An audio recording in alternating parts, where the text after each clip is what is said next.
Good afternoon, everybody.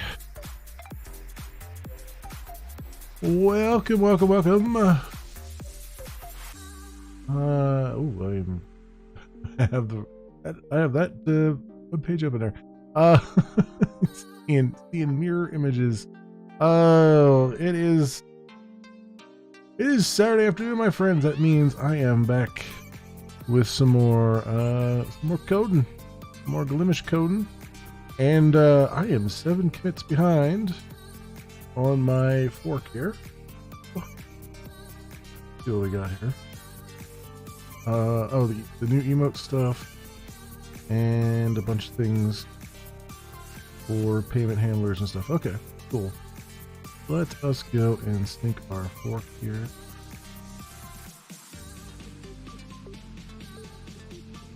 Cool. And I've already rebased locally to get down to 1 commit, flush my stuff down to 1 commit. So I should just have to have full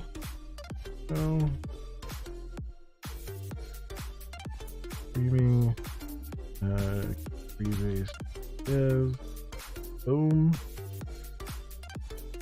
and now it's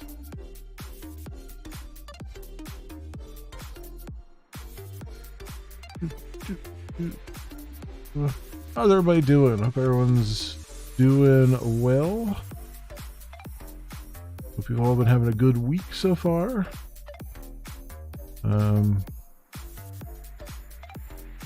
That.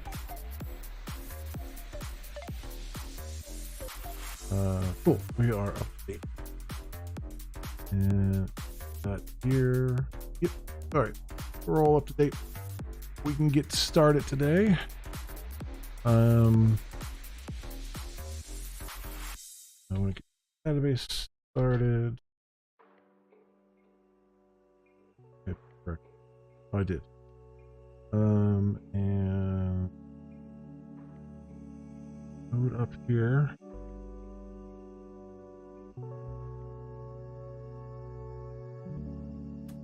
We.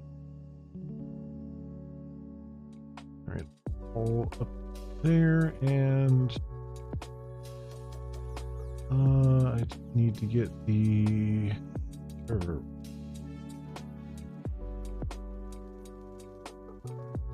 At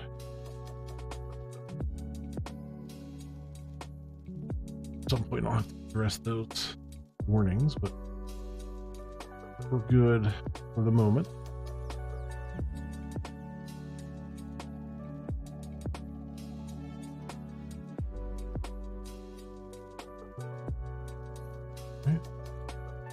Like our local server is up, so 1,000, and there we go.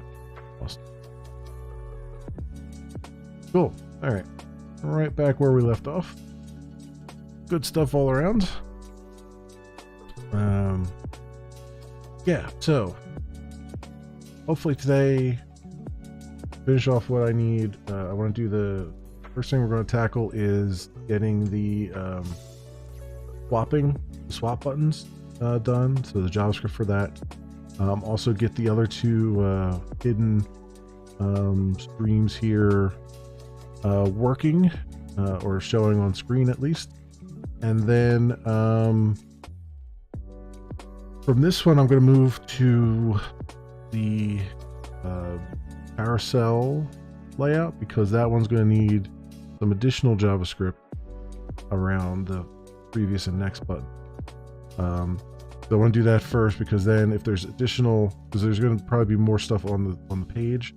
So then if there's additional things that I have to do there, where I have to maybe update this layout to hide some things, I'd rather do that now and then later on and have to update like 20 different CSS file update too. So that is the initial plan here. The other thing I need to figure out, this is one of those things I think is good to have, even if I don't directly use it, is I think I'm going to well, there's two things. One, I think I need to, I have a list of all the visible channels. I'm going to have a list of all the invisible ones as well, just to make the CSS a little less crazy, I think. And two, I think I need to put somewhere on the page, probably in the opening tag, how many. Well, there's two things. One, whether we're in dark mode or light mode, and then also, I would say maybe the total number of channels that are currently joined. Because the one thing I haven't tested is, like, you start this up. Well, here's my thing. Here's maybe we should work this out before I start doing it. Because this is something I was thinking about. Right now, the way that this is set up in the back end, if you look at my settings and stuff here, it's pretty I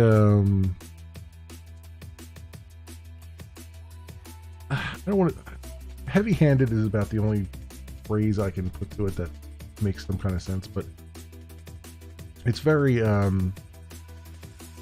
formal, I guess, is probably the better way of putting that. And I'm like on the verge of having to sneeze. It's not coming through here.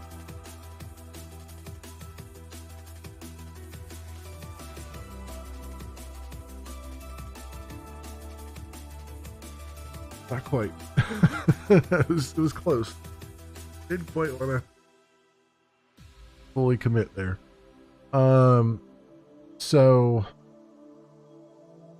yeah, it's very like formal way you do it now. Like, you create a co-stream, you as the host, you invite people to it.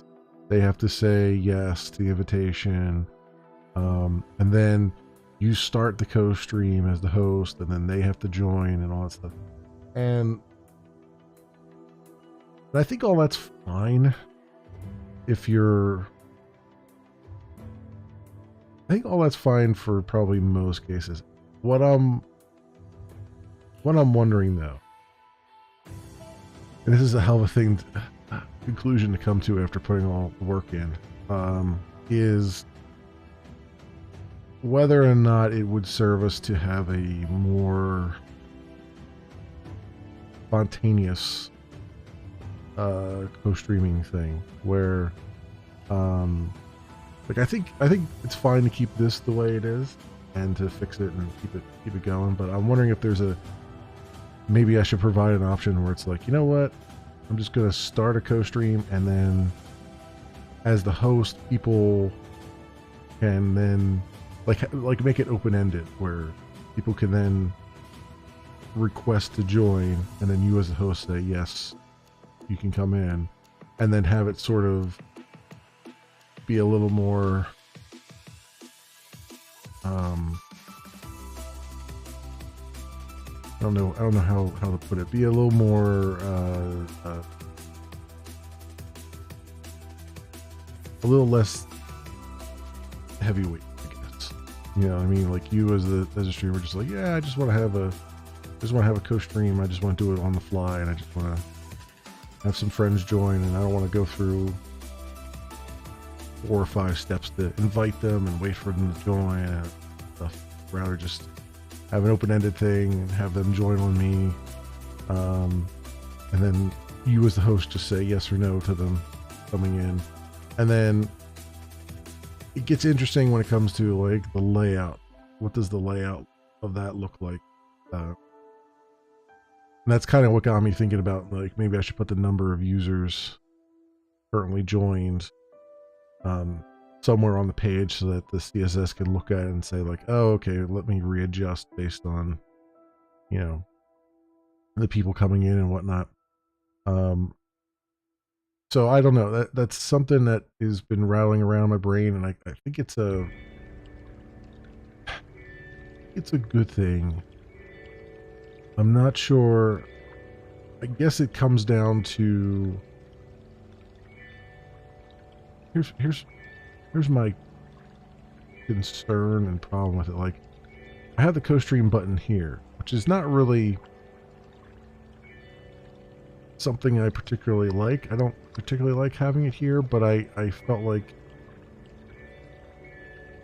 this is good for, you know, having something on this screen is good for when you're trying to just join, you know, when you're trying to start a co-stream, and then when you're trying to join one that's ready to go.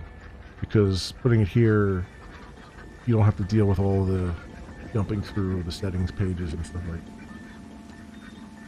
But now to have this, I'm also wondering if maybe there should be an option to just kind of do an open-ended, you know, create an open-ended co-stream, where you just, you know, it doesn't, you don't set the title or the tags or anything like that. You just you set the layout, and you basically open it up to anyone who, you know, wants to join, and then you still, as the host, will have to say yes or no to them joining on you. So I'm debating that. I don't know what that looks like, and because it's going to have to be, I would say it should be probably on this page, but I don't know exactly what that's going to look like. Is it going to be another tab here? Is it going to be another section maybe?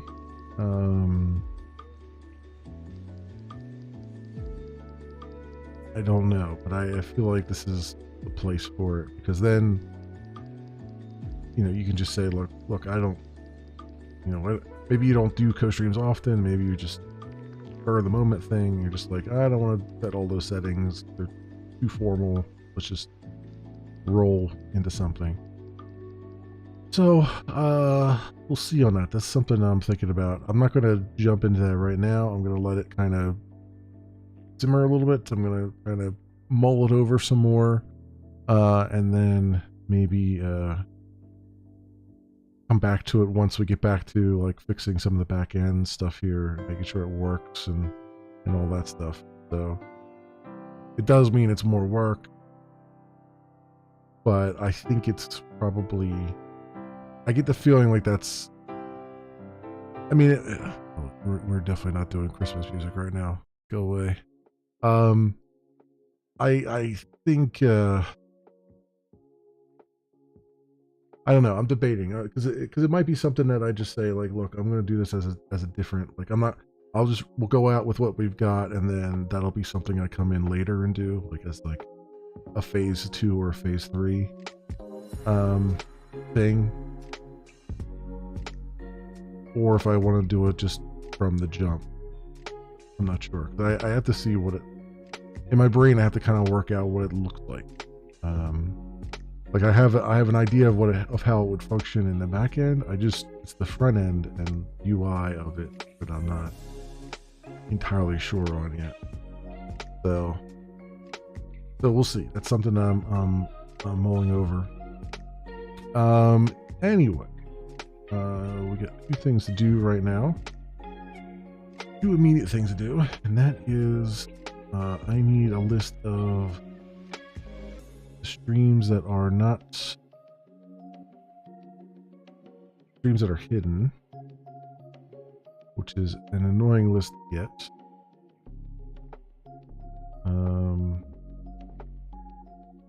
But I'm gonna need it. So where are we staying here? So I've got visible channel slot.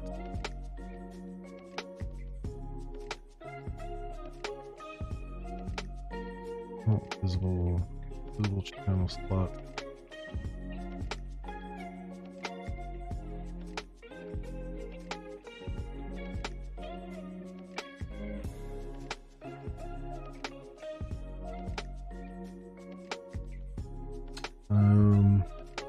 It may not be that bad. We got visible, yeah.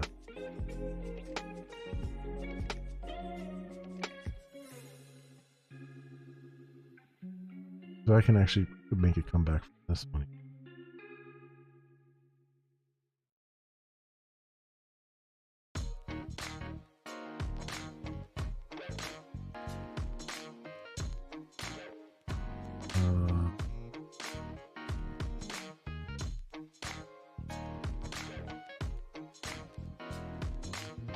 Can't find it.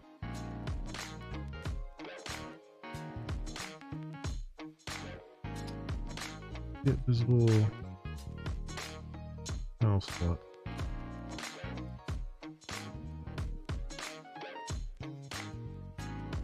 The hell?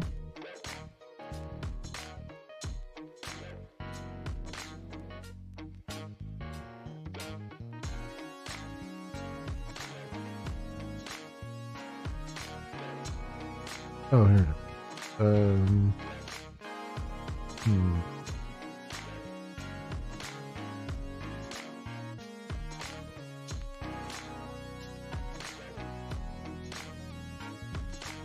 Visible guest.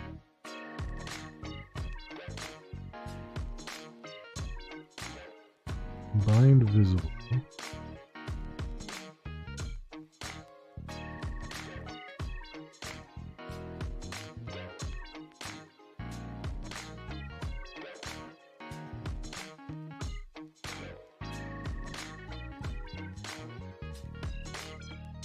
So can I do a stream hidden guest? Would be I do like a disjoint to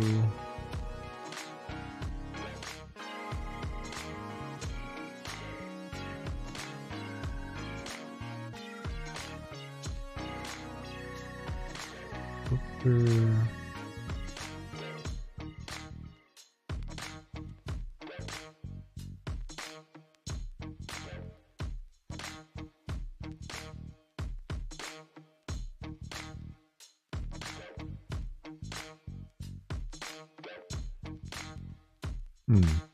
That's really weird. I think that would be one of the things you'd be able to do. Let's see what they say. Elixir, enum, this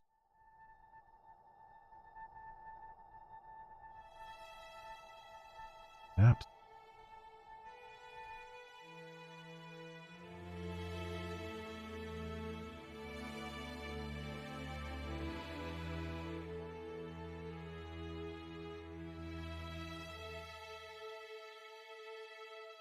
An intersecting set.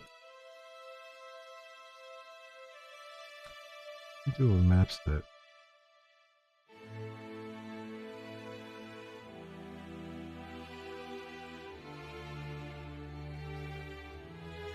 Oh, map set has a disjoint.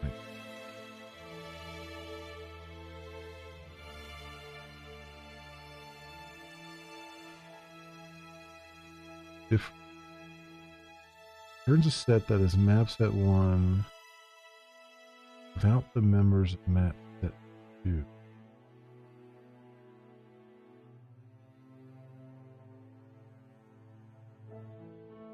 That's basically what I want. 1, 2, 4. Yeah, that's exactly what I want. But it's for map.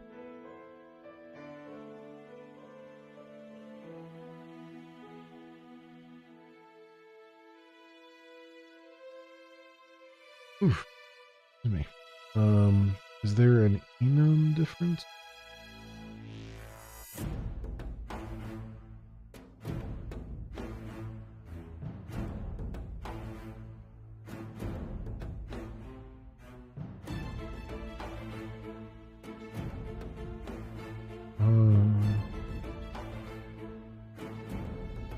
Random.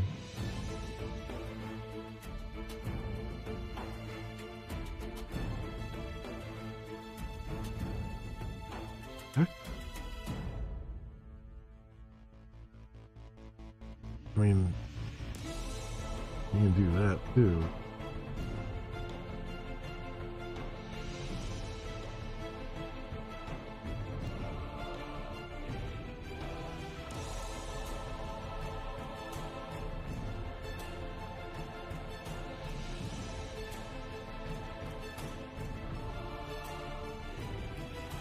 you do? What does that do? Enumerates the enumerable, returning a list where all consecutive duplicate elements are collapsed. No.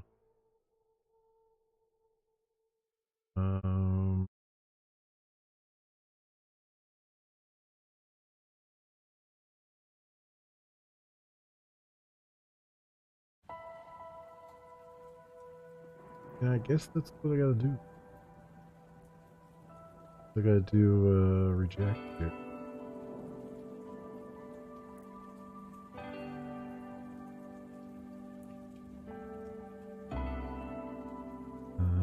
Yeah.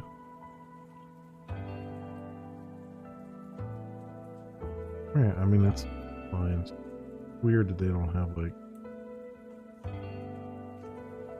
something so basic as that.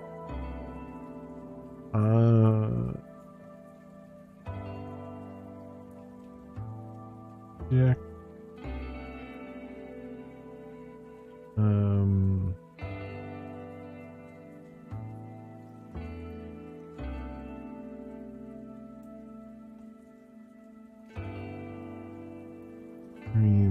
Yes. I mean, this doesn't change the thing in line, does it? No, it returns a list of elements. Okay. You guessed.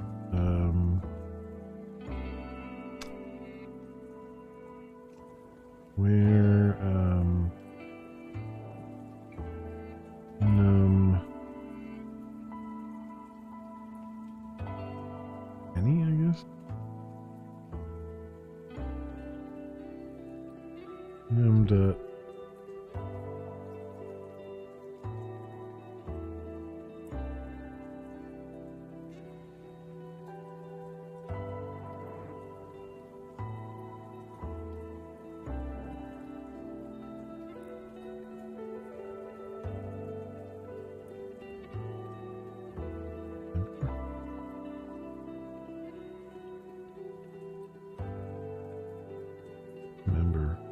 member checks if element exists within the enumerable. Okay, no member.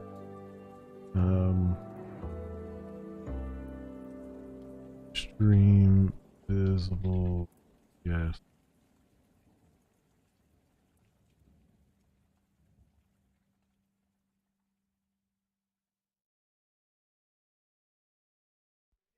Okay. You give me the hidden ones.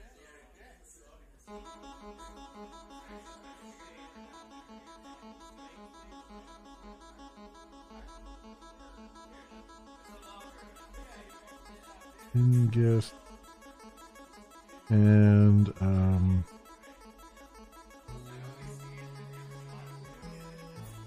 guess I need the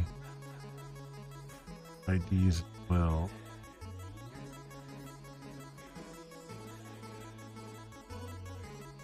In order to get the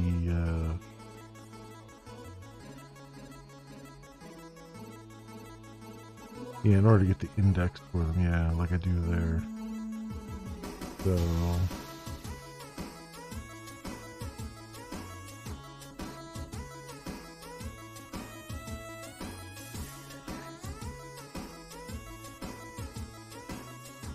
hinge channel would be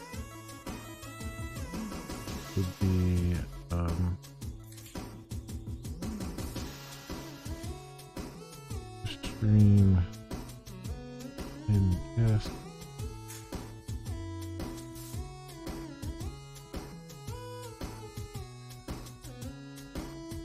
In this case, I think it's all going to be commissioning invite. I should be able to get rid of that. So index would be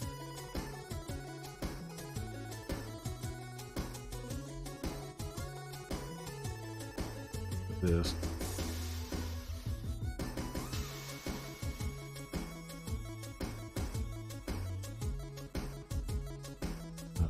That's the whole thing, right? Yeah. Whole thing there.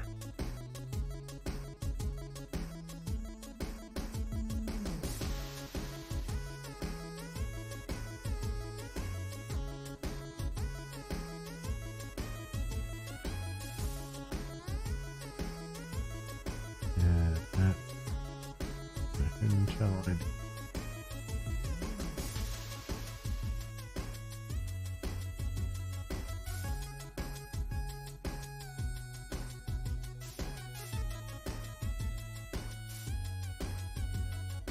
Go.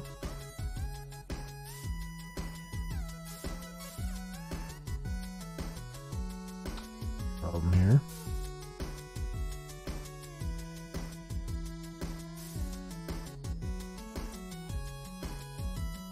Check. No, I don't have it.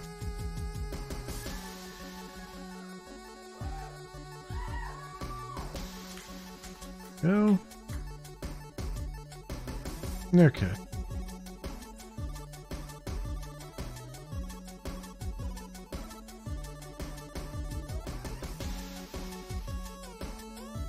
So here.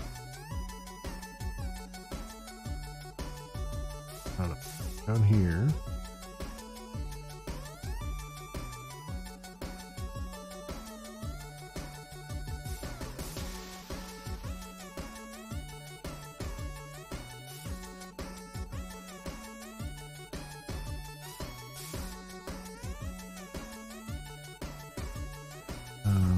And then IDs is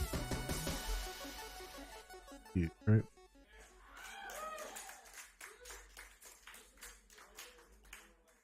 IDs hidden gift. Okay. Oh,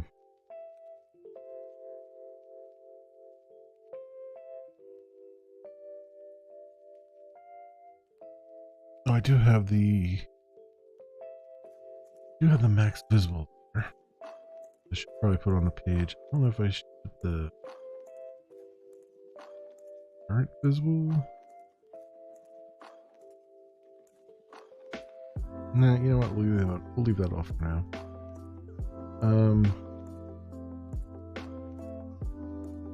Fine. Stream.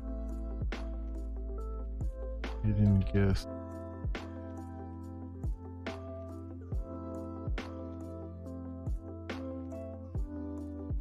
And fine. Hidden keys. Hidden keys. Alright, and then up here in video.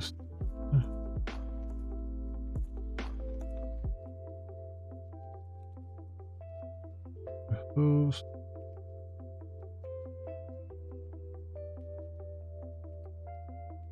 Channel video. Alright, and then this would be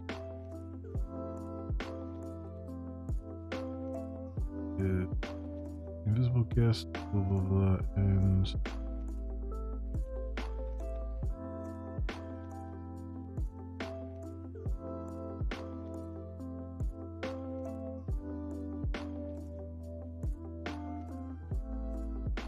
what am I doing there? If num count greater than 0. Oh, okay. If there's anything.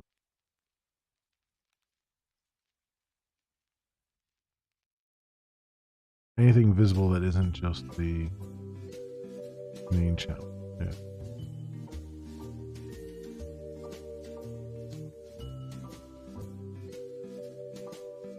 What?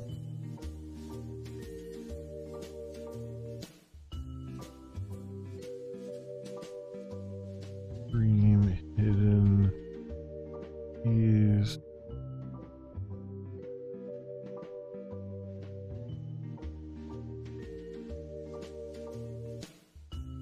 LP.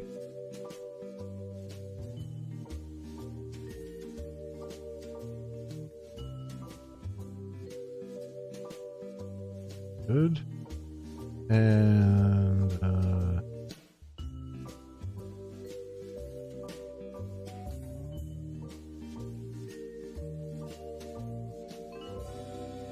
what's index?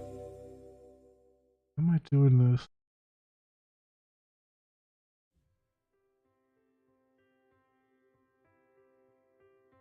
Oh, that's the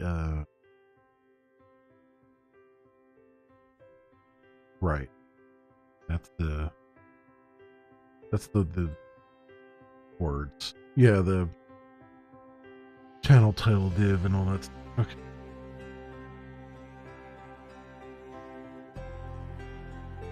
I feel like I should probably put a lot down here on the video as well.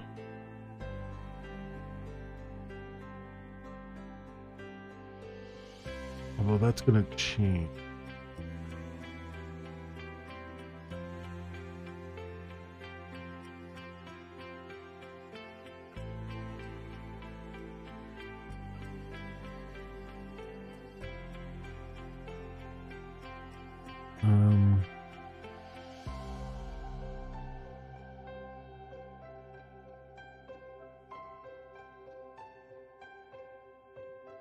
It should still be on there though. Oh, well, no, okay, so this is the div. This is the overarching div. That's right. Okay. It was on the div. So the stuff on the video is not really that important because you're making the whole div. You're moving the whole div's visibility. So, okay.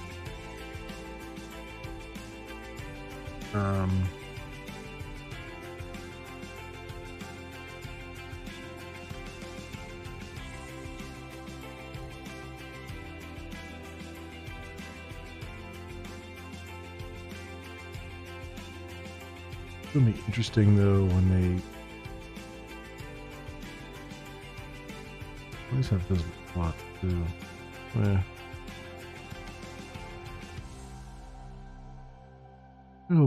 Yeah, I think it'll work out because they'll just change the thing from visible slot whatever to hidden slot whatever. Yeah. All right. We're good there. Which then means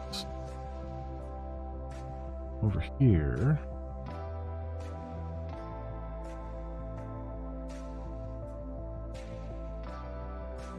Invisible.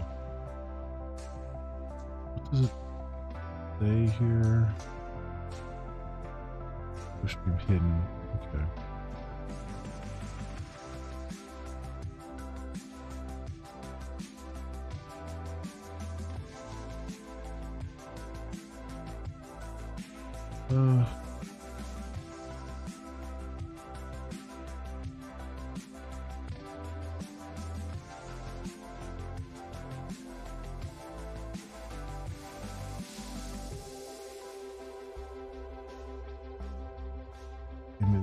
Image is set for this.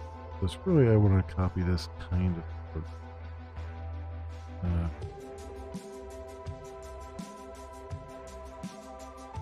Not entirely, but kind of there.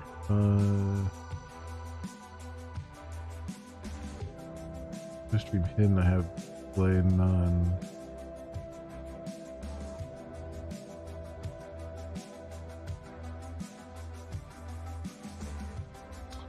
So it's really going to be a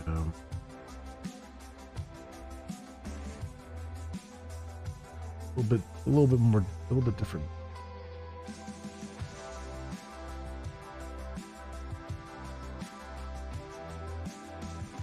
Screen hidden slot 1.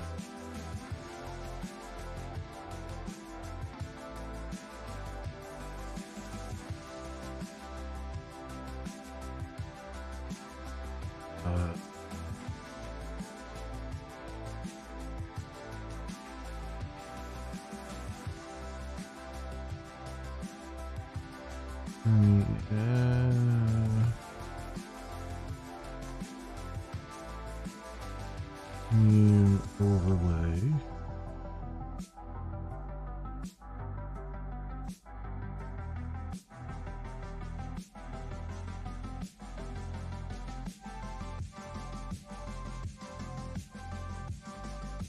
The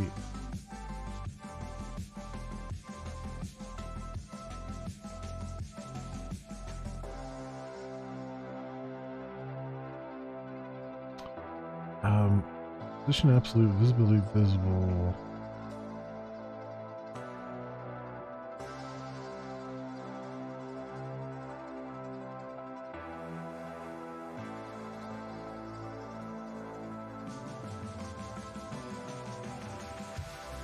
Let's see.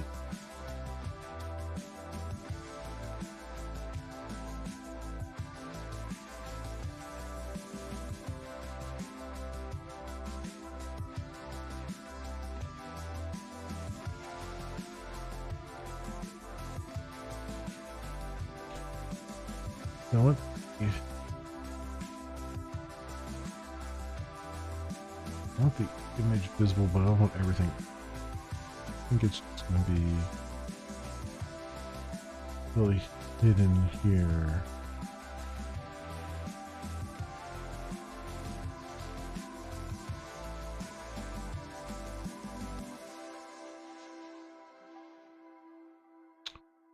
And then the image would be visibility of visible.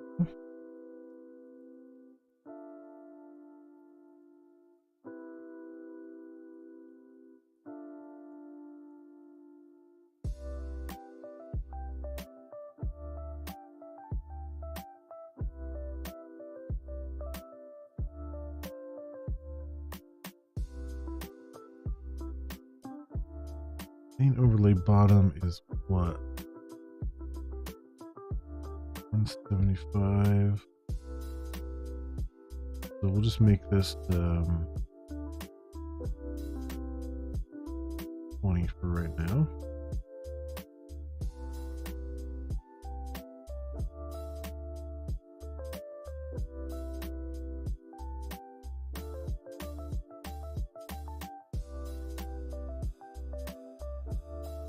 I don't know if this is gonna work because I'm hiding that, and then I'm invisible. No, probably gonna want me to dig down to the mid. So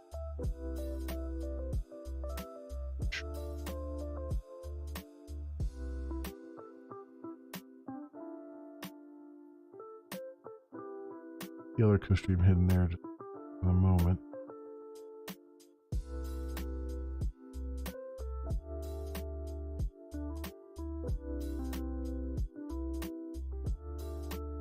Okay, it's down here. Actually, what I wanted, I have to move it to the right spot.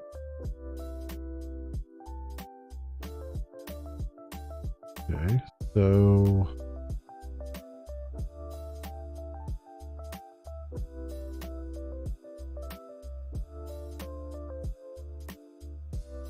the bottom it though.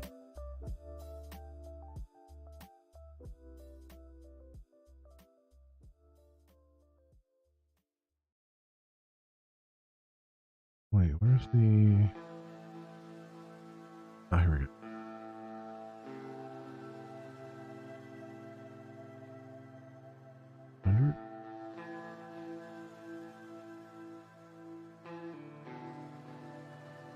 Somewhere interesting here.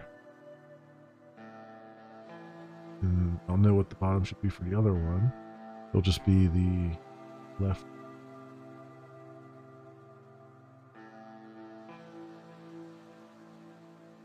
That, and actually I do want this to come over left a little bit so it stands out a little bit more. Get that, and then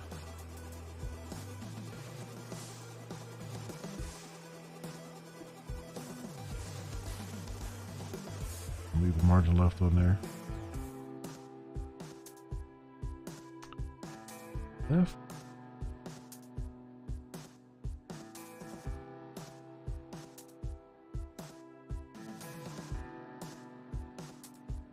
Okay, so try 100.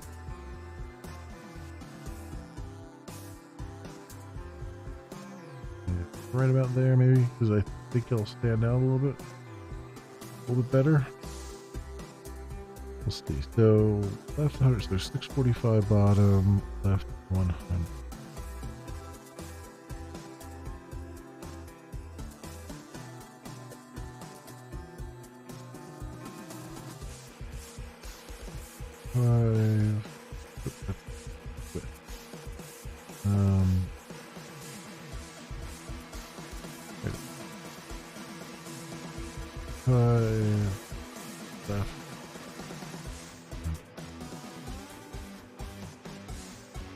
one, and then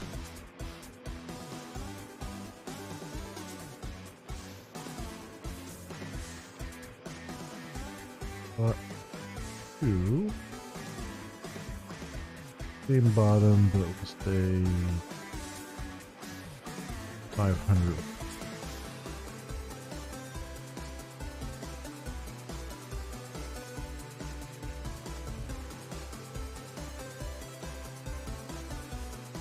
There we go.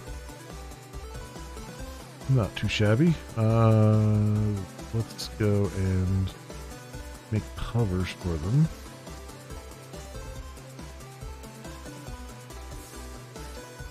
I guess it's gonna be so. I mean, I guess I'll just copy paste. I was thinking like, do I really need to eat stuff? But you know what? Screw it.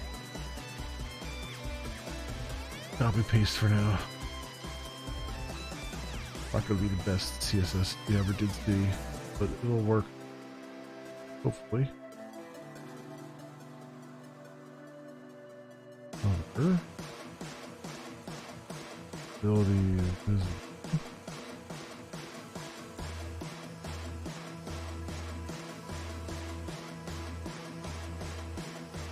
that's the only difference there.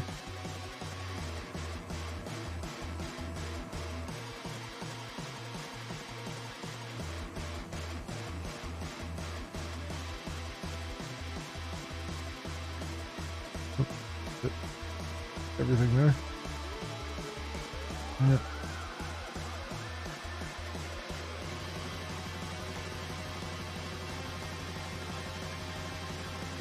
This and visible.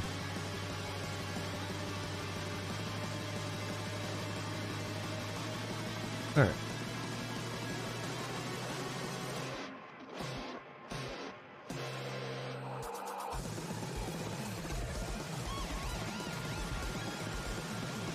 All right, not bad. A little bit, a little off center.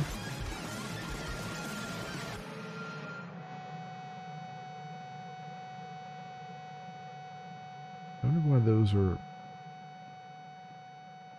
center like that.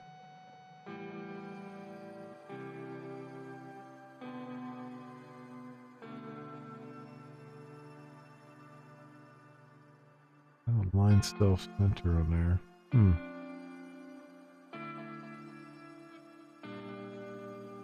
Back.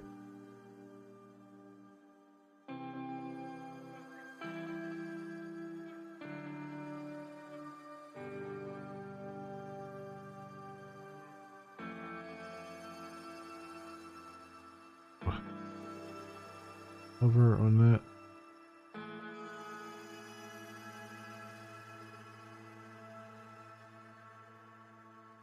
Actually, over on the div, isn't it?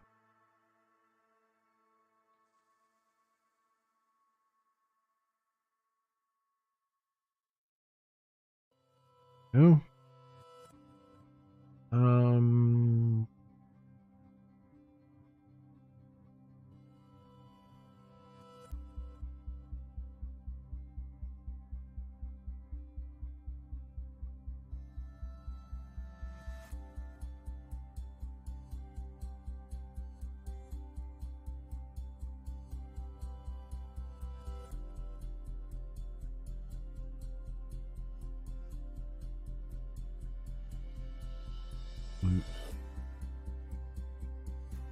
Only visible.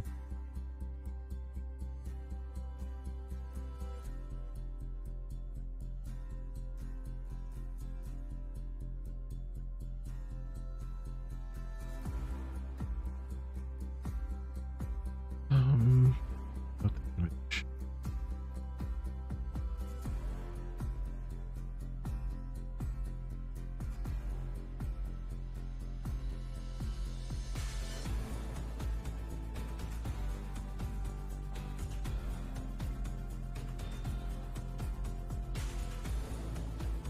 Making any difference to it? End, flex ends.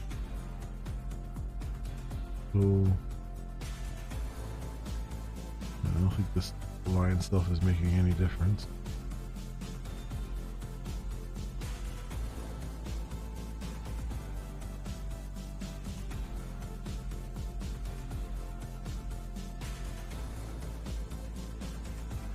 A whole lot of things that don't seem to be making a lot of difference there.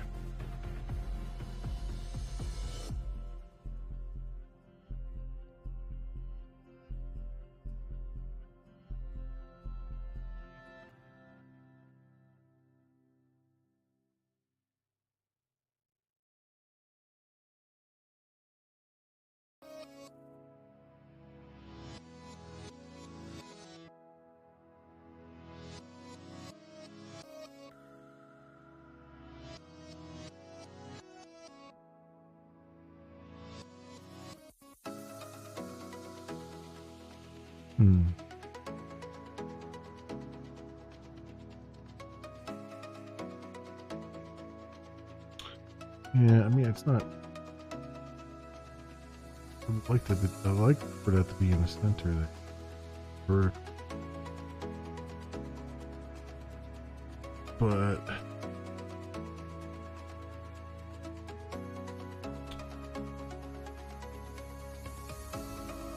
circle line. Oh, here we go.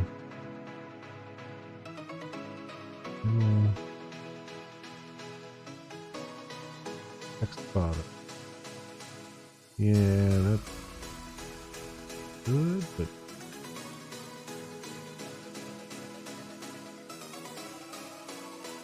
line, bottom, start, initial, middle, more like bottom.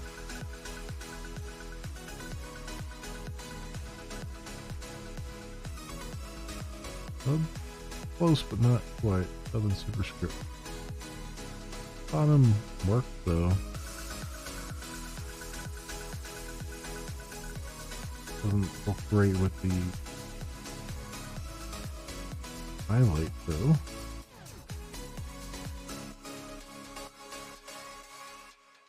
I can do something with the highlight.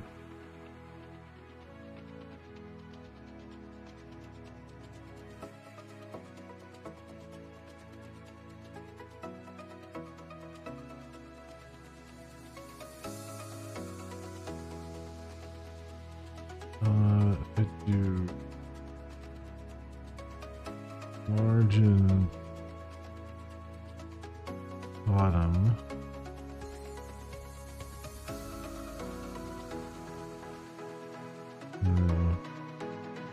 No, adding bottom.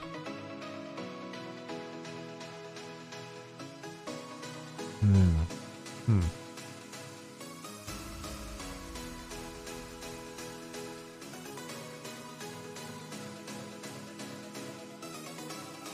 The only weird thing about it right now is that the background is a little bit too wide.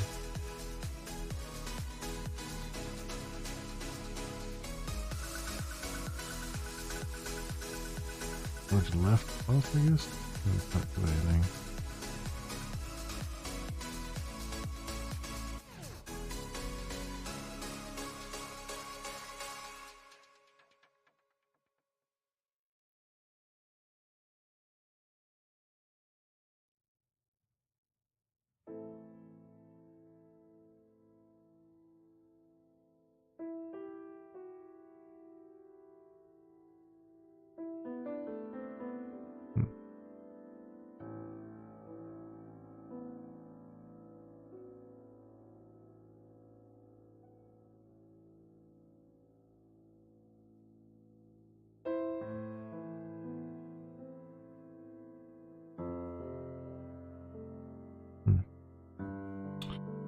Not sure there.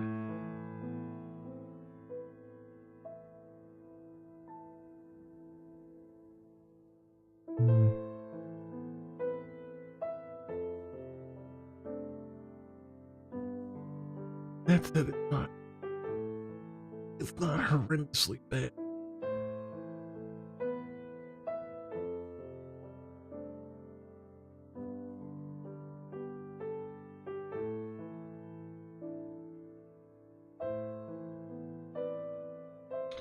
I think it's just the way it.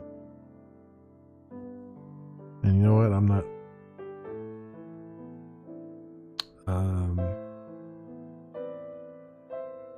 I'm not too upset with that.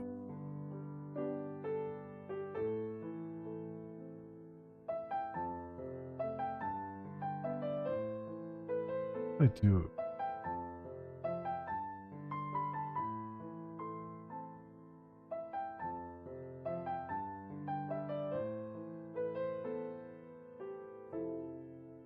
Expecting. Ooh.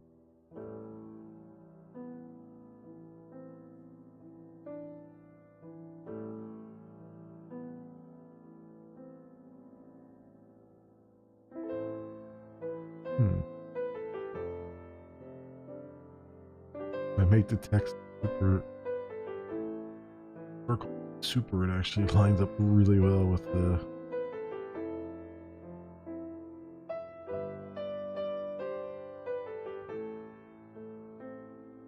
Alright, I mean it's it's kind of a hack, but it like at least makes it so that there's the same amount of padding around both top and the bottom, so it doesn't look quite as bad.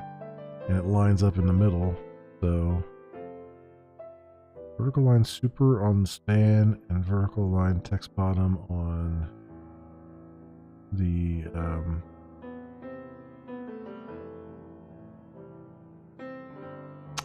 image.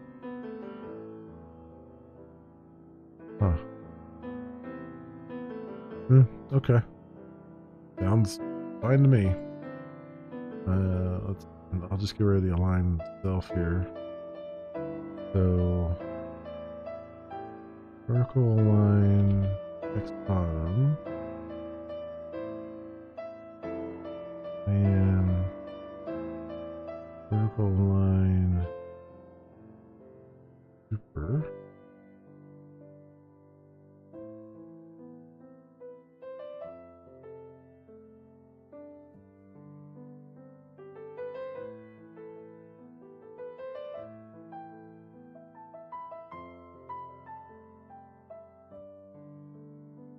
From there.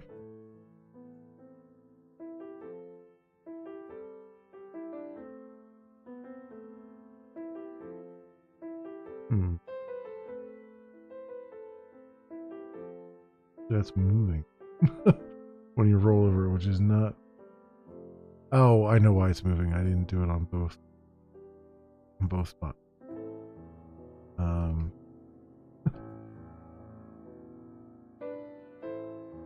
Let's do lines.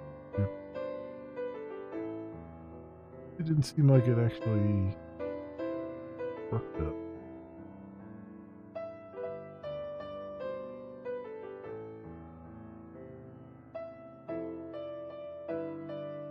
Huh. Let's do.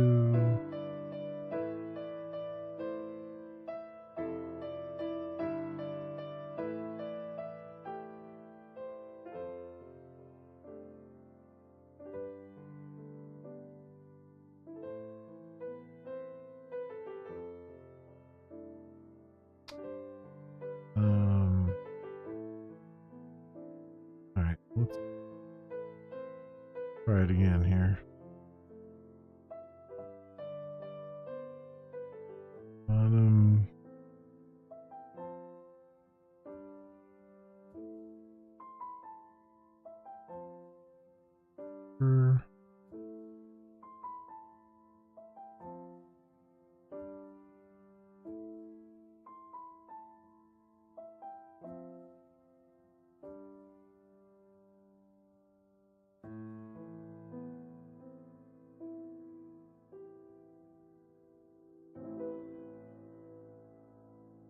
There it is. There's our more centered. I guess technically I could do the same thing for the other one. But I kind of just want to leave them the way they are.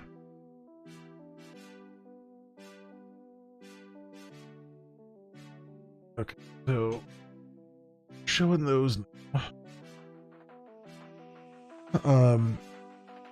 Now the trick is gonna be the button.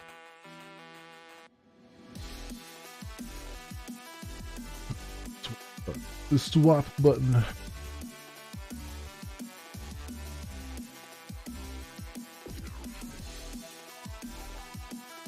Ah. Okay.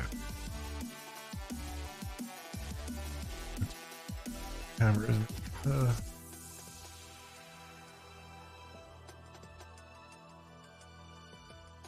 There we go. Yeah, so I want to get buttons on there. I gotta get buttons on all these guys.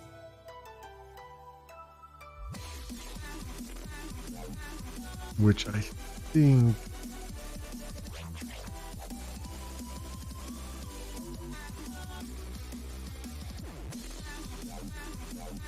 the button should probably be its own div, I think. Then I can just move it wherever it needs to be. So come in here.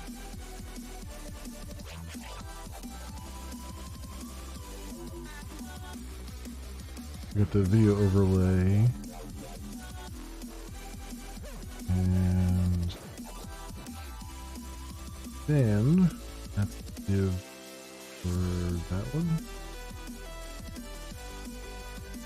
Video overlay. Okay. Another div here. Div. ID. Push screen. Swap. Div.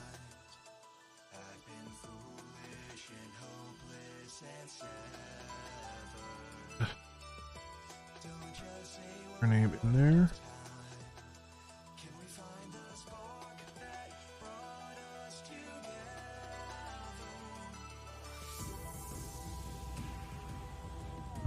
And then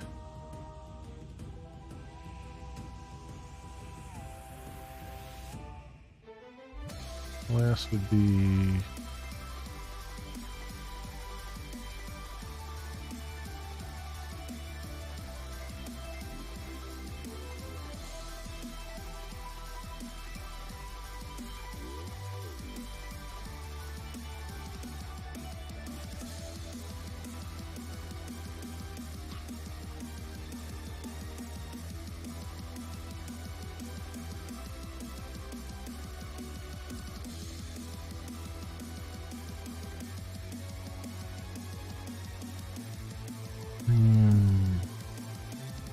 what?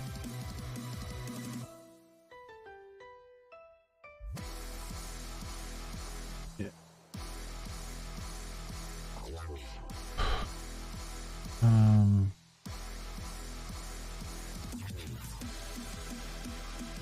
And the screen user here as well.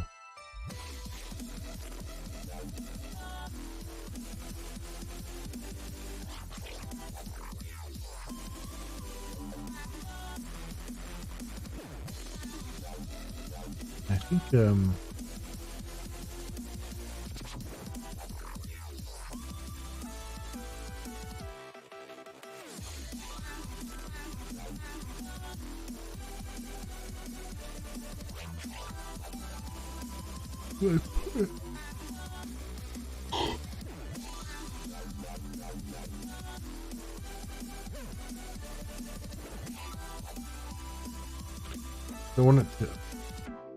want it to come up when they overlay.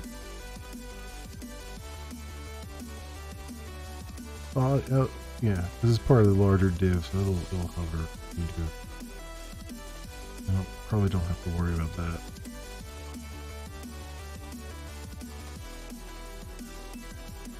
Yeah, and the co-stream hidden will be up on top there.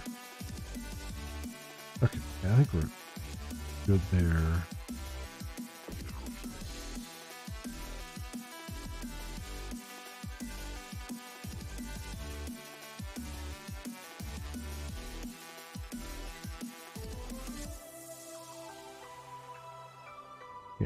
I think that's fine.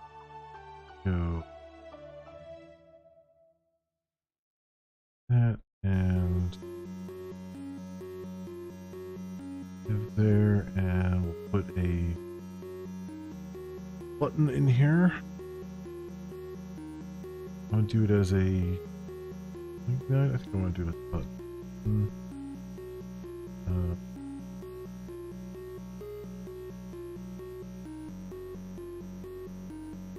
I don't have any bootstrap.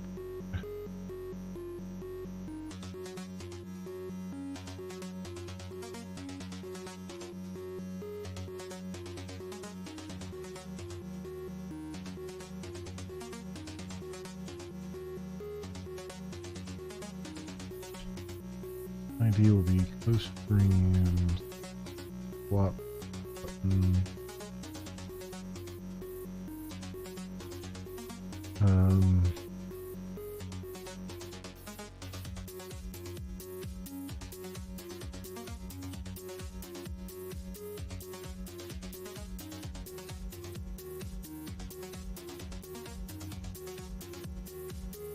Yes, I need the slot number 2, so it'd be,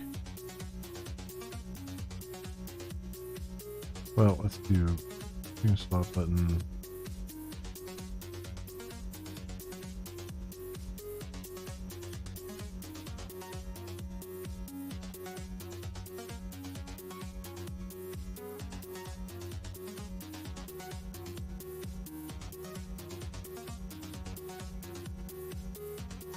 Main username. Give it a unique ID.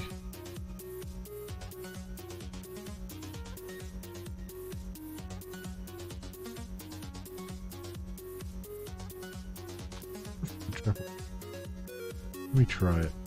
That'll be interesting if it will work.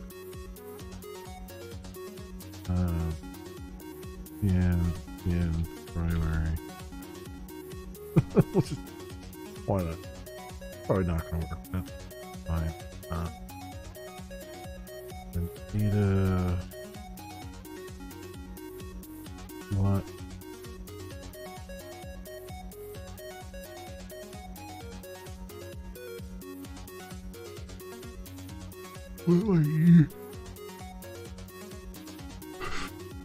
I need the current slot ID of this guy, right? And I'll know what the destination should be. Yeah, slot.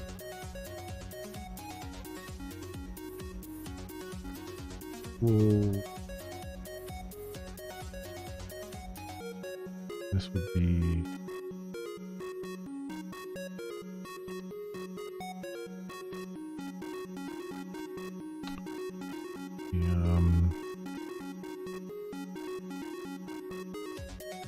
This part here.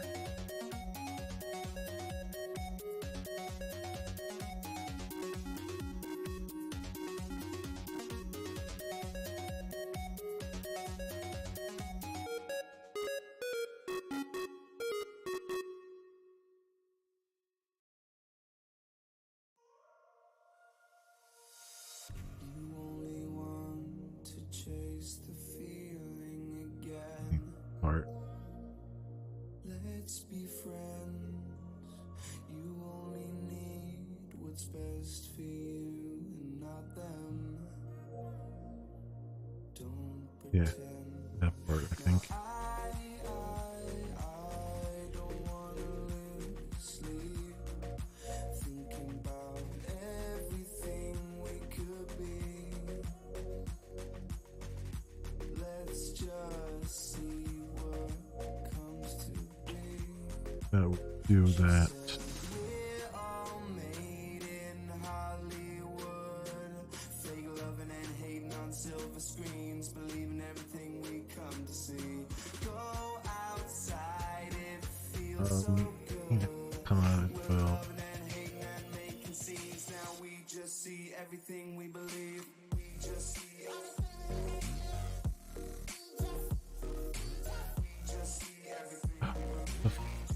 Awesome.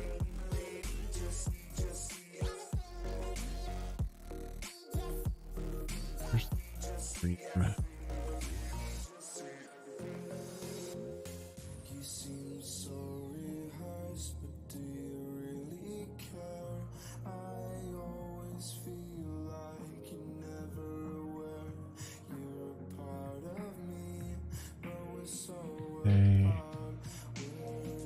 Here's I-class fast. That's right there.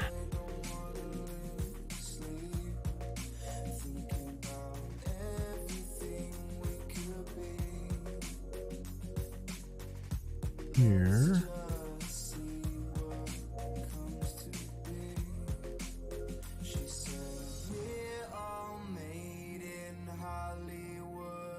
Thing here good for swapping. Let's go there. Icons.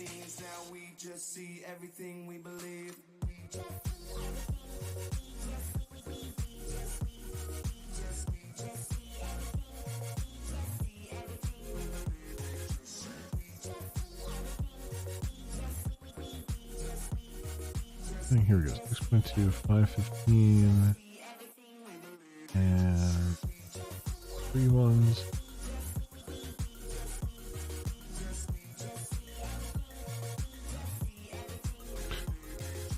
Let's see. What would be a good a random might go for it. You know, or the exchange.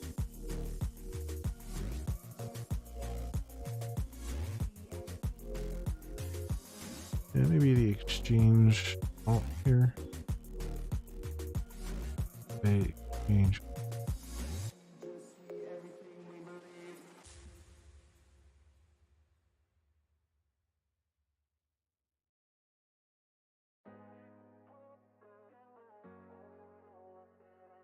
I need do I need with go with that icon there.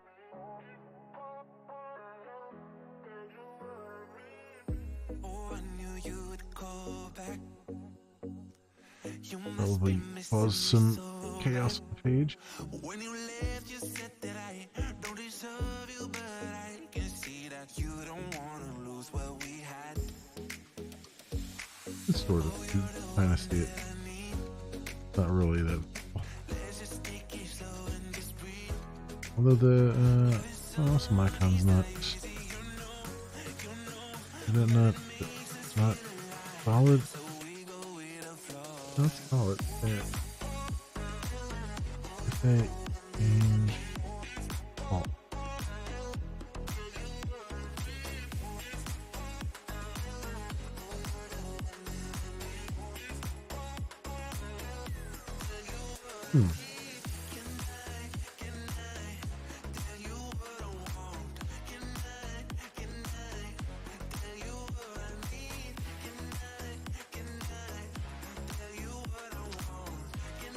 How do I get? That's not a. Maybe that's or foul. Back. Huh.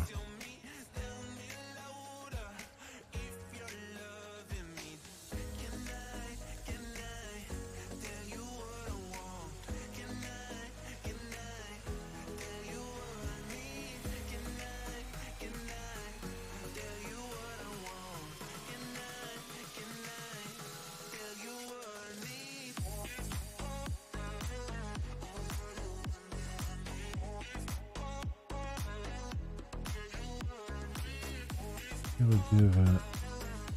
Oh, it's only on the main. I haven't done all the things yet. Main window.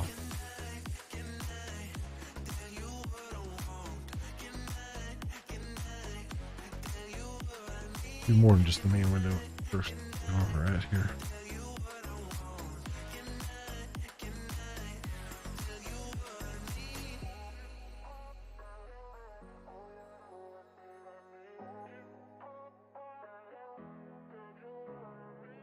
the host.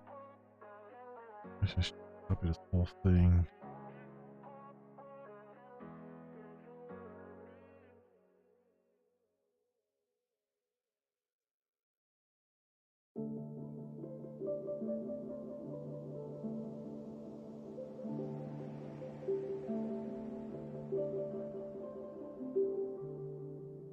Stream host user username stream host user username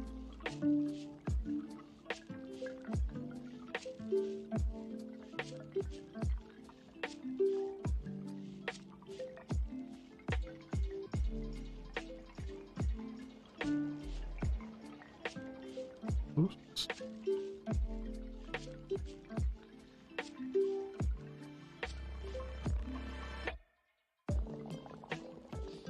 That, and then the yes. Here video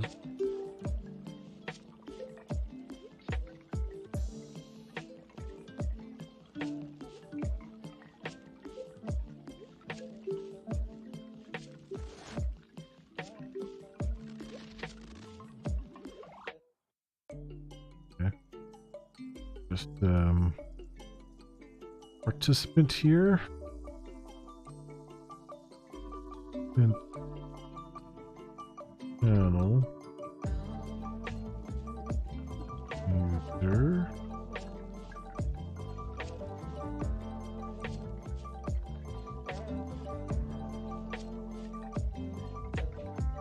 user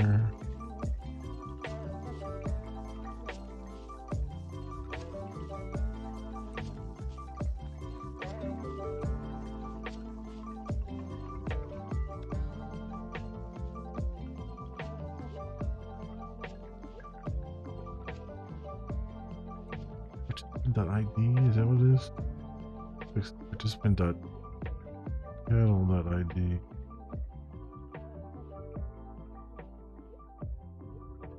Participant channel underscore.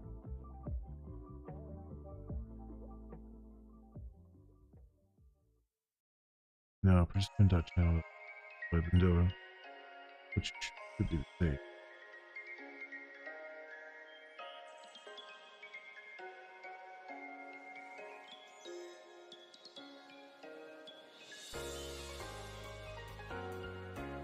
And it's looking invariably at the visible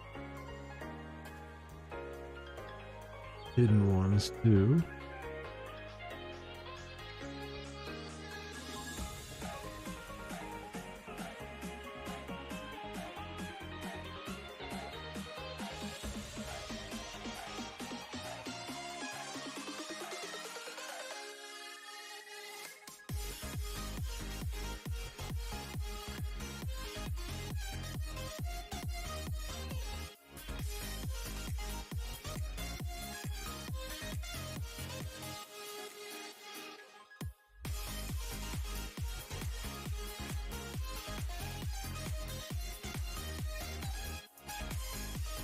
Essentially.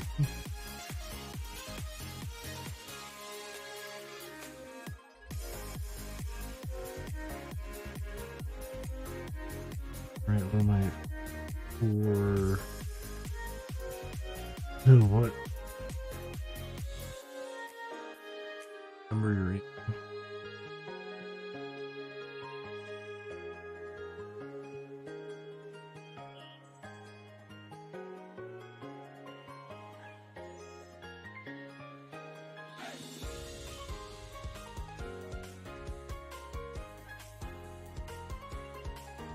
Oh, I don't appreciate what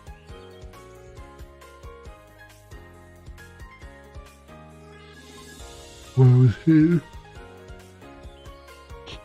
Whether it was a hidden slot or not, I should what we're doing there.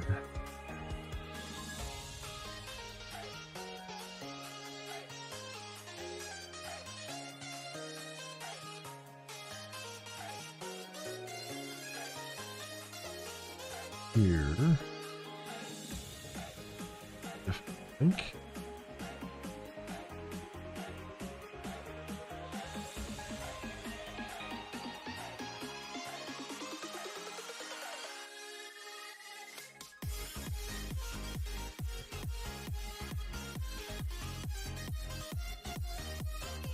And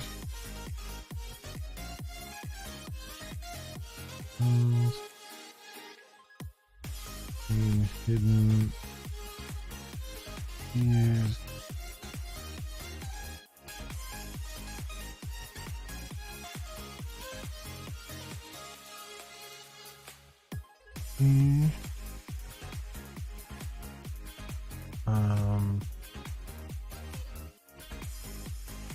really good. So it really should be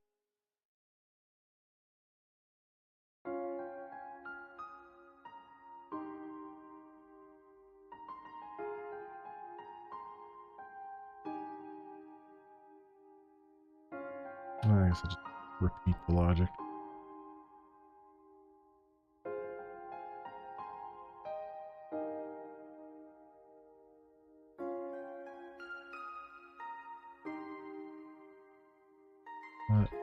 Hidden.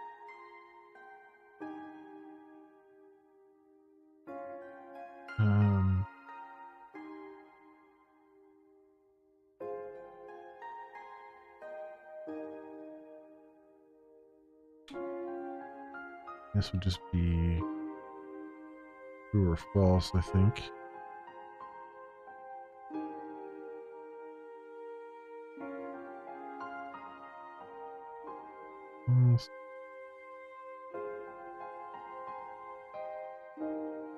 True.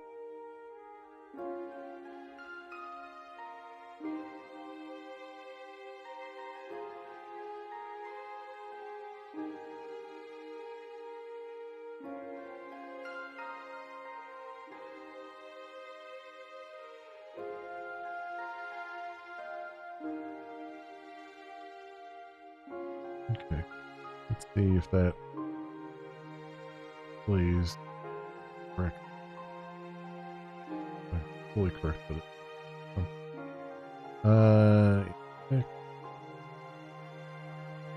The page. What do we got?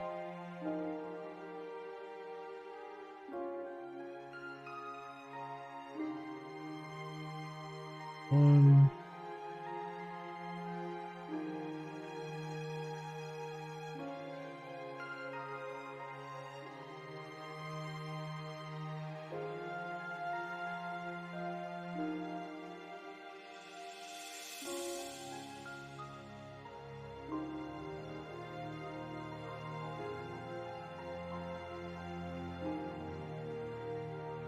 I should also put this on hidden. Those guys just so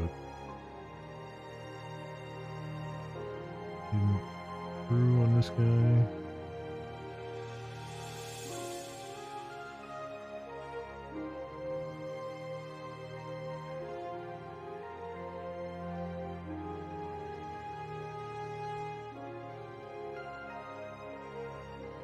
Give this video.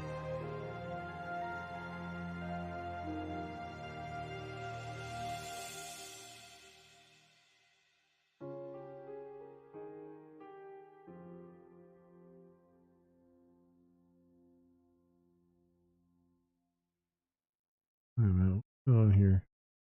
Am I outside the div? Oh, I am. Okay, I'm looking at it, I'm like, something doesn't look right here. Yeah, I am out.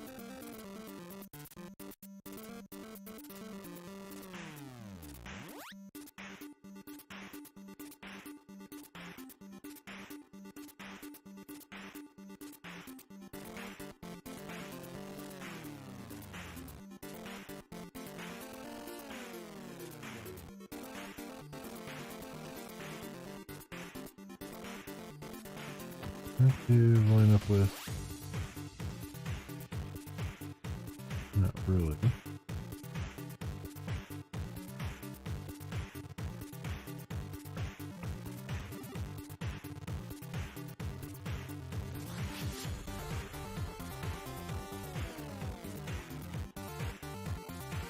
Oh, yeah.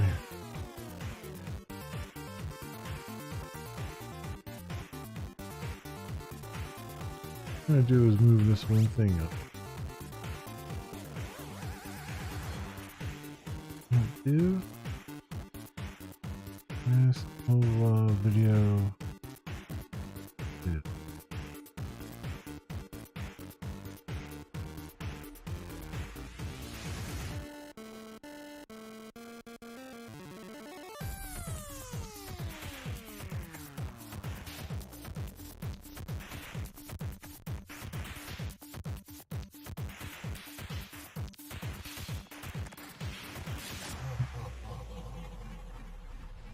That.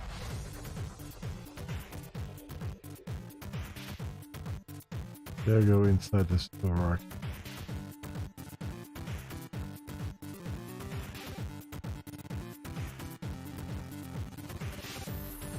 Probably all I gotta do is move one. Get down. I'm gonna just do that.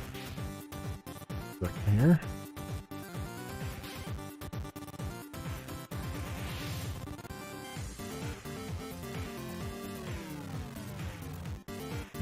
Indent this one.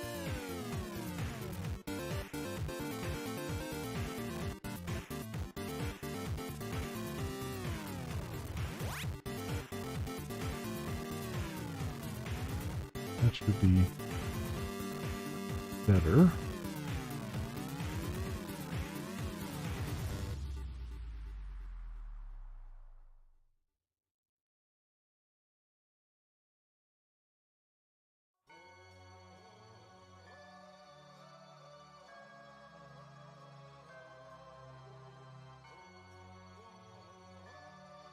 Let's see what looks here.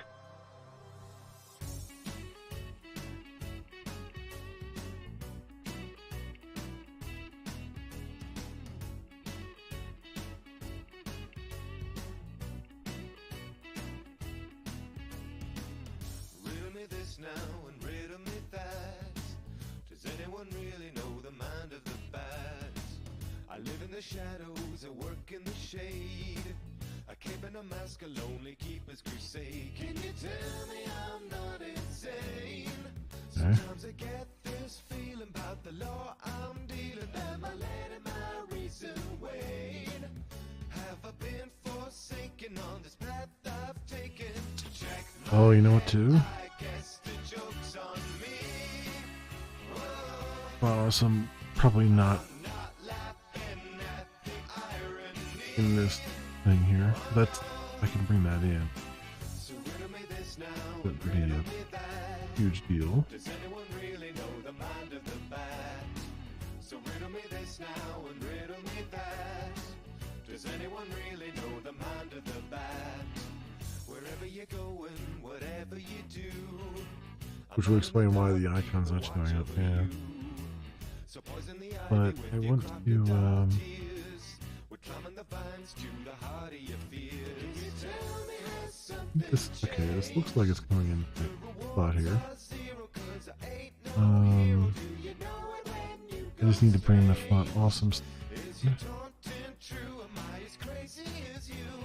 Check my head, I guess the joke's on me.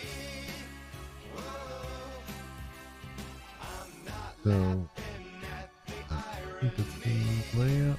Oh no, Layout view.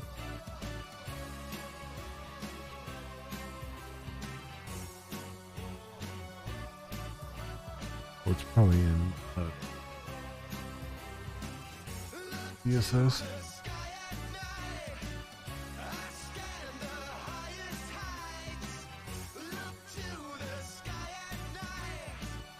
I scan the highest heights. So riddle me this now and riddle me that. Does anyone really know the mind of the bat? So riddle me this now and riddle me that. Does anyone really know the mind of the bat?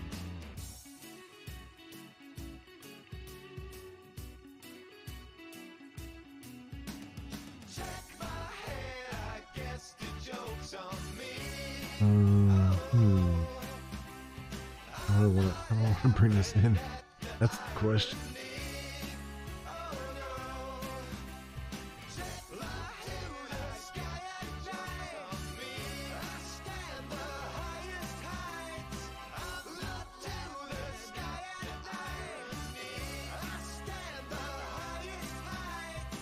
So riddle me this now and riddle me that. Does anyone really know the mind of the bat? So riddle me this now and riddle me that.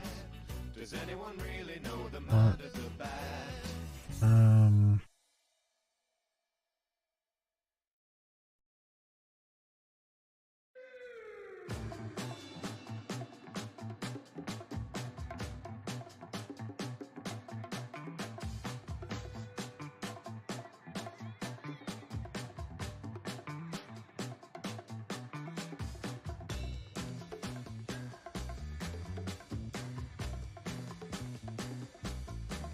Looking for node modules.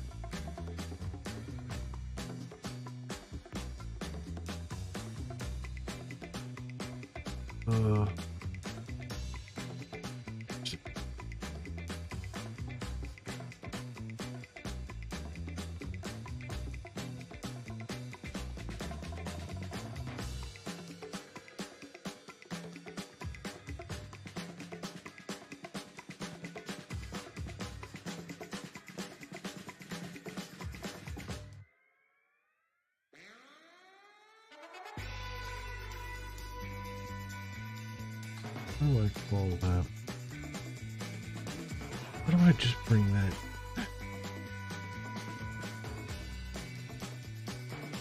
And keep it the same version that the rest of the slates.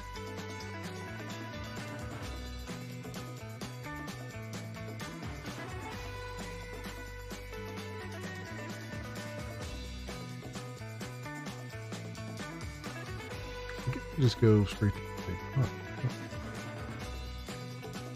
Don't we have a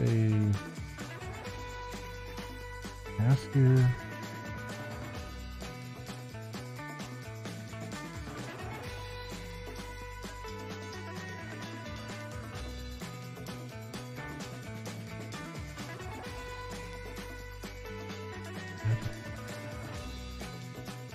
A flat.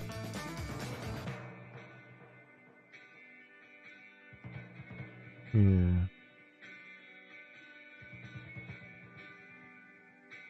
And then the CSS comes with it, right?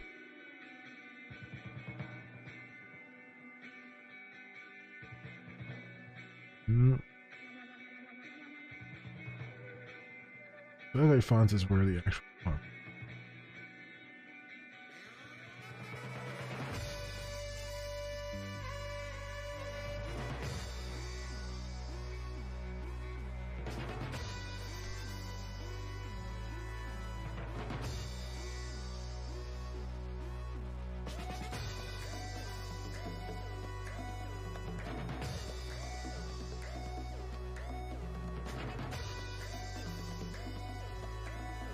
Yes. I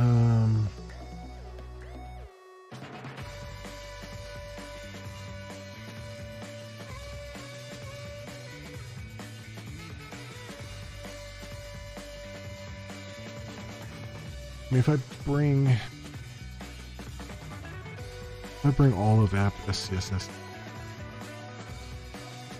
that would give them access to every filing throughout the site, which actually might be okay. That would also give you access to all the bootstraps, but you're still only affecting that one portion.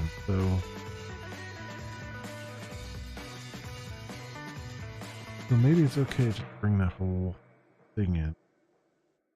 They bring in app SCSS.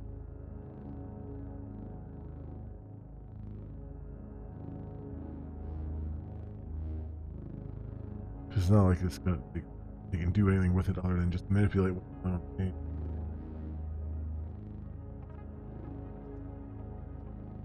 And then I don't have to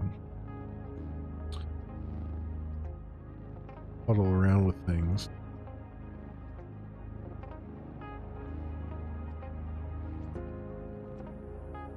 Yeah, I think I'm gonna do that.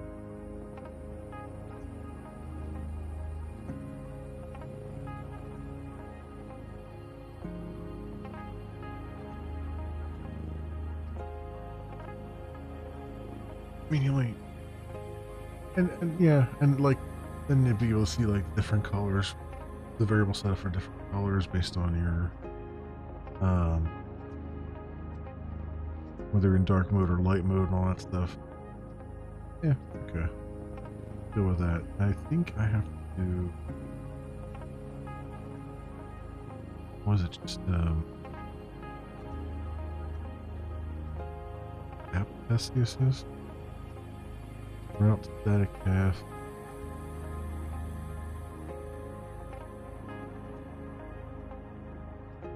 How do we bring that in?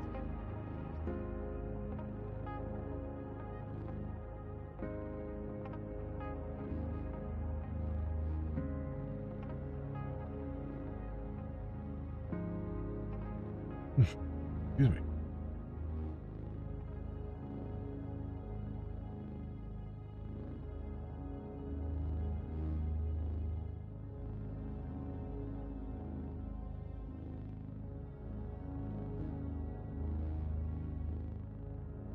This.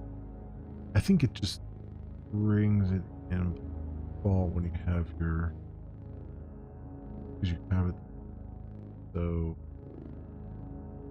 I want to bring it in again myself. I think probably just static path. Which app? Assist.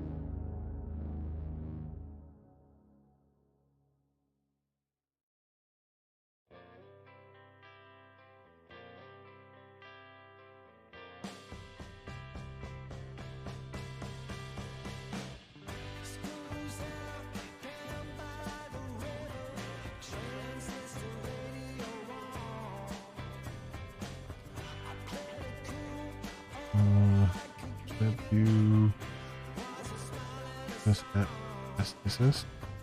Is that the correct?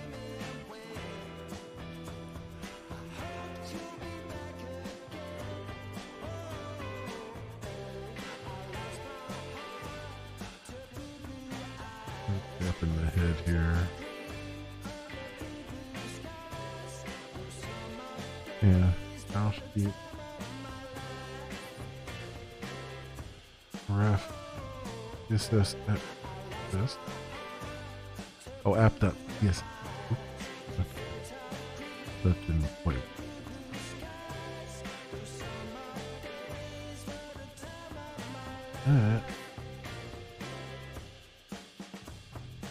Yeah, there we go. Now we're seeing the icon show up. Even if it's in the wrong spot, but that's fine. That? Yeah, it's showing up. It's showing up all over the page here. But that's good. Okay. So, what do we got here?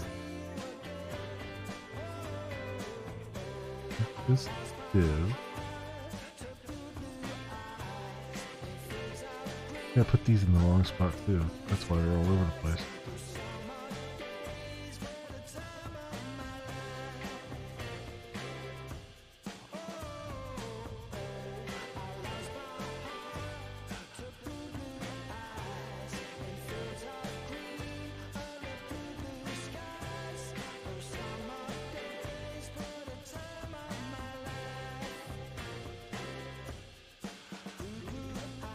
Mess up like that when I do this copy. Jesus, that annoys me. This div is in the wrong spot. Right?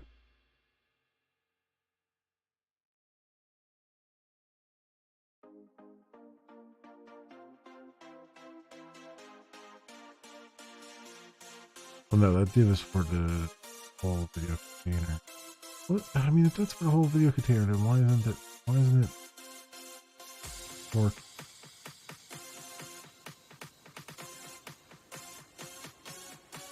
Why is it in the wrong spot?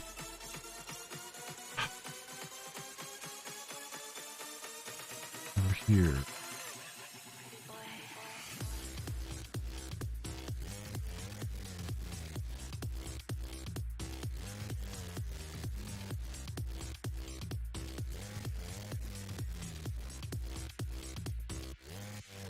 And it's not. It's where it's supposed to be. Right?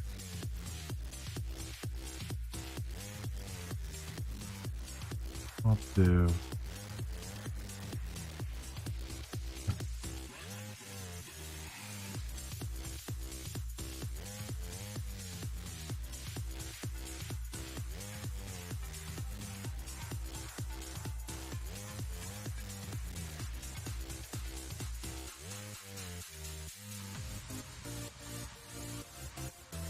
So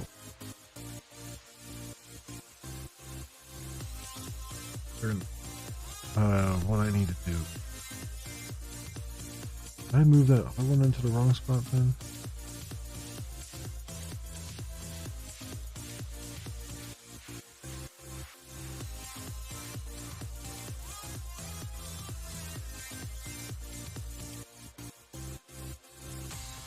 In the right spot, and then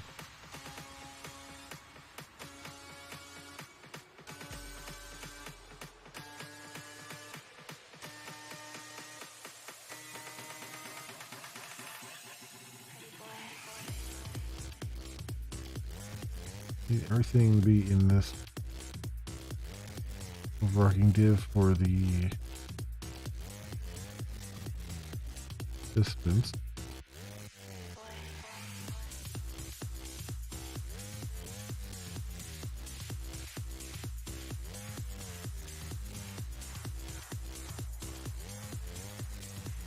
What is happening here? Div, video, div, re-overlay, div for this.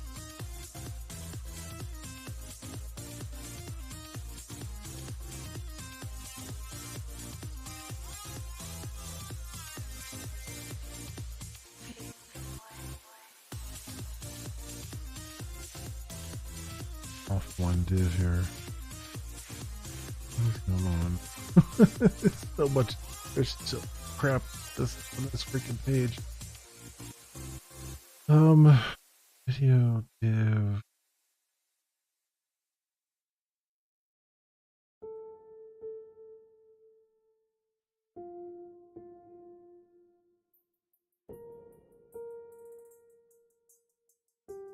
No, where this div is ending. I don't know what this div is supposed to be ending here.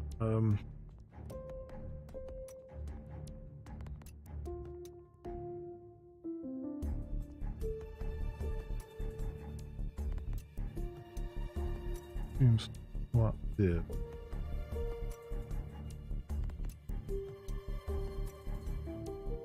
This one, right? And then that one. This one, just that.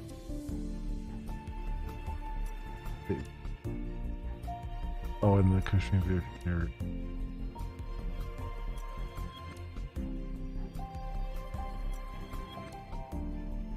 The way it's supposed to be. Kind of.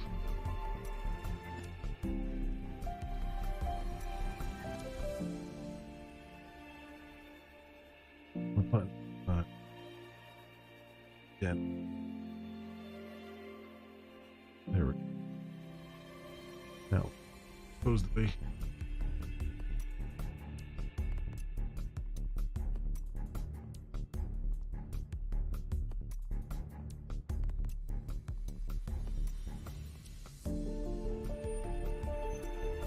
And this one here is this spot there.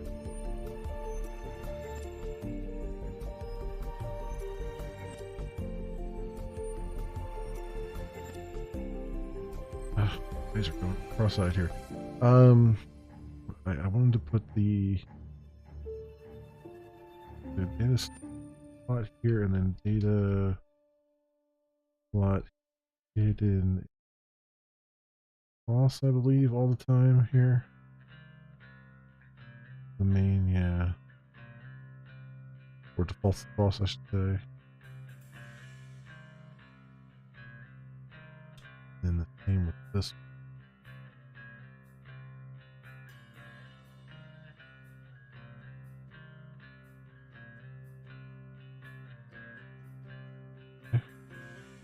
There's always some kind of thing there for that. And then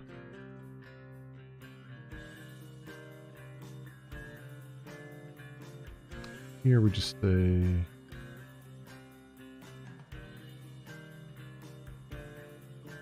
streams what div ability hidden moment.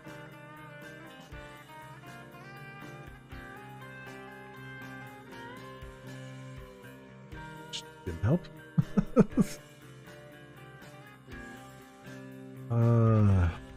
At all. Didn't even help even just a little bit. What's going on? Okay, and it's also pushing these down now. My freaking ass, like. Yeah, all these are getting pushed down now. Buttons.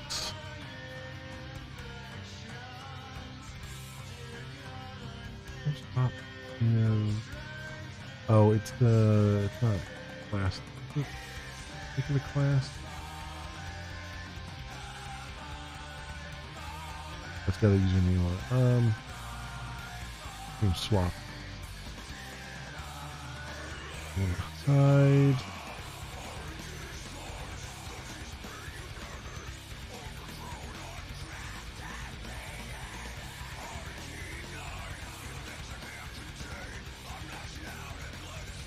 Pushing far out.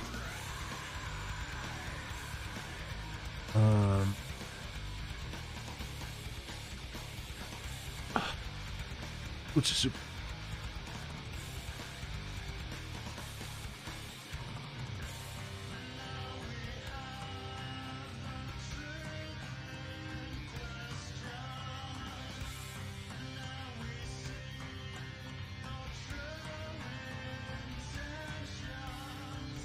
Where am I set?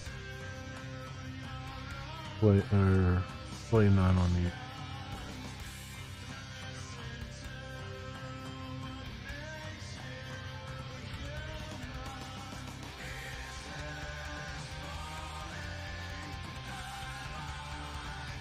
So move those off. Okay.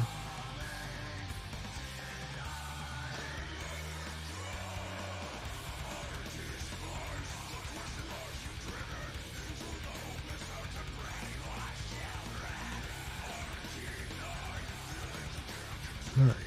Go wide. Round.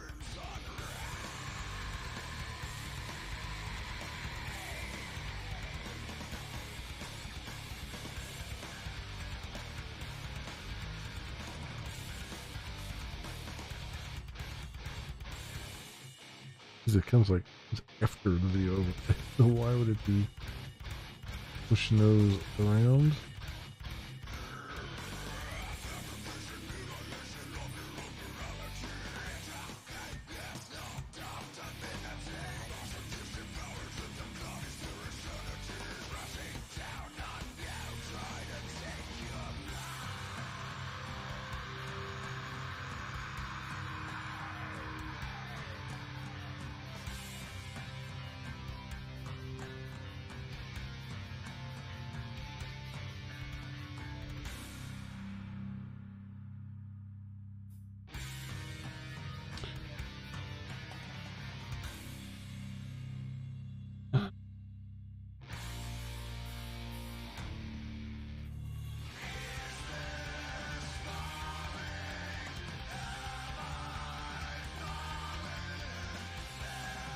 like playing on an area. It's still causing it to push things around. But it might be because it's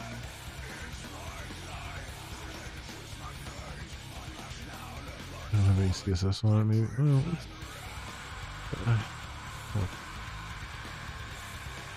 move these things around, see what happens here.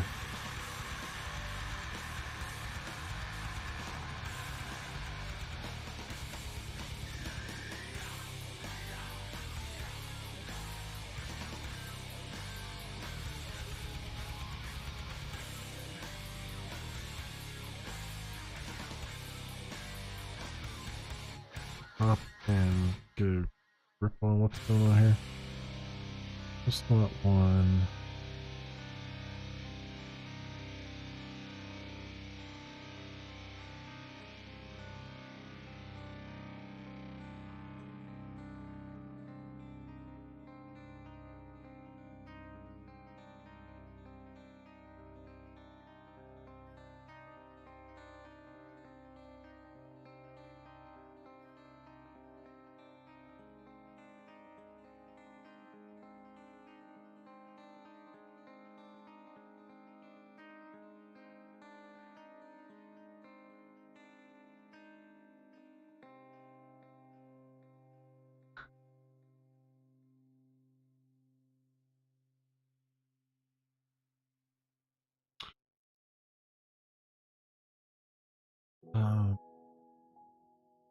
I guess more its own thing.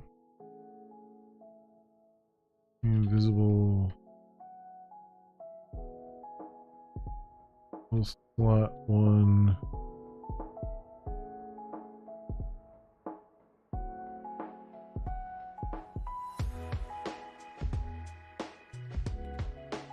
Stream. What?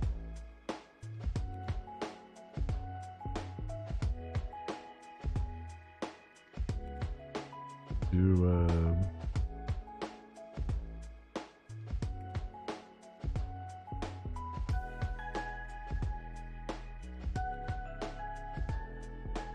quality hidden.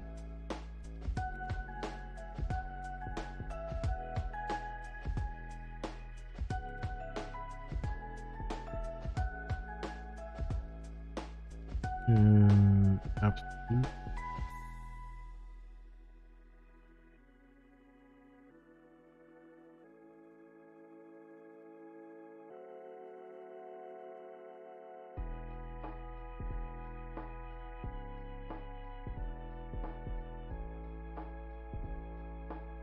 Here.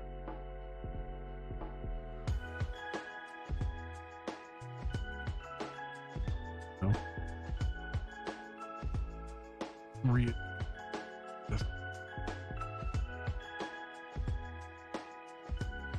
If I can readjust them the way I did the other thing.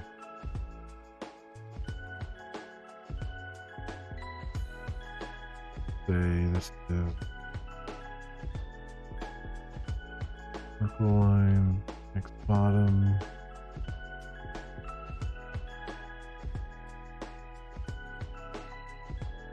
Lines per.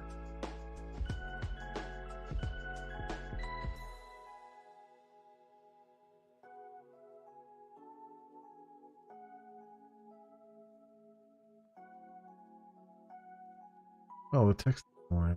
No, it's with the image, but backdrop. So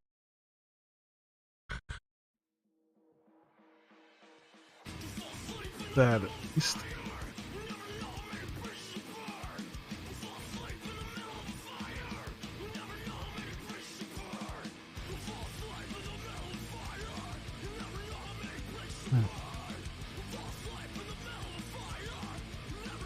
It's like, so I like can make a little every small change you make throws every goddamn thing up. This is what one of the reasons why it's so frustrating to resist. Every little change throws the whole everything into ruin. Ruin.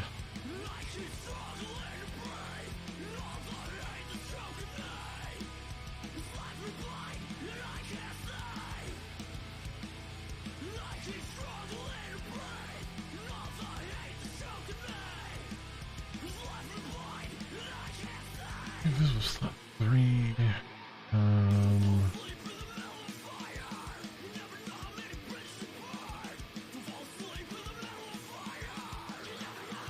Over there.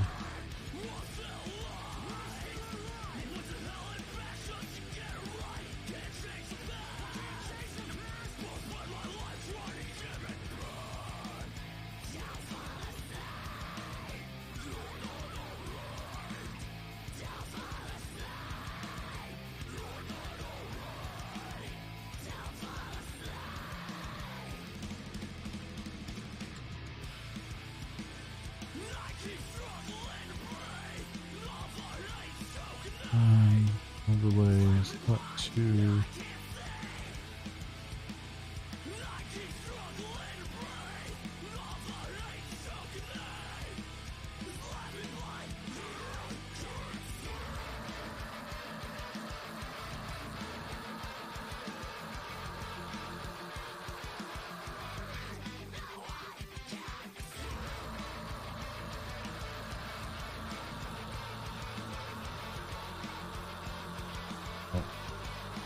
Orientation element, third line.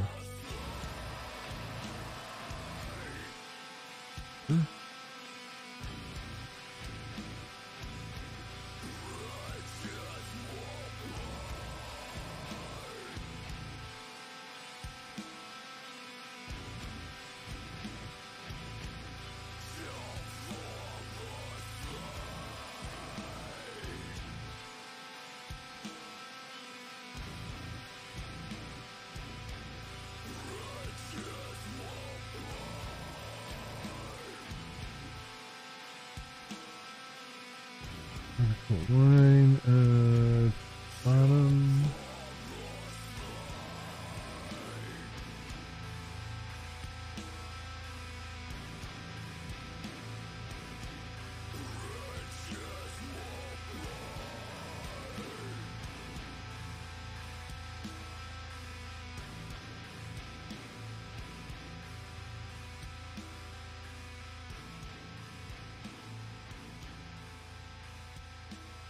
Okay, they are still all. The background is not. So I wonder if that's just the height. If I make the background higher.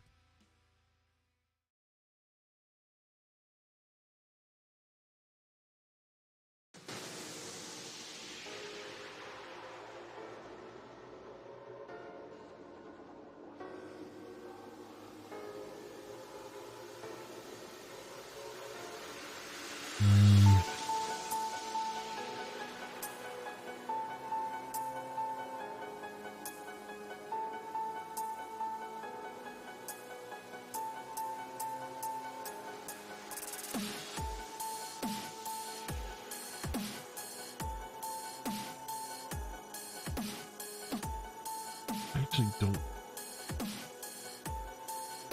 have a height on that, do I?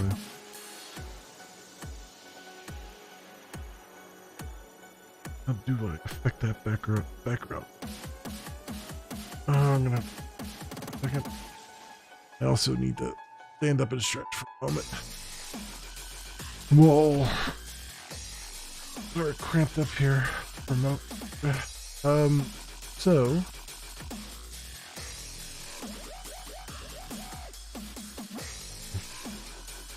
it's off just enough to be annoying, the first part of it.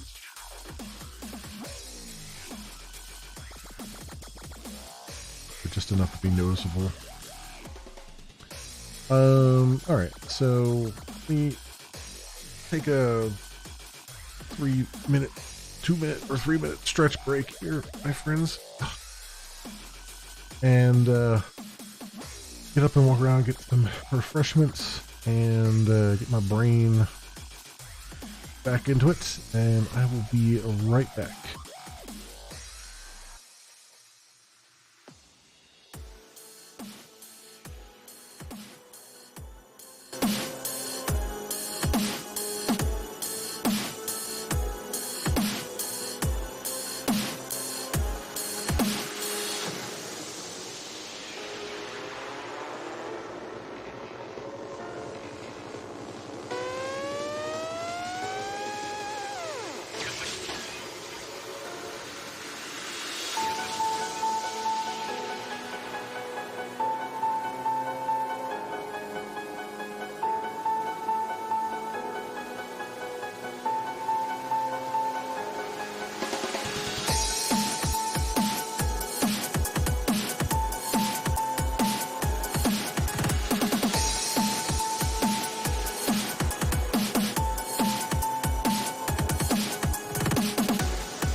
Okay, I am back. I just had a thought too while I was stretching my legs and getting some oxygen back to my brain.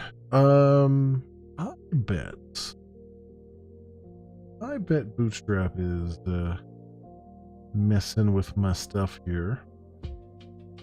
And I don't really necessarily want to bring Bootstrap all the way down into all this stuff.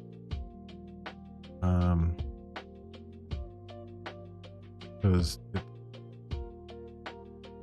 it's good for some things, but not good for a whole lot of other things. So I'm thinking maybe we're gonna have, I think we'll just have it includes SCSS that is separate from the layout. That will always be available, and it will bring in just the things that we actually want, like Bootstrap, or not Bootstrap, Fontless. So I go in here, and I'm just gonna copy this, and let's do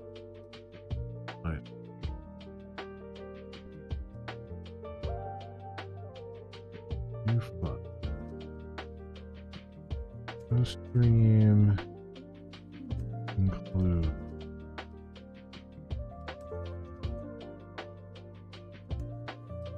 That in there. Save it. Then over here, say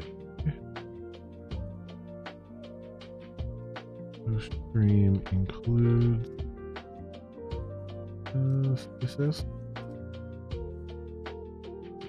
Hopefully.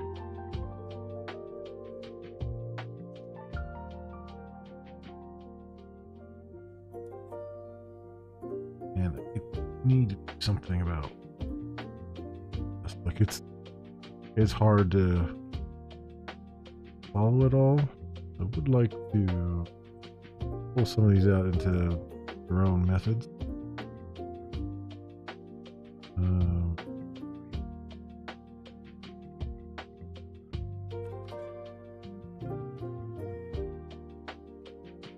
You have the co-stream video container.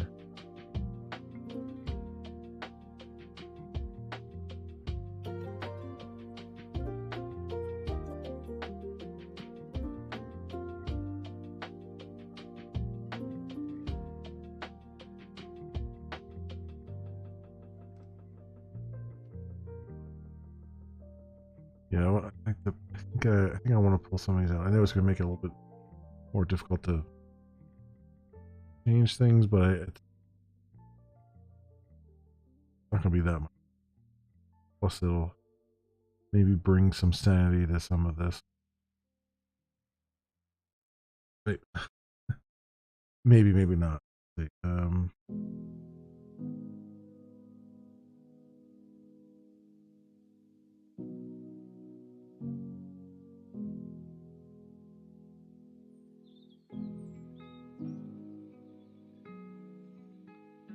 Render post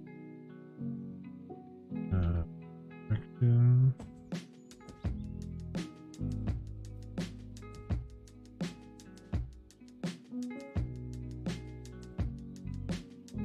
Go to section will be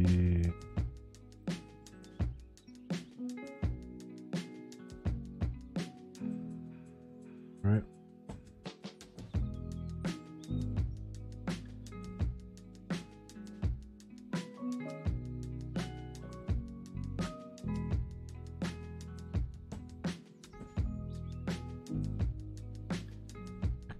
There.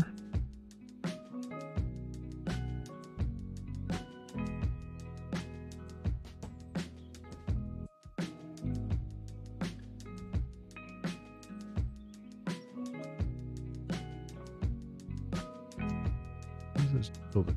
Right.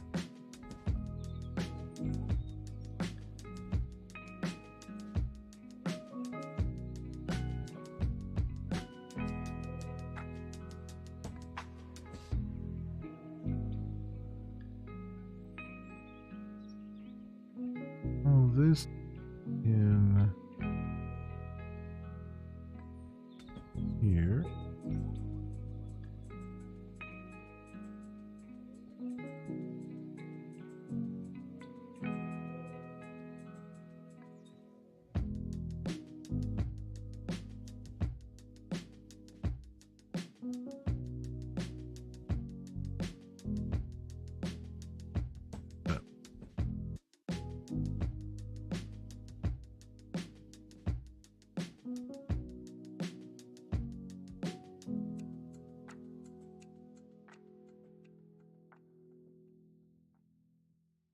To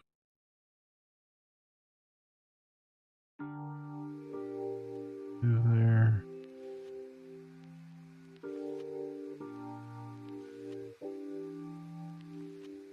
A little bit more. But it's not a thing about making it accurate. The render It's host. a thing about making Yeah. it feel right.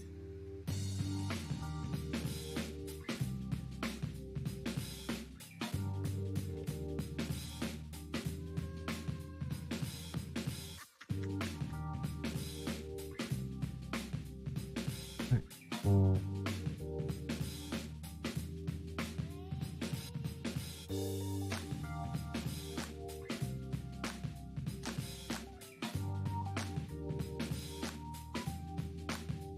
Yeah. All right. All right. A little.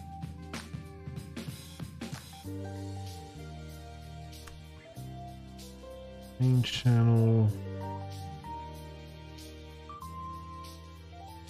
You know, take out, if it's an accident that's an error that feels good, then you leave it in. Post section. You know? You want those. Render main channel section.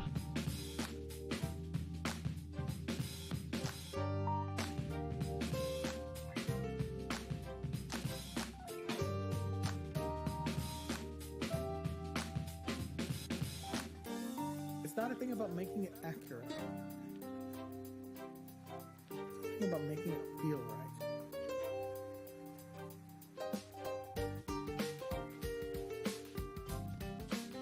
Yeah.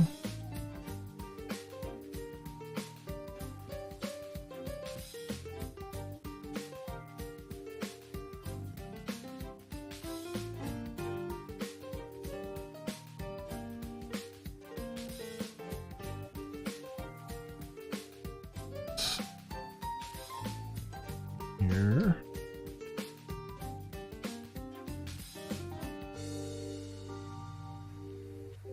But it's not a thing about making it accurate.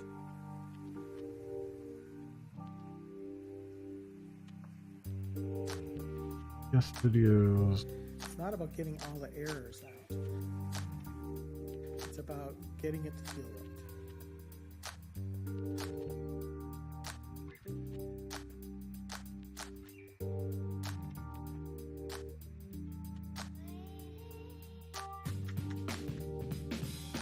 Mm.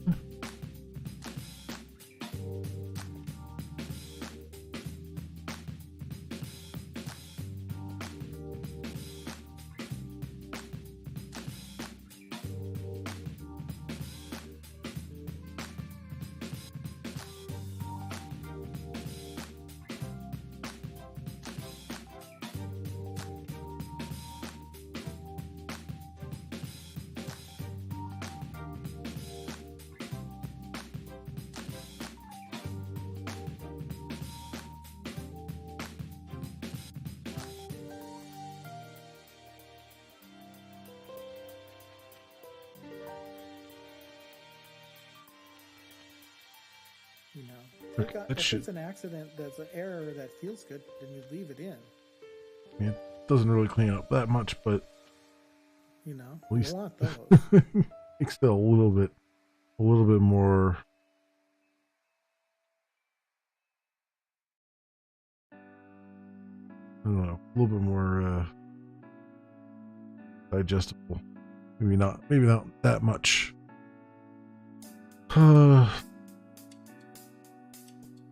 put those in there. No, she'll only be bringing in. Includes here. She'll only be bringing in the font. So I don't know if I have to be fresh.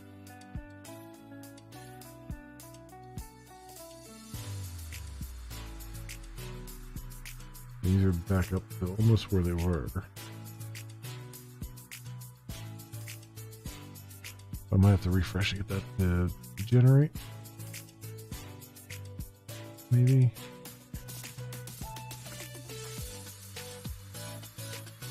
Right now.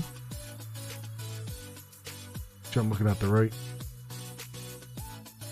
Making sure that all the changes have gone through as well.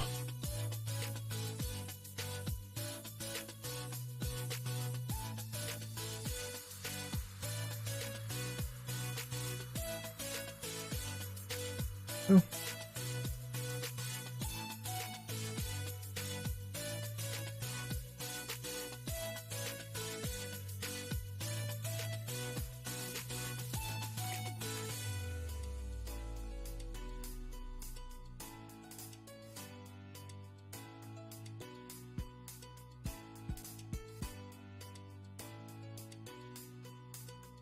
Right here. And this false.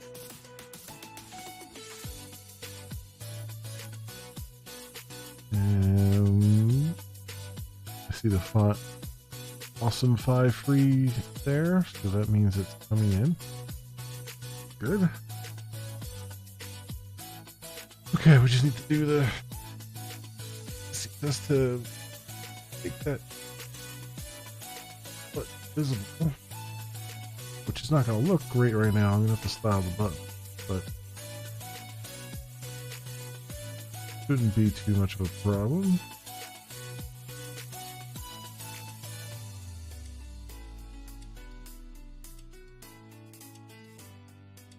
Oof. Damn. A lazy Saturday here. What a lot of rain. I mean, it's rainy. We're getting the remnants of Hurricane Ian up here, which I mean is barely a blip on the radar up here, but good. It kind of took a northeasterly thing, but then fell apart. And when we get northeasterly, storms are usually really bad because they usually intensify, but it kind of rolled on through here and just gave us a half an inch rain. Nothing too crazy. No real, not even really winds either. Yeah. A little like gust here or there, but nothing crazy. Which is nice, given how much damage it did down south. But we were in that kind of weird summer drought, partial drought that we get, where it, for much of July and August, it just doesn't rain.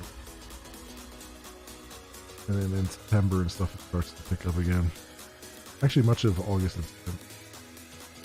And then it starts to pick up again. So, we needed it one way or the other.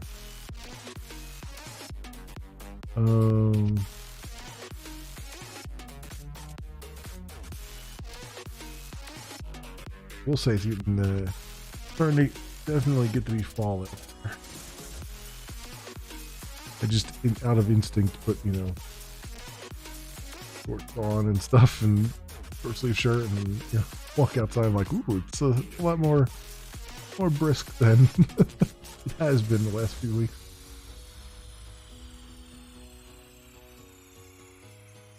What am I?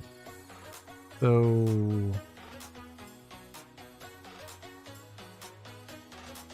yeah, that's what I'm trying to do. Where's my... Okay, so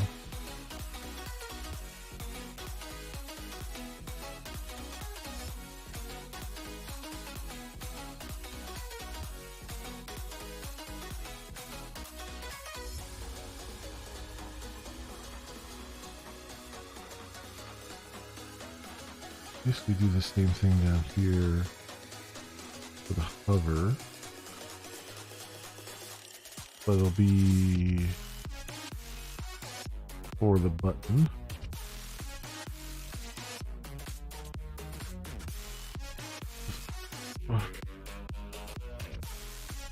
Screen visible. Lot 1. Hover. Screen what?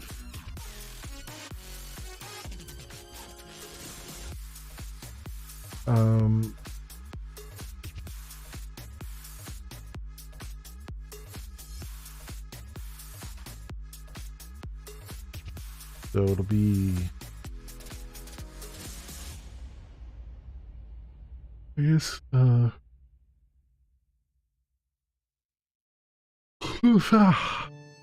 just absolutes. Ability, visible.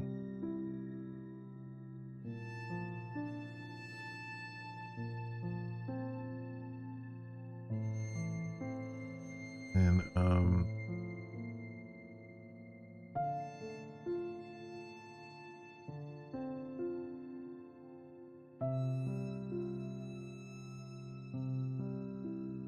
was 500 first.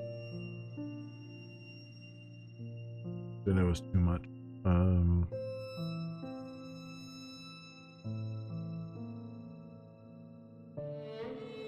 300.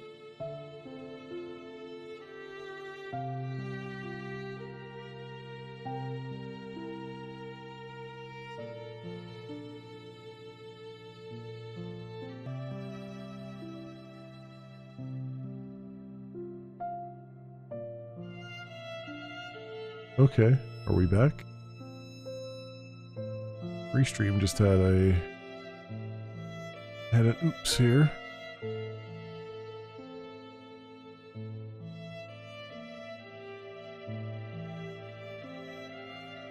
Looks like it. It looks like I reconnected.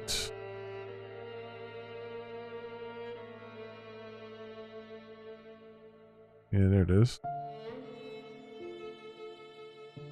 Okay, hopefully everything's so good. That's interesting. That's the first time I've had Restream actually conk out for a brief second there. Like everything reconnected. So I guess we're good. Let's see. You know what, let me check here. Am I still live? Maybe?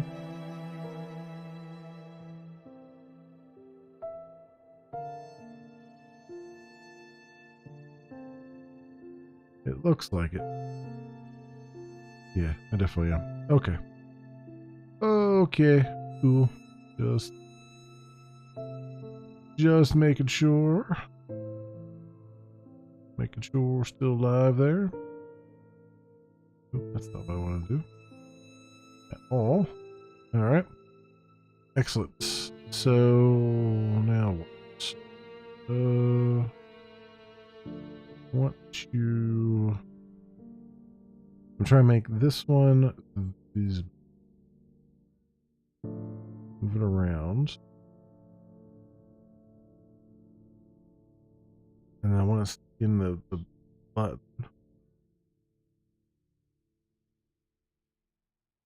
So we'll see what that looks like. Let me move it around first and then see what it looks like.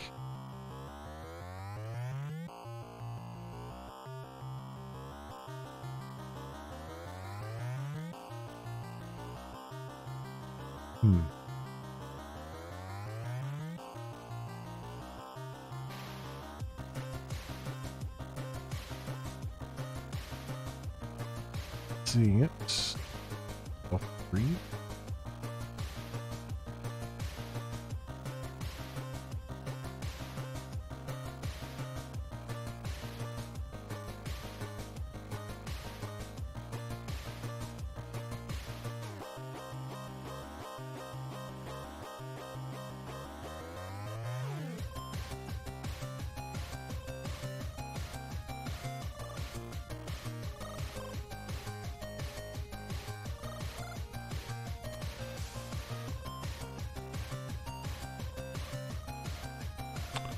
Visibility hidden there. I wonder if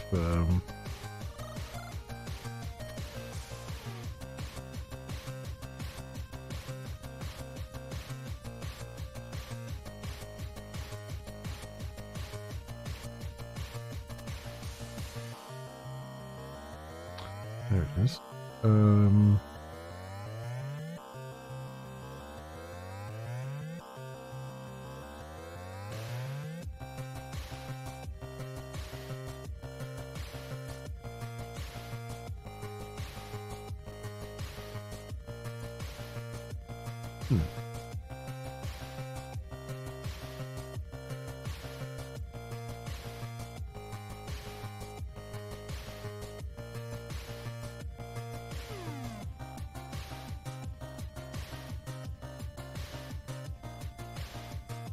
Button anywhere. I don't see where the button went.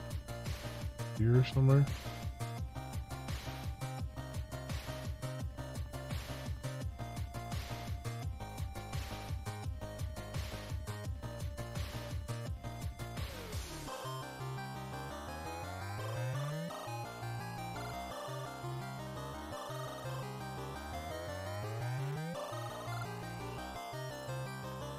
I don't see it. Where is this at?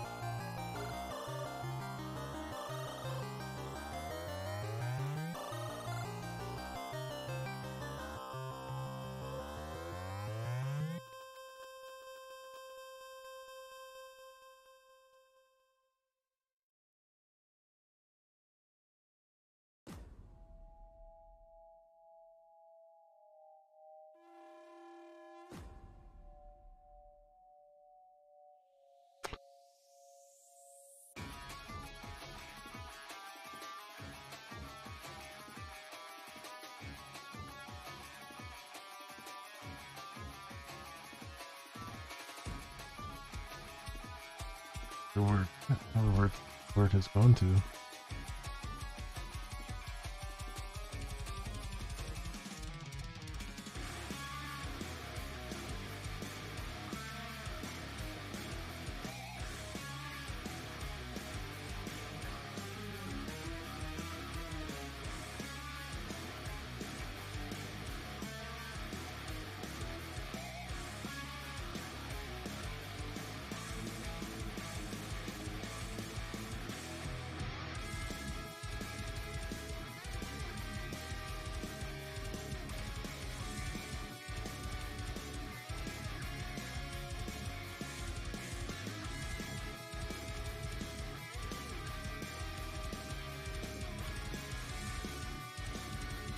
Still with a highlight. Can't find it.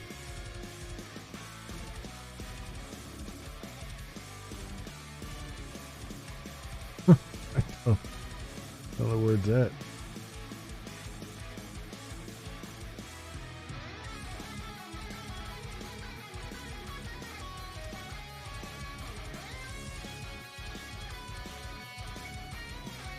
Oh, there's still the display none on the stream swap.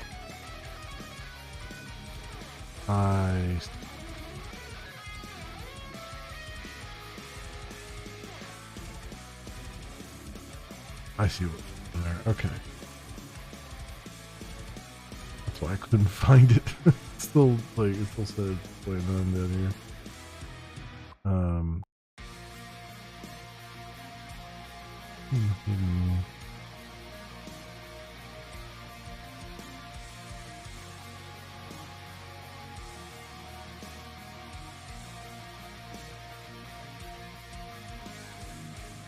What's interesting is that like I have display none on the Clickstream hidden, but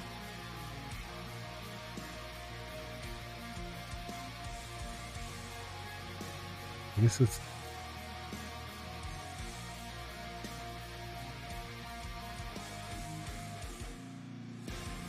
huh.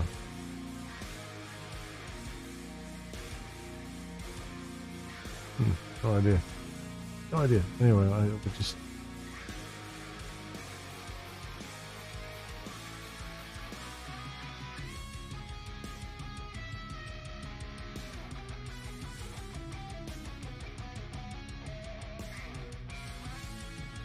see the button showing up down there. So I guess I'll do like visibility hidden or something.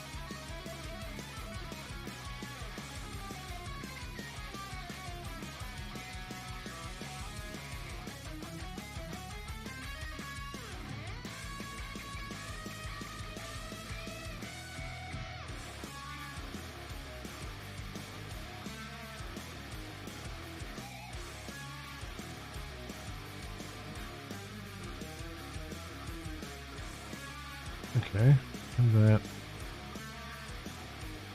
going up now on hover.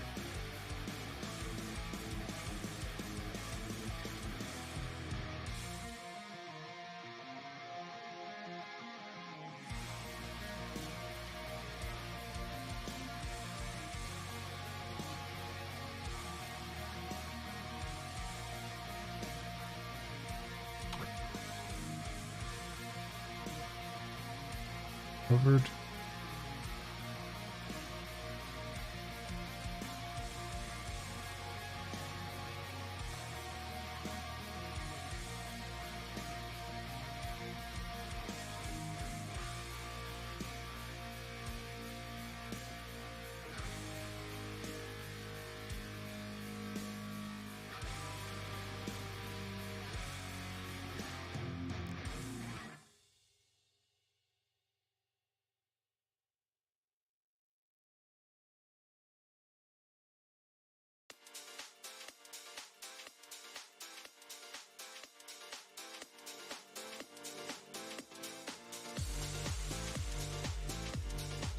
Wonder where we could be, 'cause I guess if I always put them up in the corners, that'll be good enough.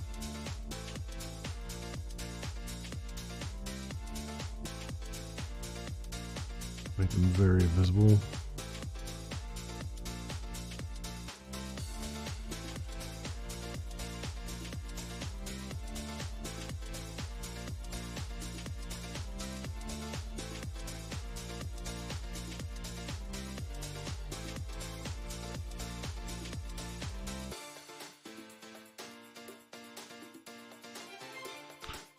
Right about there.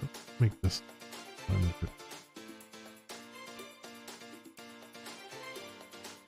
There by 900. I wonder if I should make it bigger.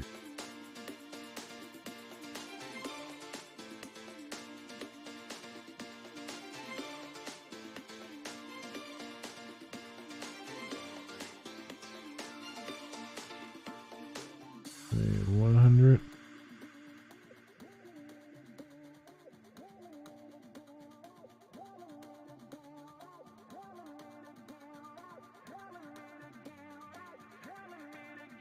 Yeah. It's not gonna be as big as the text size, huh?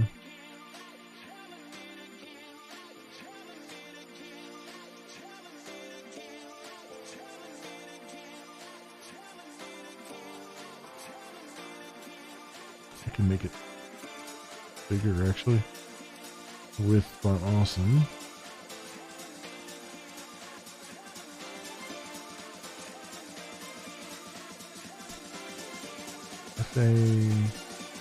Correct?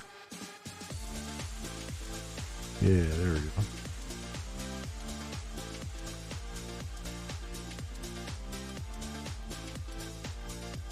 Sure.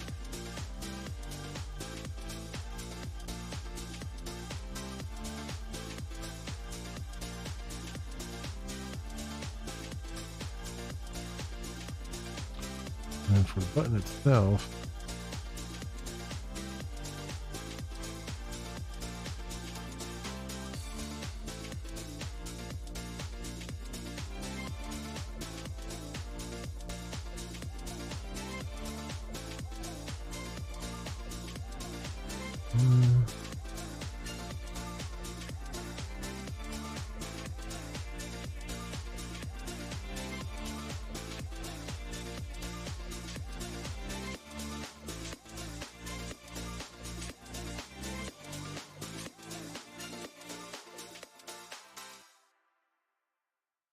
color. You know, I'd really like to become a dubstep producer, but I don't know where to begin. Here's an article with steps. Step 1. Pirate FL Studio. The cracked version has a way warmer sound than the port version. Step 2. Render the project with a bit rate of 32 kilobits per second. This is to make it compatible with phones. Step 3. Make your serum wavetables in MS Paint. Final step, add 2 instances of sausage fattener and 3 instances of OTT to your mastering chain.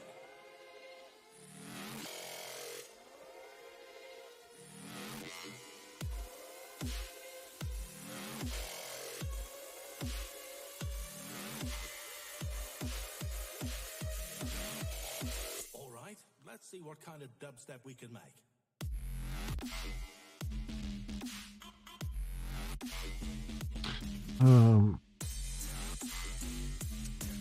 I can round over this here.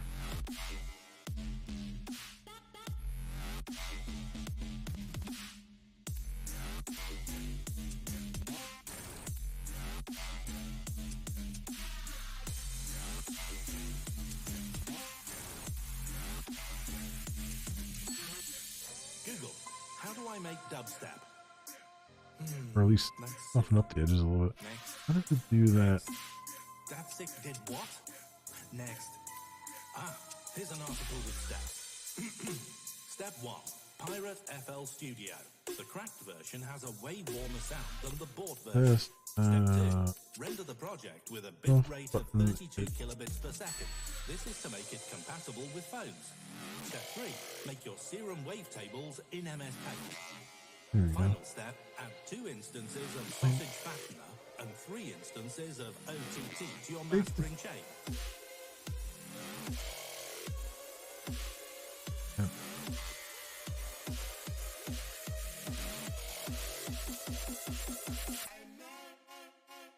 We're 1 pixel. Well, okay, and they also put a border around it. Okay.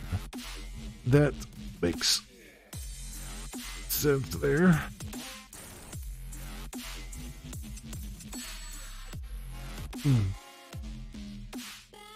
All right, go that in here.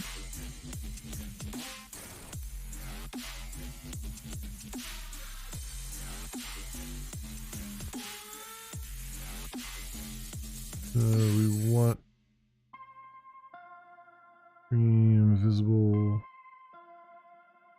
The bottom was, I think, 100, 900.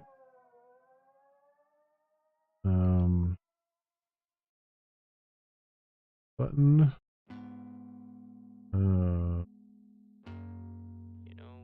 Sometimes. Order 1 pixel solid. It's okay. They say 1 pixel solid, and then okay. I feel you shaking. Take a rest. Love, forgive me if I'm not the best. Radius. Yep. Open your eyes and clench my hand. 5th of. Don't need to cry if it's not the end. And you might be in love with somebody. Baby, I need to know. Baby, I need to know. And you might be in love with Light. somebody. And I want you to know. I wish Ground that color you were is here black. with me.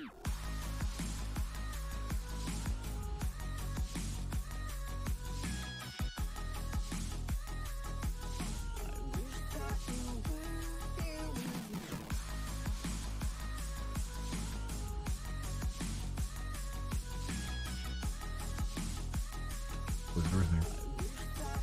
And that one, let's see what it looks like.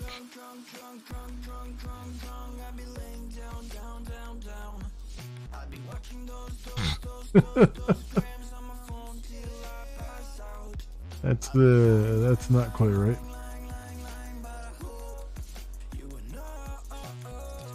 Yeah, it's a lot Okay, I'm not gonna put a width and a height on it. That's, that's not working. I do want to update font Austin though.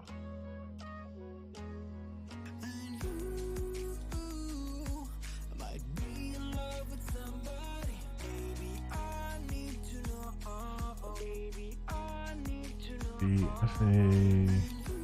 Let's try 3x on there.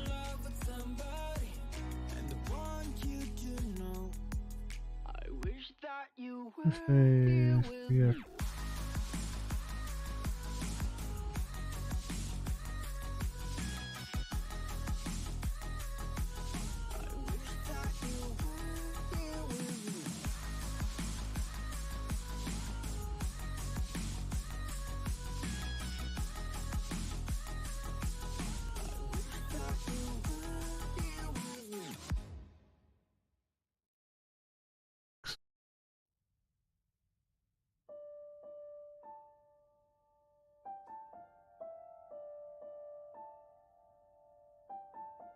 I feel like 50% is too much.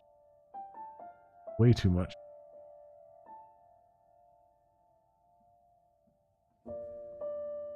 Try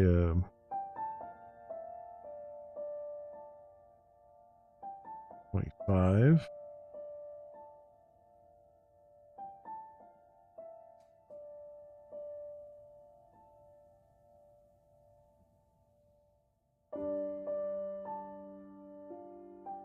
Yeah, that's it is a little bit too tall now, but I kind of expected that. Do left of 50 to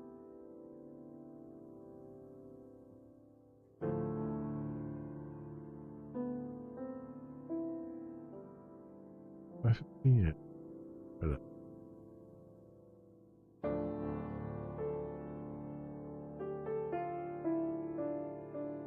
yeah, I think that's good because it's prominent enough that we'll see it. And then also I gotta make the over the button. I want the cursor pointer, not pointer.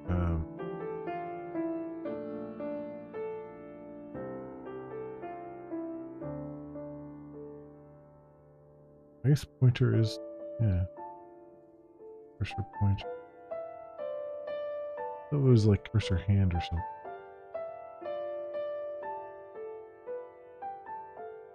It is, no, it's gotta be cursor hand.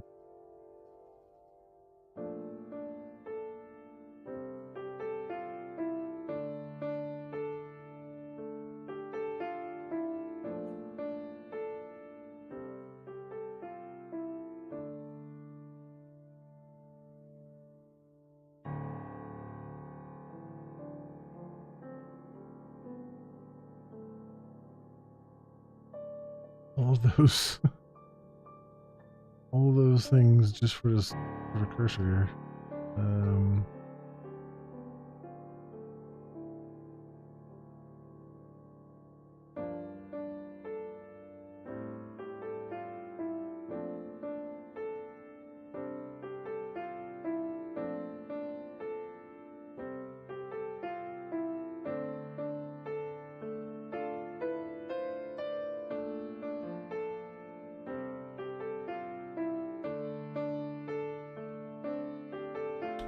Cursor hand is still a thing.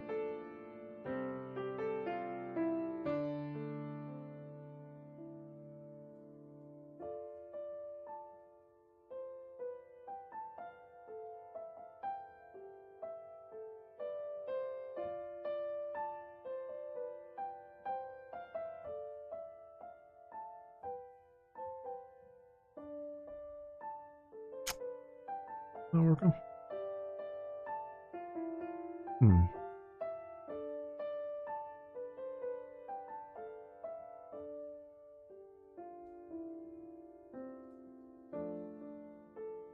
Um.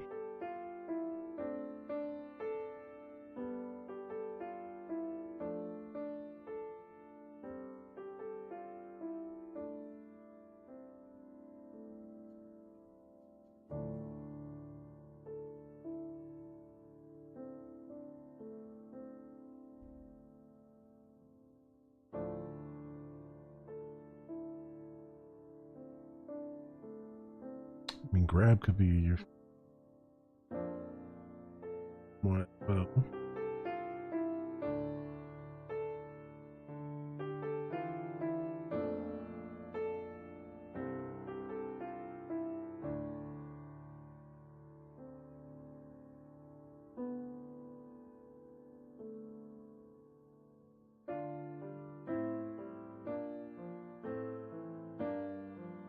that would be more for if I was doing drag and drop. And that I don't really want to do drag and drop.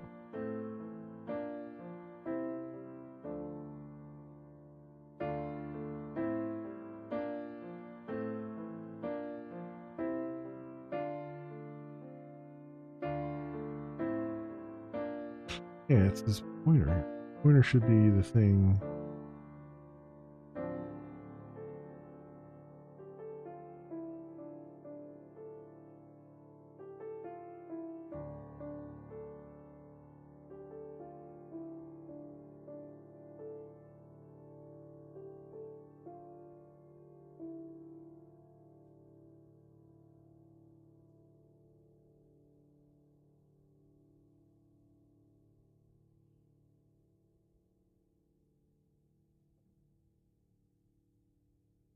There it is. Push pointer, that's what I was for. So you can click on, which it is. Okay. Get there.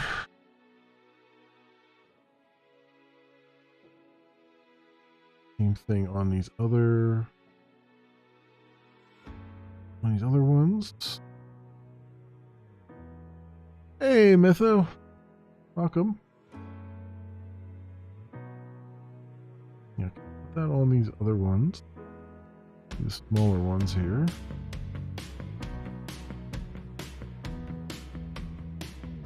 Well,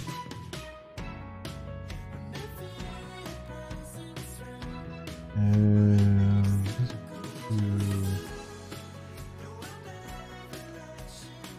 just want to down here is where we're doing the hover, right? I keep these with the hovers so I don't miss them while we're doing stuff. It's going pretty good. Going pretty good. I had a few. I've had my share of some technical issues, but I think I've got a good portion of them solved. It's kind of a weird how can I put it? It's like it's not terrible, but I had to kind of jump through some hoops to get like this Phoenix really does not like working with Shadow Dom stuff. So I had to kind of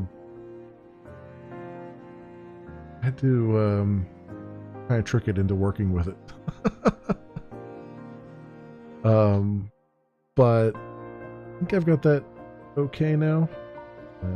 And really I'm just kind of doing the CSS. And I'm trying not to cheat by doing any SCSS. I'm just doing straight CSS. But I know that anyone else uploading their custom CSS will be able to do the same stuff.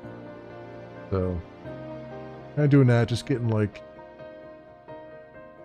the stuff on the page that I need in order to do some of the JavaScript stuff. Like right now we got like I got the hidden ones here.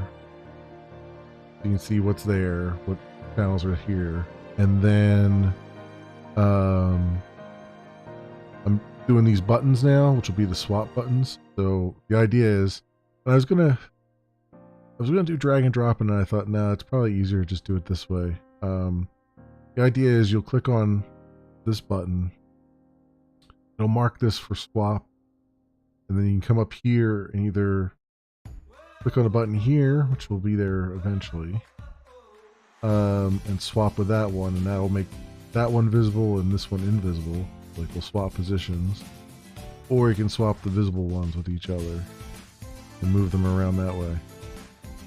And I don't know, I guess I could do drag and drop, I suppose.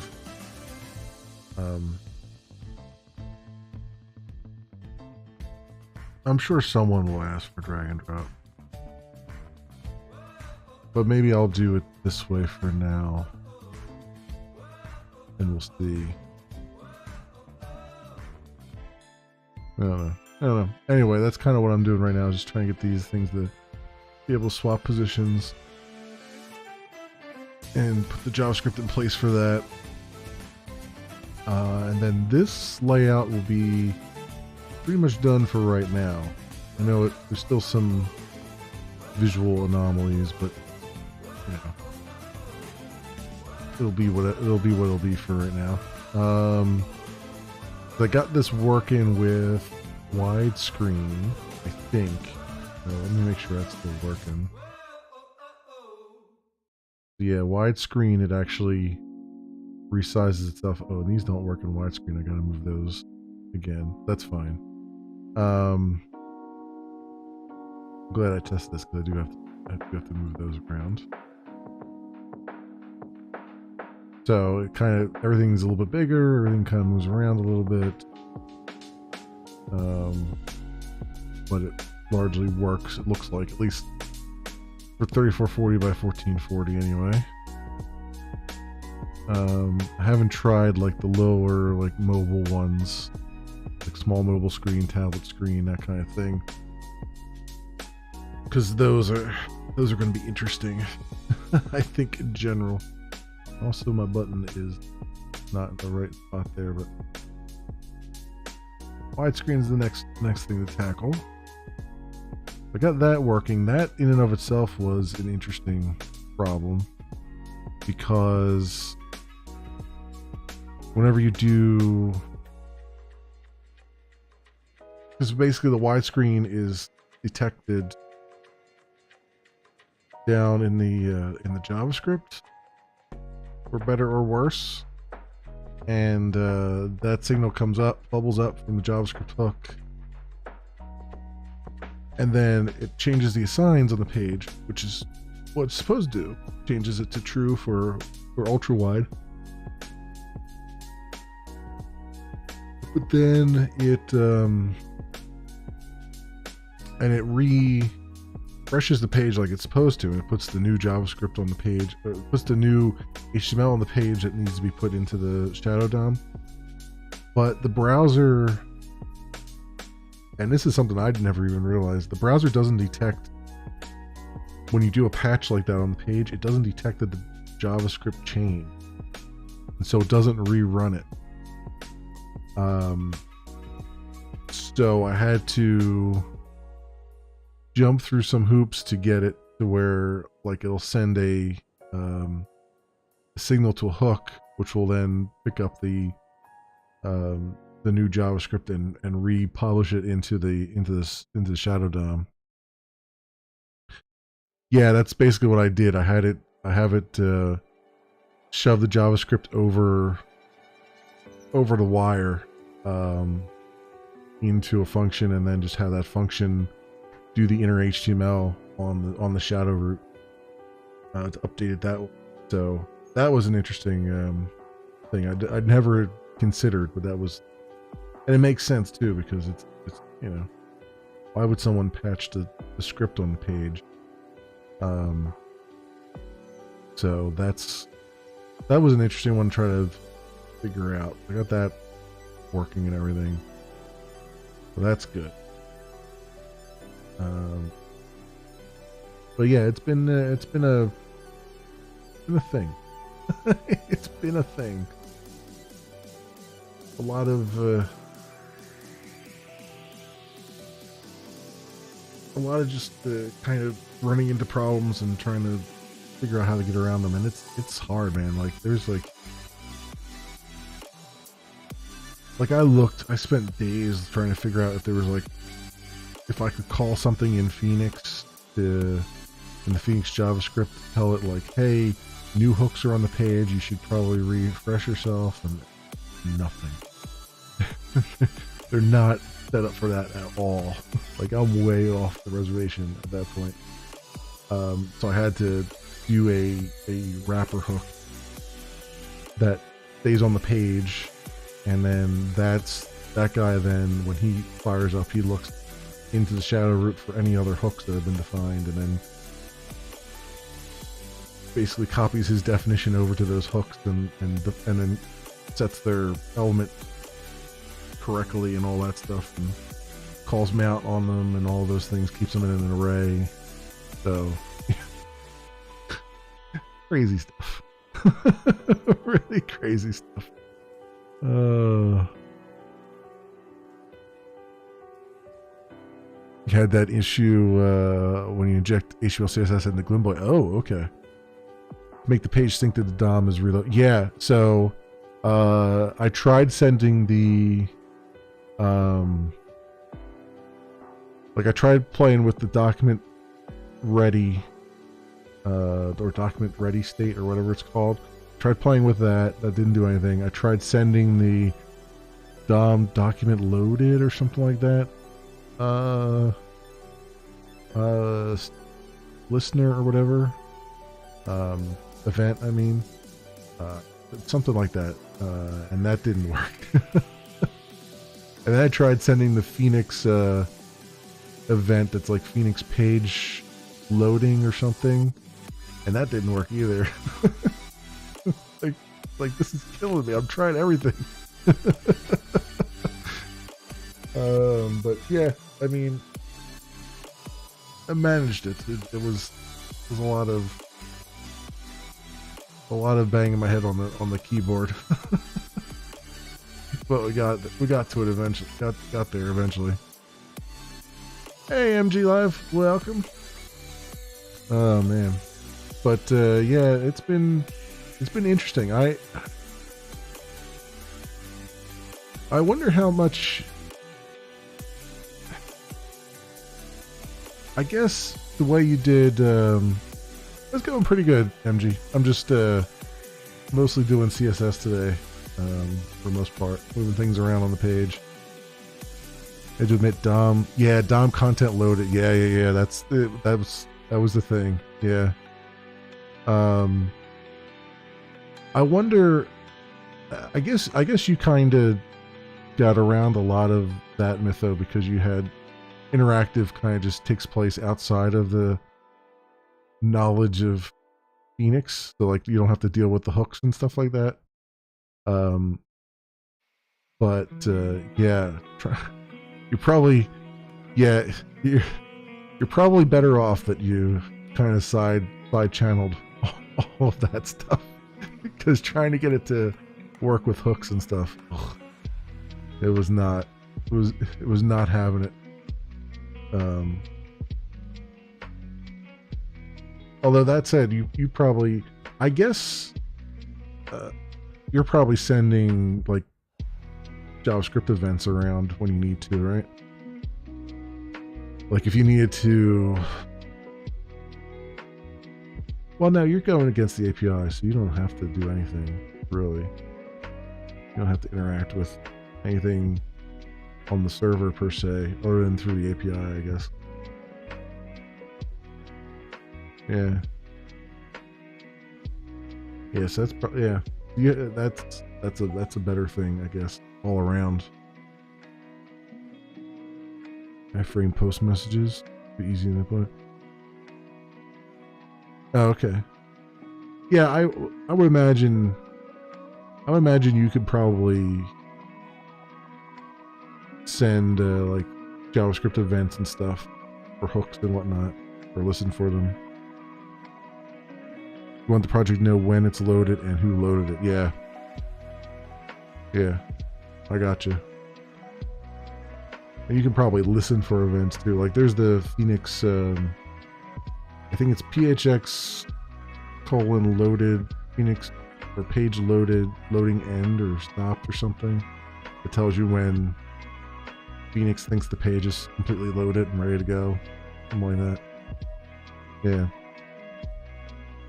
So, but otherwise, yeah, you're probably. having a slightly easier time of it because of the just calling the API directly. Which is good. Which is good because I would not. I would not wish this on anyone. The steps I had to do here to get this thing to like work the way I want it to.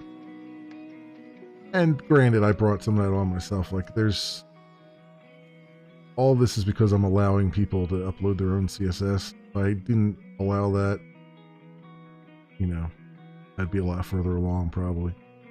But I get the feeling like this will be a better solution at the end of the day. And if not, it's something no one's done before. Because I literally looked around all the forums trying to figure out, has anyone tried to work with Phoenix and Shadow DOMs? Nobody. Ain't nobody. Need to provide some default layout templates. So yeah, what I was going to do is all of the built-in layouts, I'm going to give them for download. So basically, you can use those as your starting templates. Because what I'm doing is I'm limiting myself, even though I have the ability to do SCSS, I'm limiting myself to just plain CSS. So that way you can, if you want to customize those, you can just download those as templates and then customize them to your heart's content and they'll still work, you know? So I haven't done anything special or crazy with them. So that is my hope there. And then also on the settings page, I'm going to put a wireframe mockup. I have like a little section there. You can kind of see, you know, as you're selecting things, you can kind of see what it's going to look like. And then if you upload something, you can kind of see what, like a wireframe of what it might look like. So, and that'll help the GCT as well, because they're going to have to approve some of these things. So I got to get tools in place for them to be able to see like what this is doing. And I don't know if I can do anything with the animations. That's kind of my more concern, because since you can do CSS, you can do CSS animations, and you could set an animation for a very long timer that, you know, with the assumption that no one's going to sit there for 20 minutes trying to review your thing to see your animation if it's lewd or not, you know.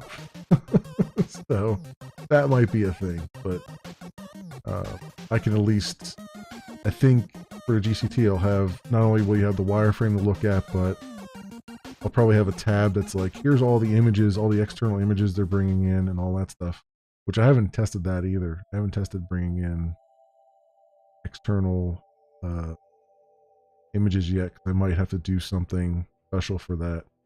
So we'll have to see. We can do that with pure CSS. The external images? I think so. Yeah, background images and stuff. Yeah, I think so. I think you can just pop a URL in there and just say, here's my stuff. I don't know. I haven't tried it yet, to be honest with you. I'm more interested in getting like the internal ones done and then see how the external, how that works. But I think you can. I don't know if it's going to get stopped by cores or something like that. So that's what I would have to test. But we'll see.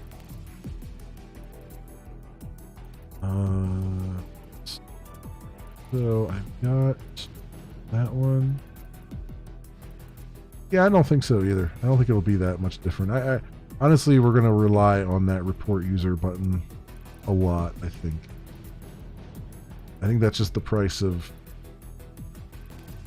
giving users this much freedom. You know what I mean? Is like, you know, you just gotta rely on other users to say like, hey, this isn't cool. Someone take a look at this. You know. I think that's what it's going to have to be. And I know that's not like the ideal answer. I know there's people who want you to somehow be a precog and know these things are going to be problematic before they become problematic, but you know, the a lot harder prospect when everyone is volunteering and not everyone has the technical knowledge to do that stuff. So let's get the buttons on these small guys here. This is the one weird thing is I'm doing position absolute on everything, which means every time we have a different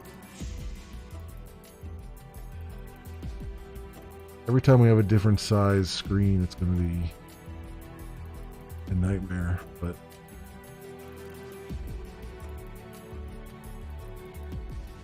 I've tried doing relative, and it just does not want to work out well.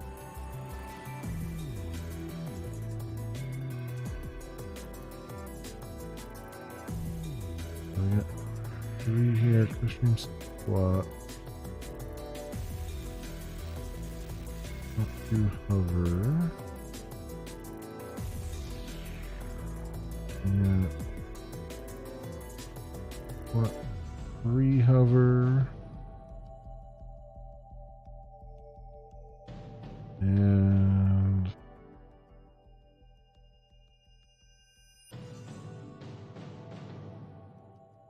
what? 4 hover.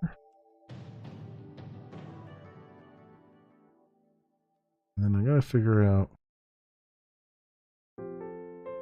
at the hidden slots too.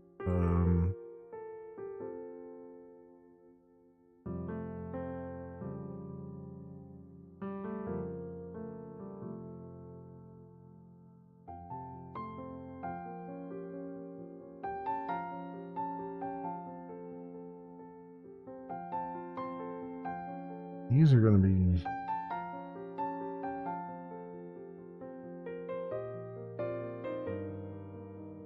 not hardly sure where to put these. I guess I could put part of me wants to put the button right over the image. But then you'll see that it's there. Maybe I'll do that.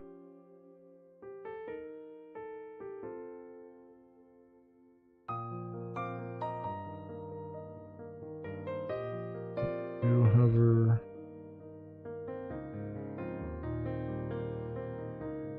Just get them on the page first. Okay, they should be showing up all in the same spot, right?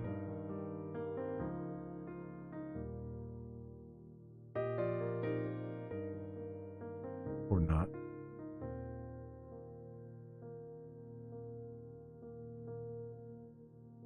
There we go. Kind of. These two are working. This one's not. These guys are working. Why is this guy the odd man out? Did I skip him?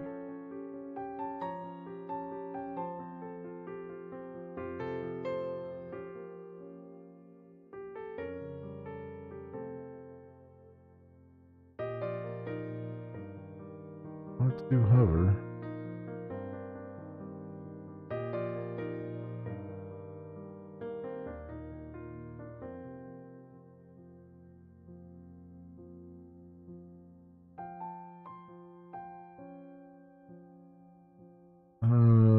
I bet the amount's wrong for this guy.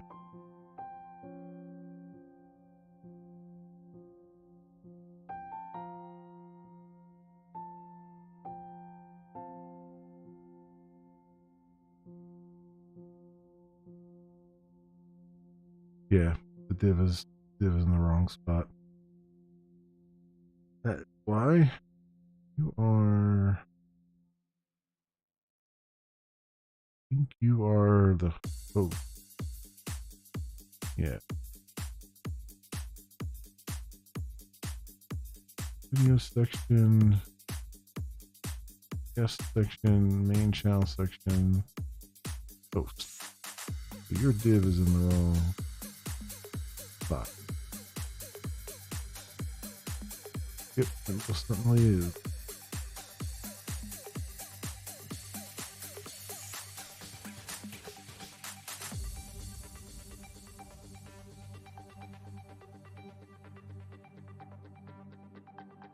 There. That should now line up properly. It does. Save that.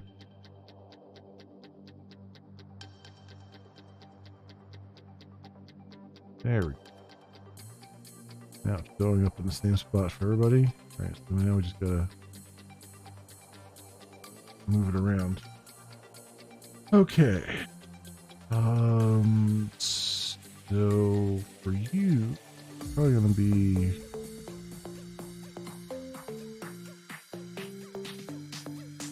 let's see.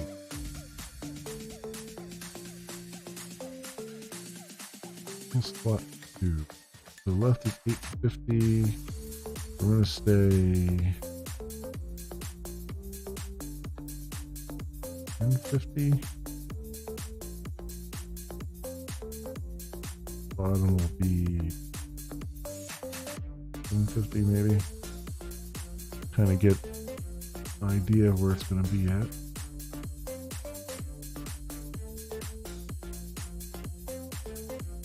Okay. Now I can just check that and hover and grab this guy and let's find a good spot for him. Bottom, say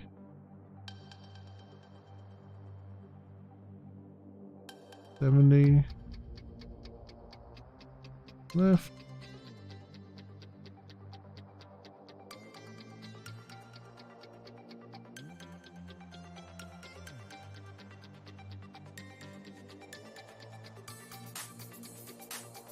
$15, $20 maybe.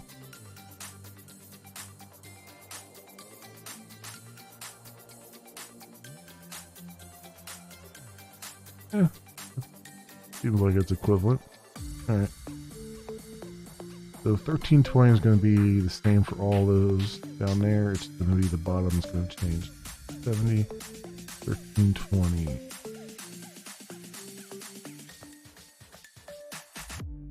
70, 20.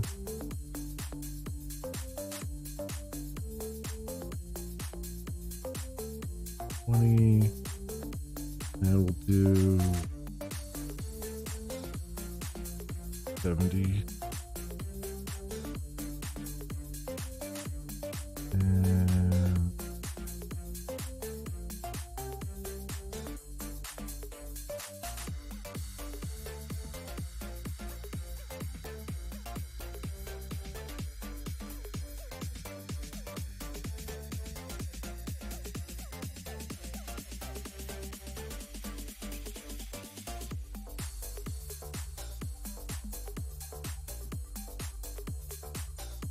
$20.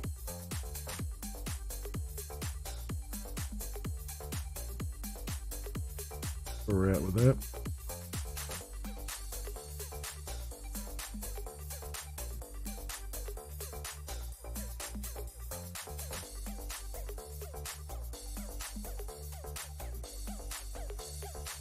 This one go.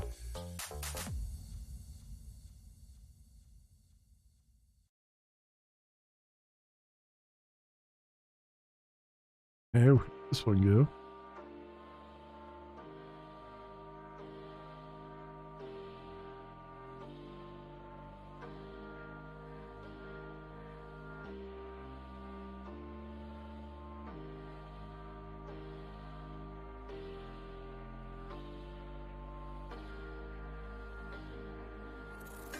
Oh, it's way over there. Oh, way over there.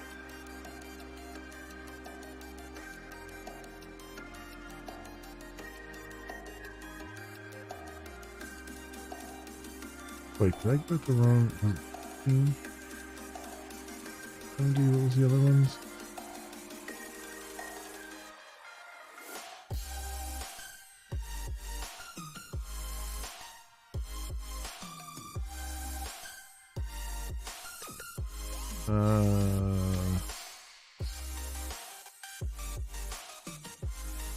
Yeah, I definitely gave it the wrong thing. You're working on a JavaScript library for the interactive stuff. Yeah, I feel you on that one.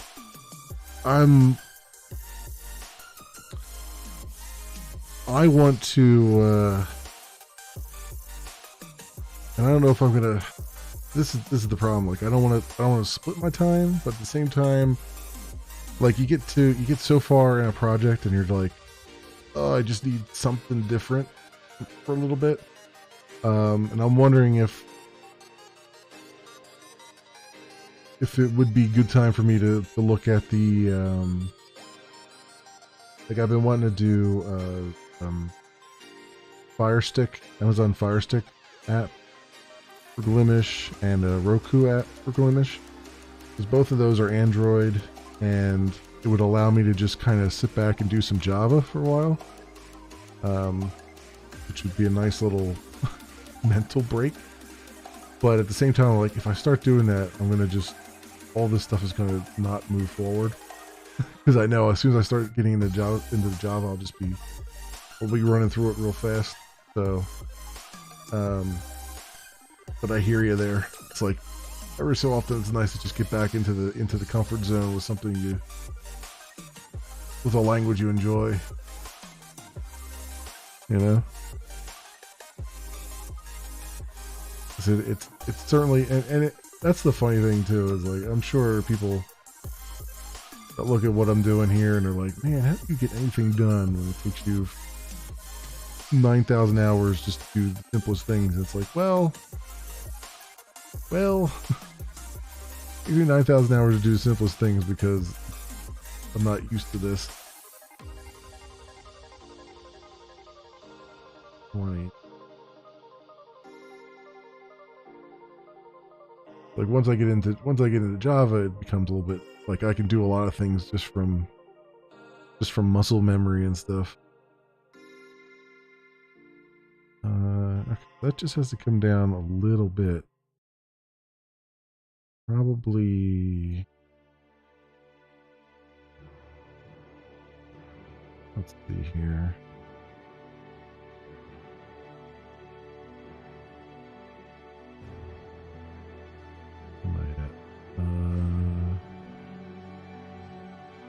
This one. Let's overlay. There we go. So, where shall div be?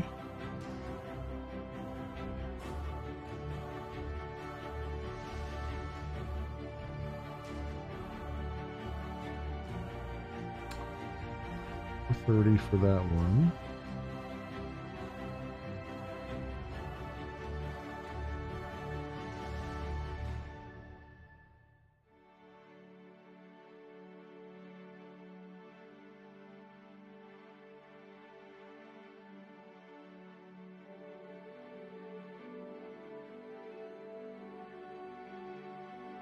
And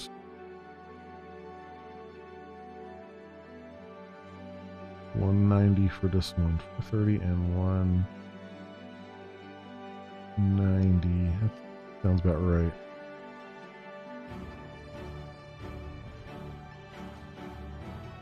$190 and 30.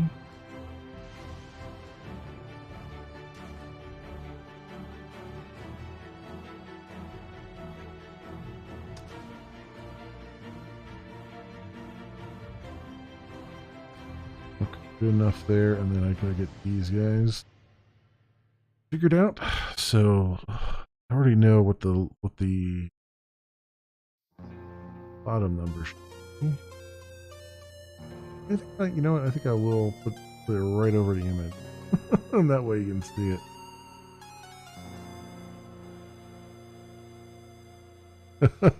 And then manually type out the API spec in TypeScript.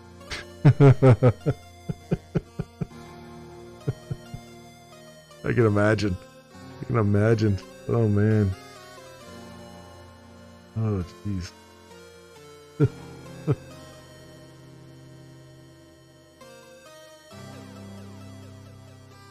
Yeah, that's the thing I gotta look for too. I'm pretty sure.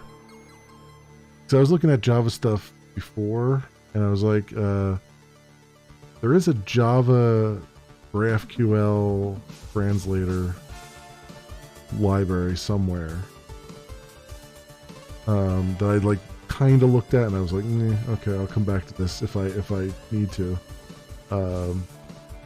So I imagine there's also something for TypeScript as well, because unbeknownst to me, I didn't realize this, but GraphQL is actually more popular than I thought. Like, I had never really heard about it until we're doing Glimesh stuff, and then I started looking around. I was like, oh, it's actually a lot of different applications that use it. And I can kind of see why they don't really want to. It's like one of those things where you don't really want to write your own API. You just like, here, just you just tell it what to generate, and it's pretty powerful, you know. That's not me knocking it or anything, because honestly, I've been, as someone who, like, I do the web services for at my day job, like exposing the REST services and stuff, and honestly, it's not really a pain for me because we have a DBA that's really good, and I can just say, like, all I need to do is call a proc, just give me the proc call, and they run off and do it, and then I just boilerplate code at that point for me. Pretty much. But yeah, I could see like the power of just being like, we'll just have we'll just stand up GraphQL here and let that do its thing, and I looking at it even as maybe something we'd potentially even do in the future for the day job at some point. Maybe looking at exposing like a GraphQL endpoint and just saying, here, you guys want to run reports against our system? Instead of having us write reports for you, if you want to run reports against it, like, here you go. Learn this GraphQL language.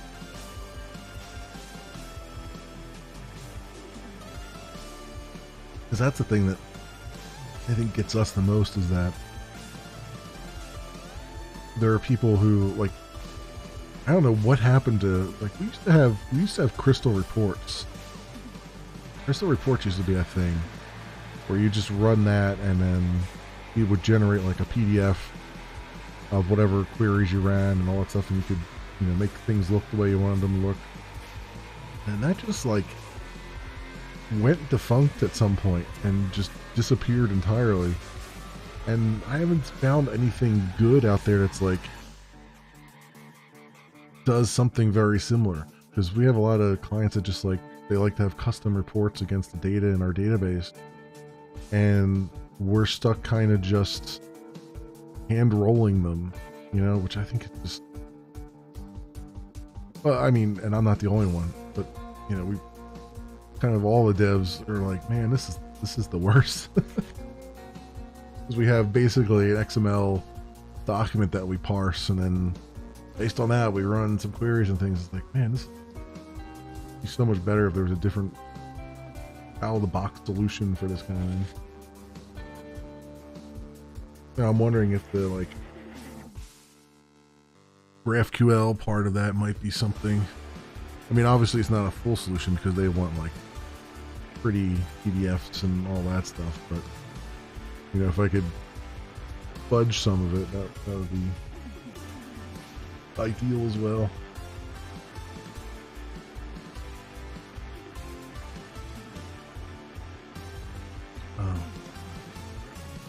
let's fix these.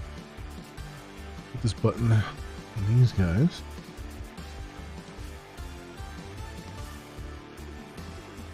And I think I'm just gonna do that. Copy these down here. I did. I'm just gonna. I think literally I'm gonna put them right over top of the image, so it's obvious that they're there. Because that's kind of what you're gonna roll towards anyway. So that one hover.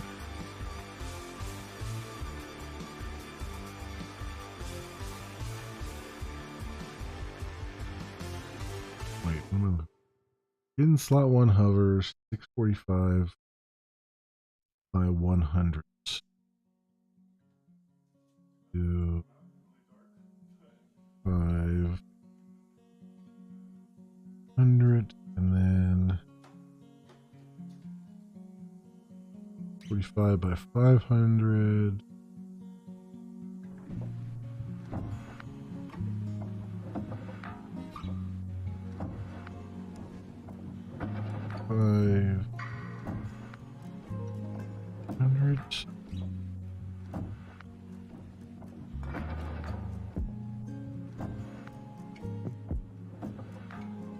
I mean, we'll have to adjust it a little bit, but I can adjust them both. I think about the same amount. I think it's got to go up, baby. Well, let's see. Heck.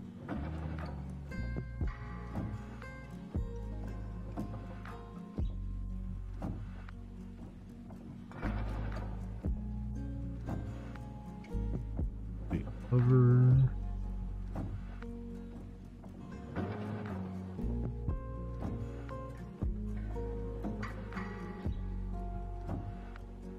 $45.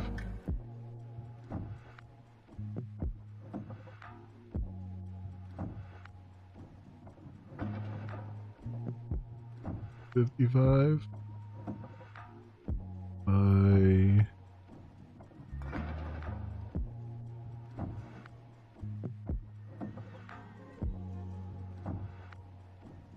7, 8,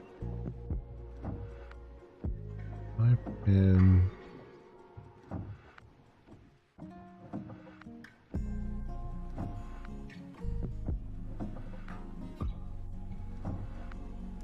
Ugh.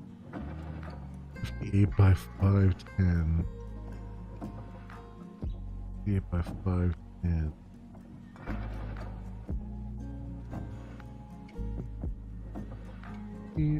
By 510.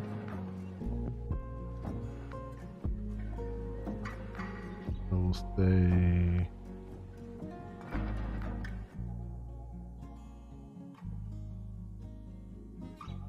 110. That one.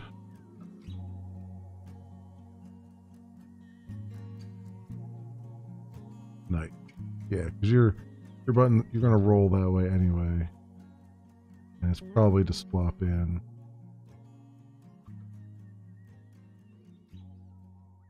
That's good. Though I am kind of wondering if I should just leave these on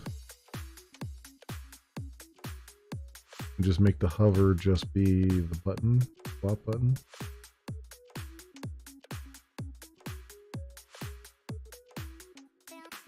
Oh, these are hovering down here too.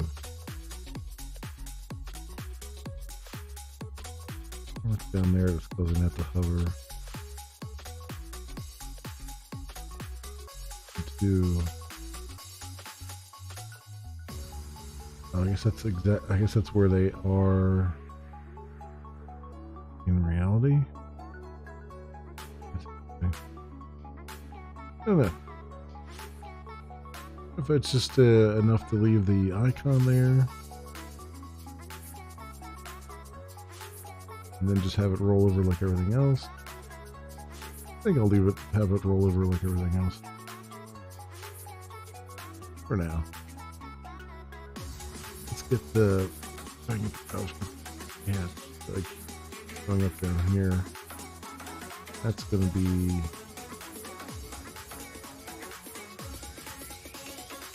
weird.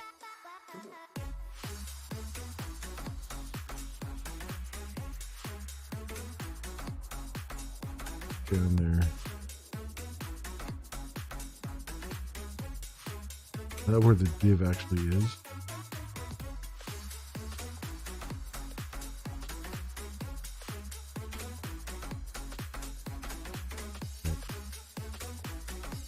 Oh yeah. Okay, so the div is actually down there.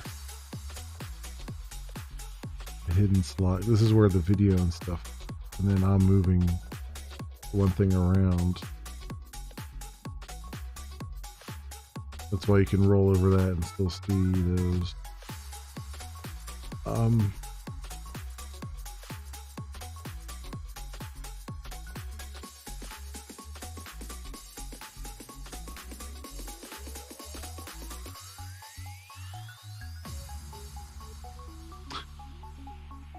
I have them as display flex. Maybe they should just be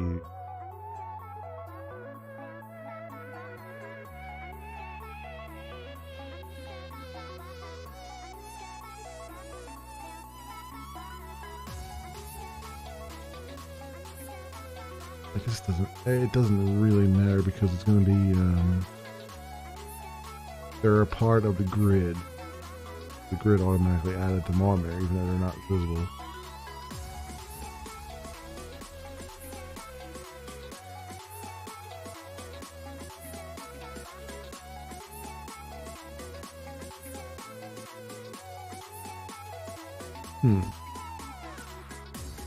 Yeah, I guess that's probably okay. I wonder though if I put as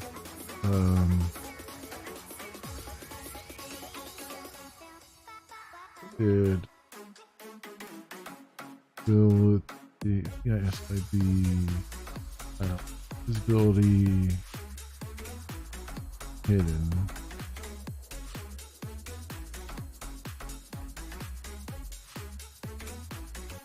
Oh, that actually worked. Okay. So because it's hidden, it won't trigger the hover. Okay, I won't do that then. Where's the that's on the actual tag though.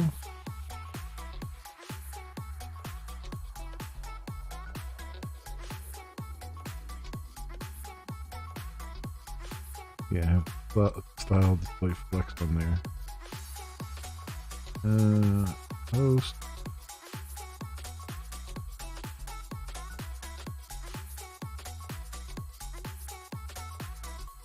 Can I have it on the main?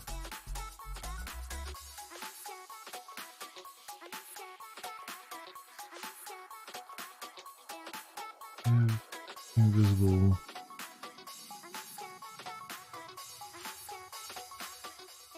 I know I have it there. Display flex. And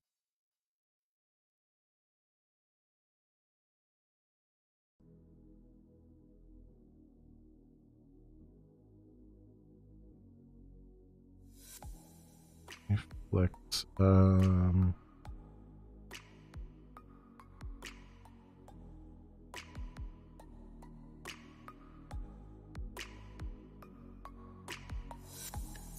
We'll just do this.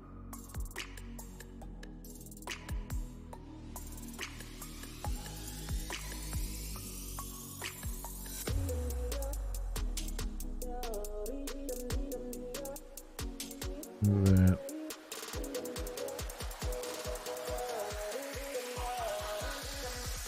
Are you ready?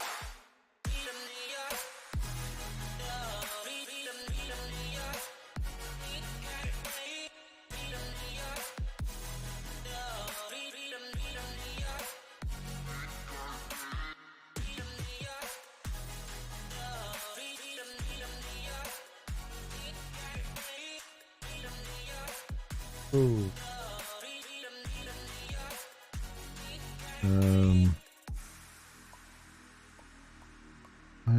That format it right here. Else. Wave flex. Ability. Hit it.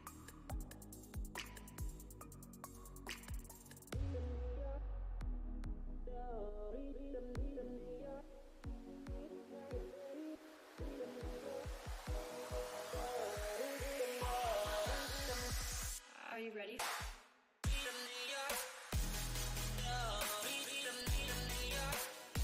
That's better. Now it's not triggering that.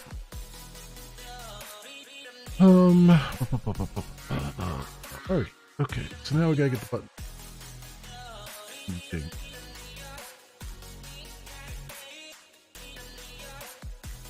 Register as a button and do its thing.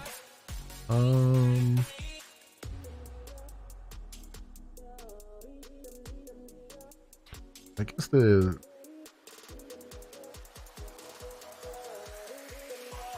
the best way to do it is just make it. Are you ready?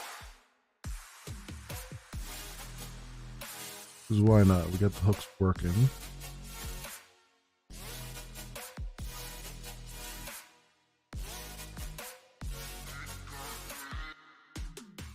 Although I guess, yeah, I guess it's fine. Because we're not gonna remember which ones you swapped in and out, I think, right away.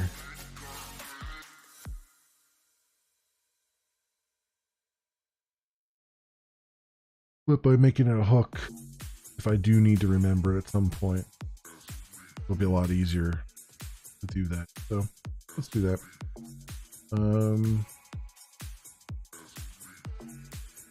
Where be my hook?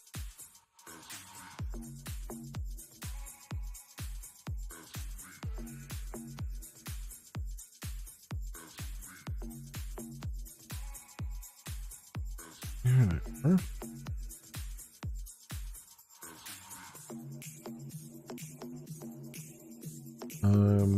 To call it go stream swap swapper. Yes, I guess.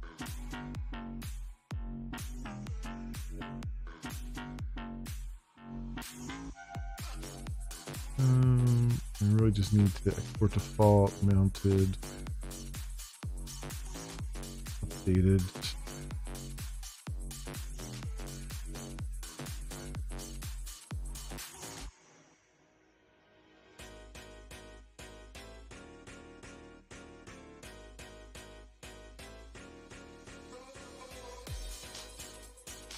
Mounted and updated. So, and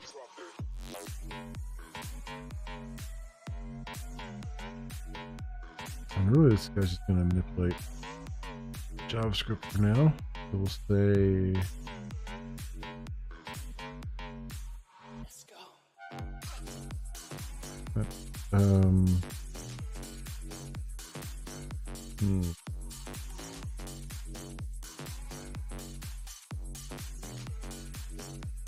So I need to know. Okay, I need to so first of all, we'll say let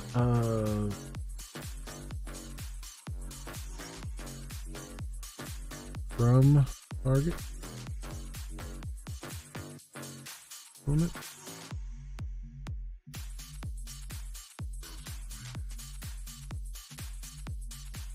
to target, or from, I guess, from element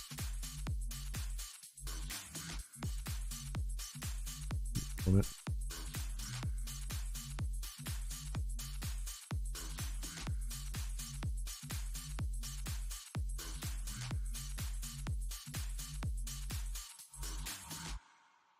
how I'm going to do this now.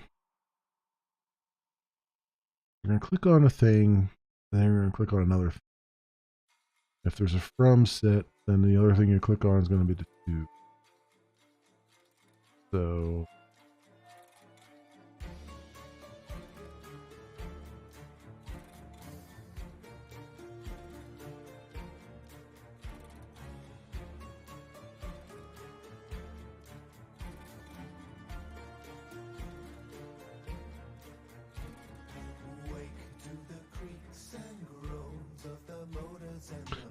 try to look. I'm just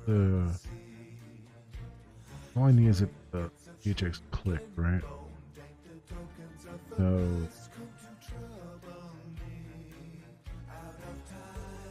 PHX click will just call this guy. Do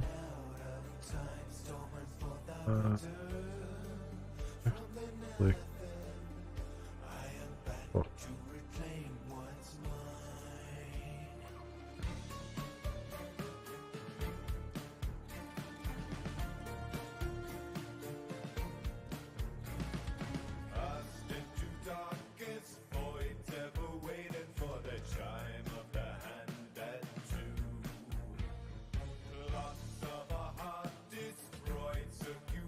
They're just doing an add event listener. Click on it,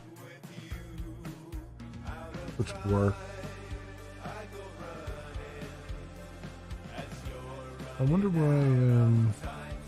I guess you wouldn't actually do PHX click on it then. Yeah, because you're just defining a hook. The PHX click is just to send is to not define a hook in rather than to the back end.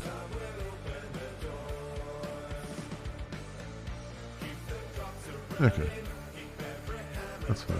Yeah, so we'll just handle our stuff ourselves here. This element, add that handler.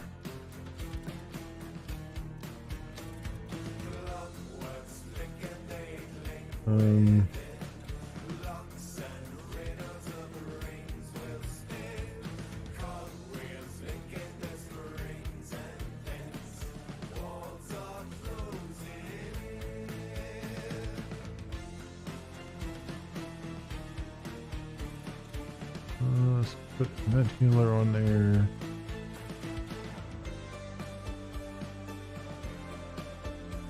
And we're saying if it's been clicked,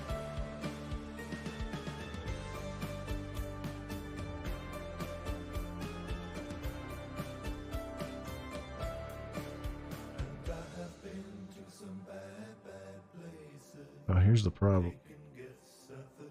So, yeah, there's going to be a separate hook for every button. How do I know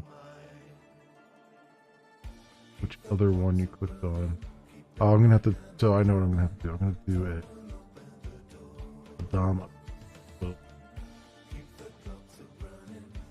So we'll say,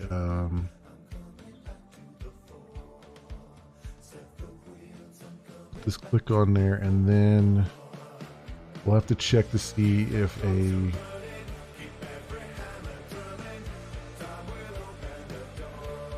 from has been declared, and then this will be the to, otherwise the from, essentially.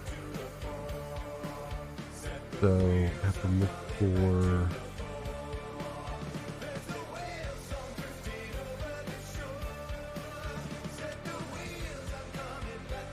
something distinctive. Yeah, so we'll do a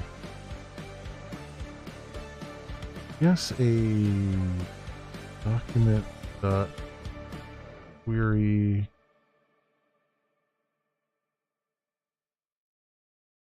selector. You don't want to do. I don't want to do query selector all. I just want to do the first match. Document query selector, and we'll say find a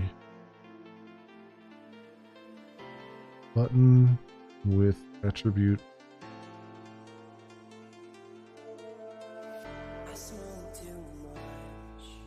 Hey, you know what? Just we'll do it as a class. Find anything that has the class push stream swap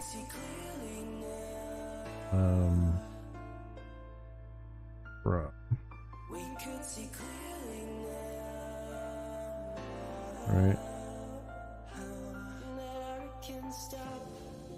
Say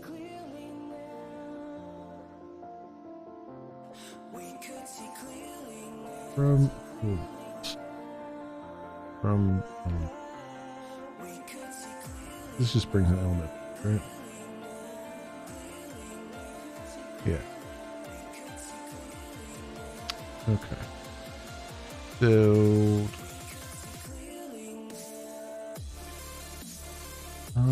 if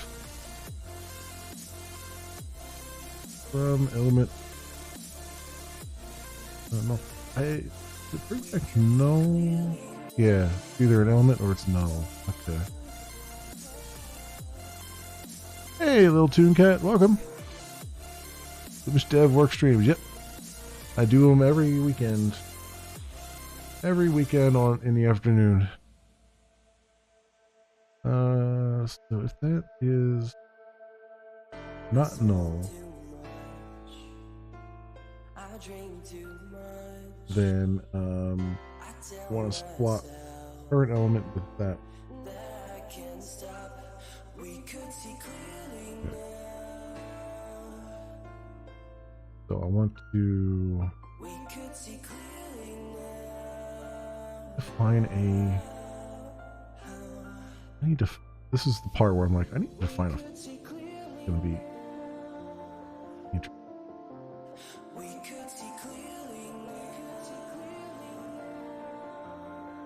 Yeah. And thank you for the follow as well.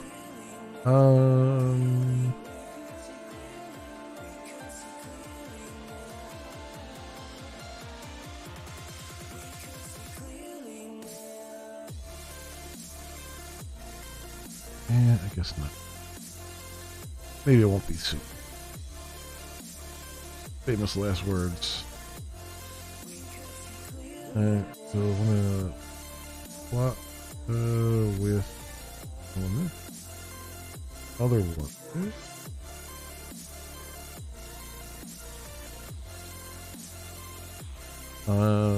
We'll set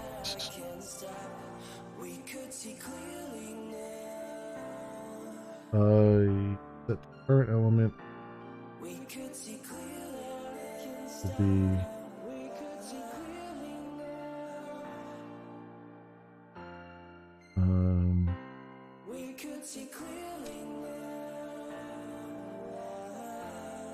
this element equal this dot L.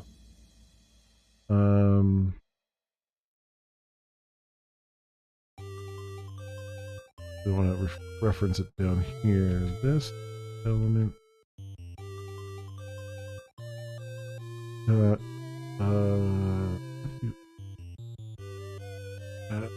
last JavaScript add last element. Always have to look with it. I always forget all the time. Fast list add. Okay. Is that right? Yeah. 13 years ago. If you're only targeting modern browsers. Okay. Minus list add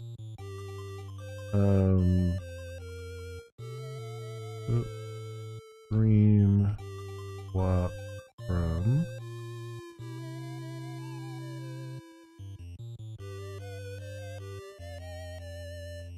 right. Okay. Otherwise, here, first of all, we want to say from element. Well, I need to make sure I take the class off of that from element. But we'll come to that in a moment. So we want to swap the 2. We want to say from element, and I've got the data attributes. So I think it's like JavaScript data.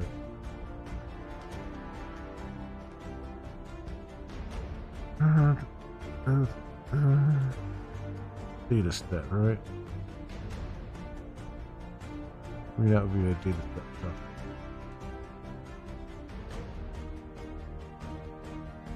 How do I know if one exists? Well, actually, they're all going to exist. I'll be fine with that.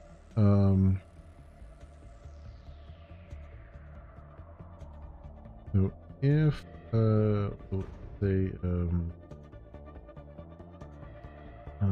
from data what from elements data that read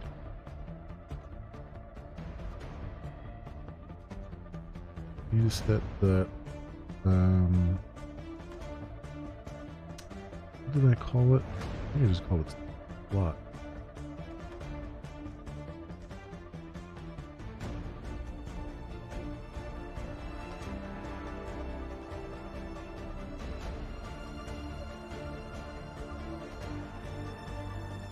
Yeah, I just call it plot. So this let's plot. What? Data set you know, data set's not count case. Okay. I was gonna say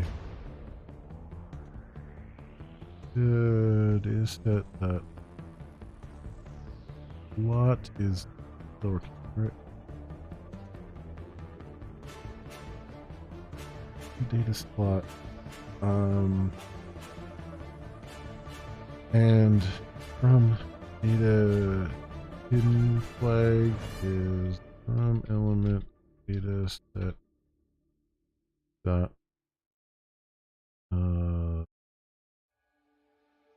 plot hidden, I think is what I called it. Plot hidden, yes.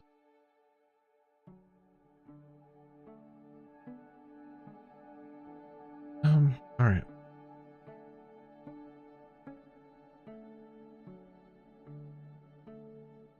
And then to data what equals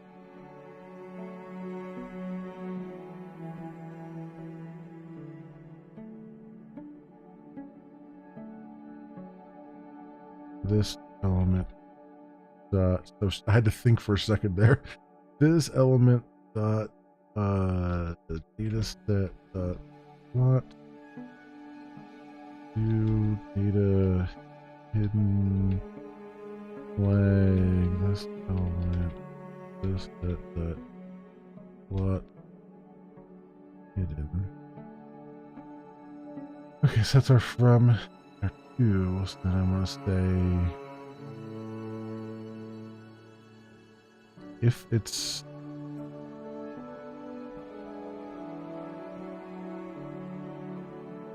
if the hidden flag is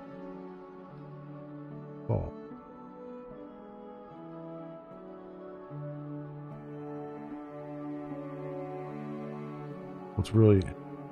what's the more important one? Is it the more important one the from or the, so the hidden flag would be on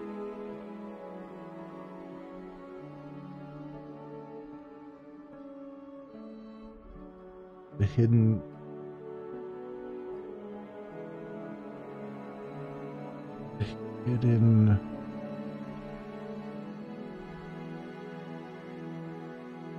streams. So what I'm trying to do, let me think this out. Hey, Saint Lord, welcome. I'm looking forward to your guys' discussion tomorrow. So I actually put a I put a a notification for because I missed it the last time. I missed the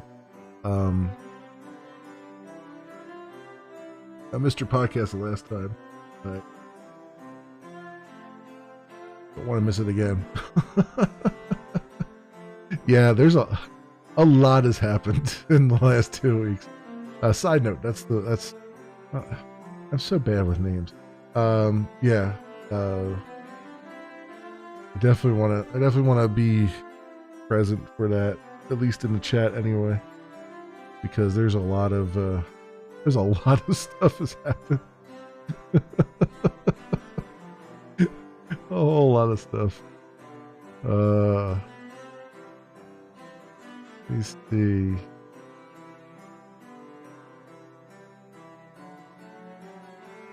In the old streaming world, not a whole lot of good either. It's true. It's true.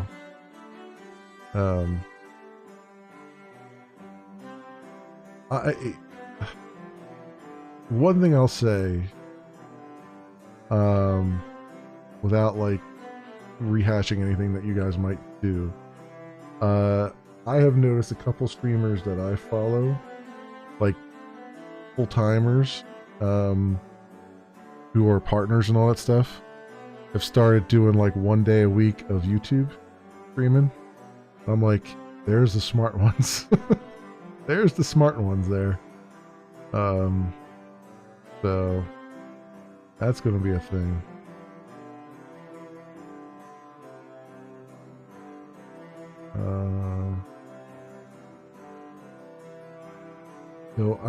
So in order to swap these things around, what do I need to do to swap these sections? I need to make it, ultimately it needs to go from co-stream hidden, co-stream visible with a visible slot. So basically I'm copying the classes on the 2 to the from. It's not even actually the ones on the 2, it's the ones above 2. Which is going to be fun times. And it's essentially what I'm doing is I'm copying the outer div classes.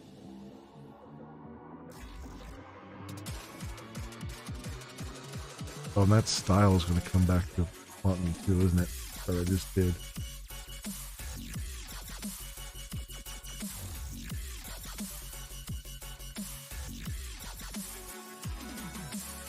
Maybe it'll come back.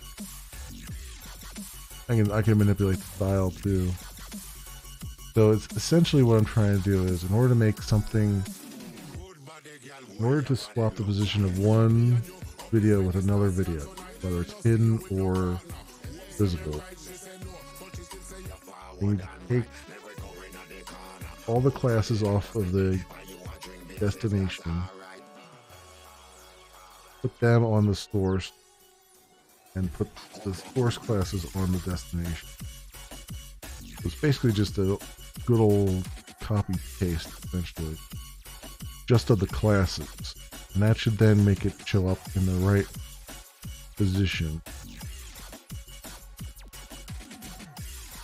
It's just like with anything, you gotta put those things in a temporary variable, swap them over, bring the temporary variable back down into the other one. Okay. And I gotta manipulate the style as well. I guess actually I would copy the entire style over too, because that will actually be correct. If it was hidden, it'll say display flex and visibility hidden. And if it's not hidden, it'll just say display flex. So that'll work too. So it is literally just a copy paste. Now the thing is,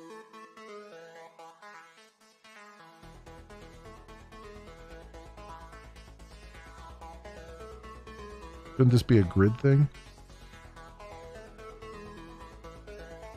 Xbox was for one event. Yeah, it's I actually probably don't even need the style on there. It's everything I read about the grids, Mytho, is that the grids like inside the cell, the grid likes to work on flexbox stuff inside the cell. And so I did display flex there to try to make it so that I could manipulate things a little bit better. But it may not, at the end of the day, be actually doing anything. You know what I mean? Like the outer div is the grid, and then the inner ones are flex boxes. So I don't know. All I can tell you is that at this point, I've gone through enough iterations. I'm like, you know what? Even if it's superfluous, I'll leave it in there. And I'll let someone who is far better at all this stuff come around later on and be like, "Oh, what's wrong with you?"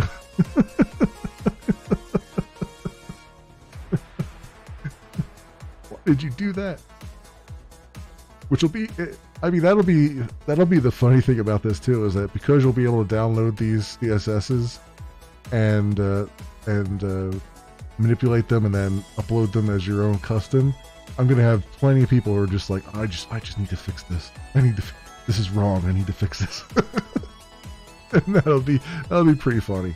I think I'll probably trigger a bunch of devs. Yeah, exactly. What the hell is this? What was he thinking? That'll be my ultimate revenge, right? It's like just trigger a bunch of UI devs. That'll be great. Now the one thing I need to do though is it would be really great if I had an ID that I could hit this div up with. I didn't put any IDs on these divs.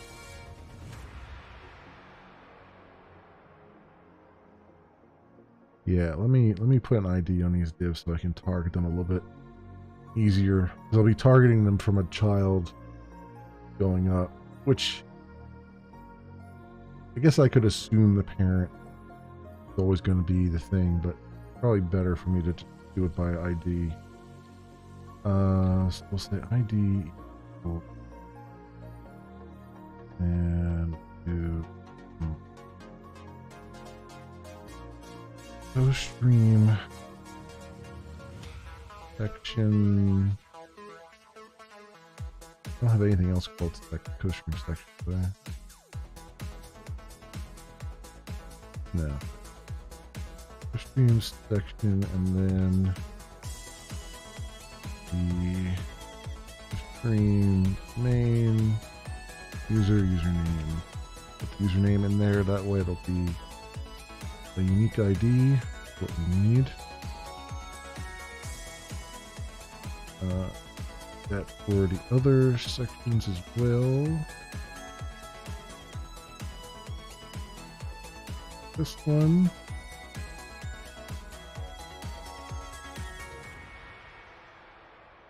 This will be a host.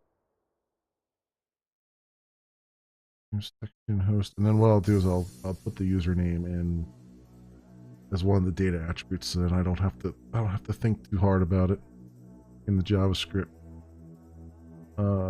Section main, and then down here we do this, and we do going to be participant down here, right?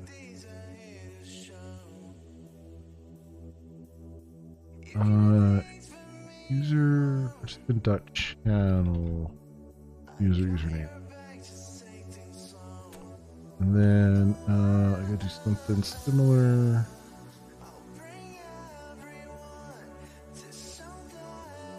Data slot hidden. Alright, data username. And that'll be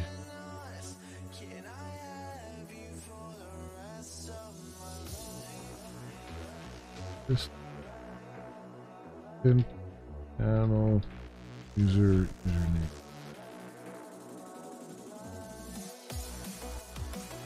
I wonder if I have to put that in quote.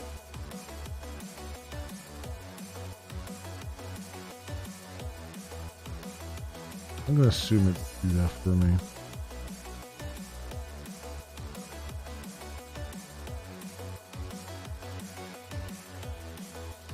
I mean, it's a username, so it's not gonna have any spaces in it anyway, but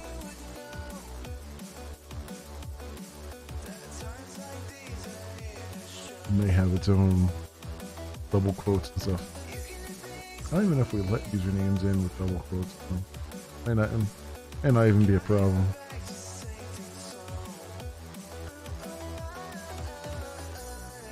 And this will be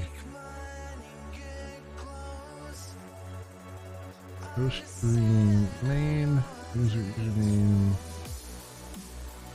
and this will be stream host.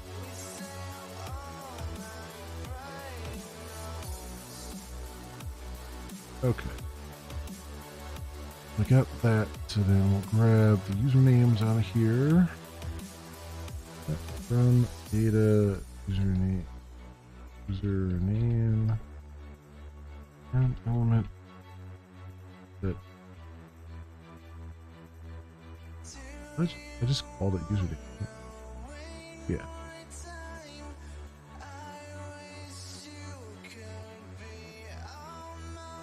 Name this element that name. There we go. All right. So we know the username, and now we just gotta start pulling things over. So what I'm gonna need is copy attributes over.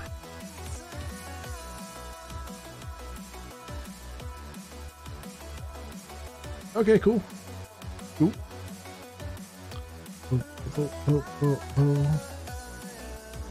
Let's see. Copying them over, so I want to do from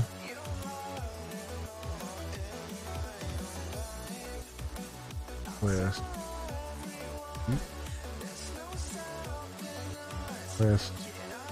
list equals. Ooh, is this gonna work?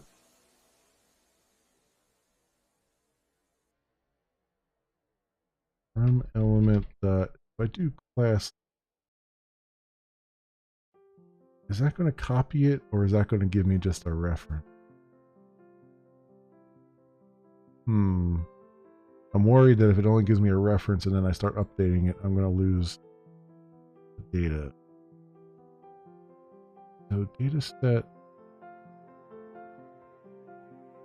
So what I want is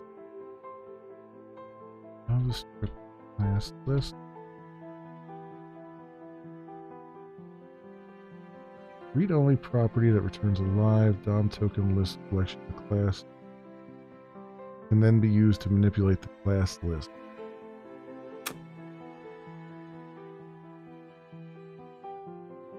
That's going to be a reference then, right? Empty DOM token list. The length property equal to 0. Place toggle method. And class name gives me the base string. Class name. Oh, element.class name.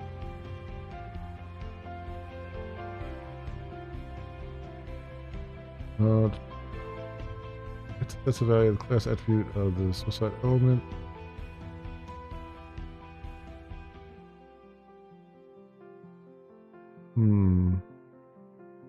Class list gives a bunch of extra data and methods. Oh, okay, cool. Is used for this property because it conflicts with the class keyword, class name, the element, blah, blah, blah, blah. Class name.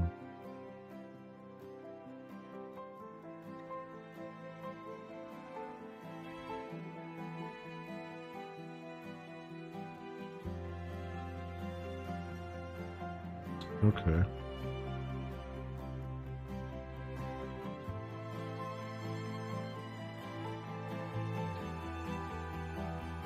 I could probably do this.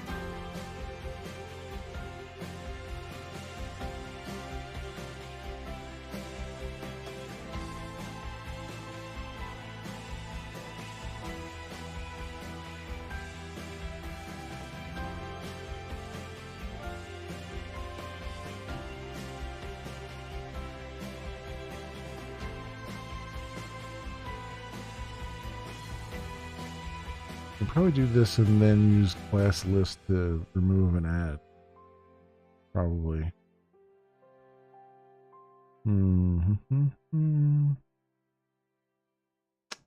So class name.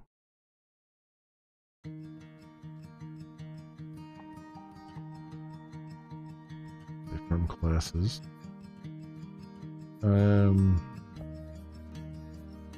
Two classes.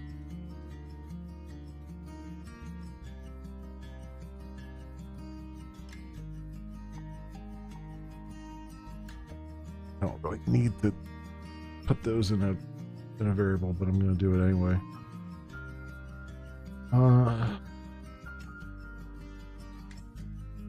So is there a style element dot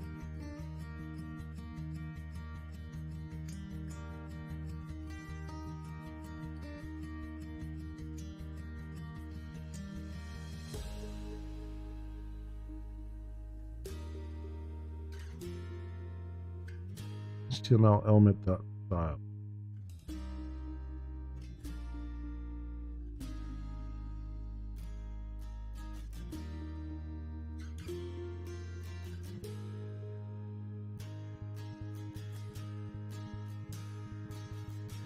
Style information. I just do dot style from style style.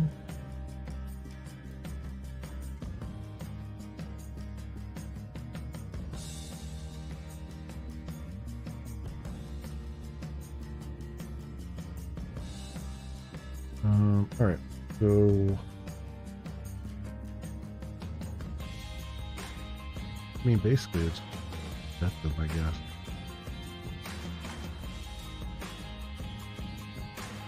Element dot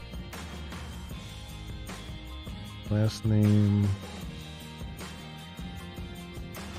Although I think it said it was read only, but I guess we'll find out.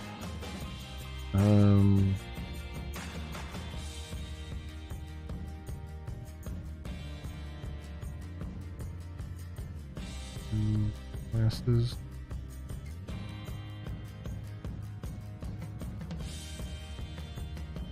I'm doing the wrong thing anyway. Now that I realize it, but we'll fix that in a second. I just realized I'm like doing it completely wrong anyway.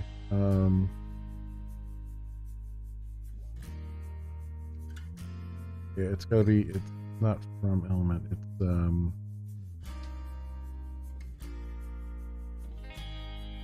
not even two element, is it?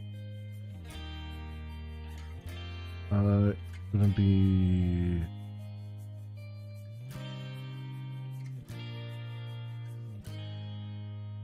from destination, from parent element is document query selector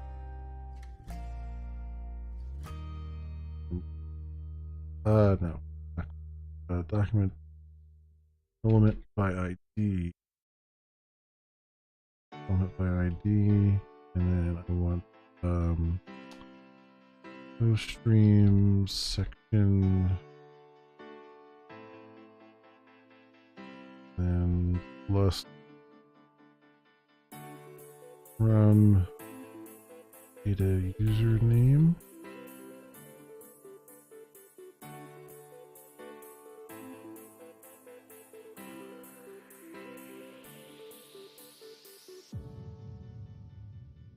Elements by ID, no streams section,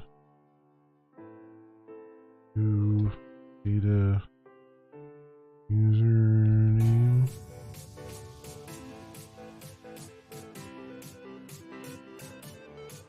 All right, that's just that changes what I'm trying to do here. From parent.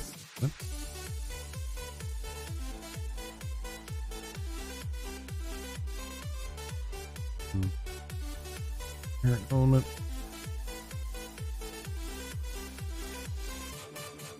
Element.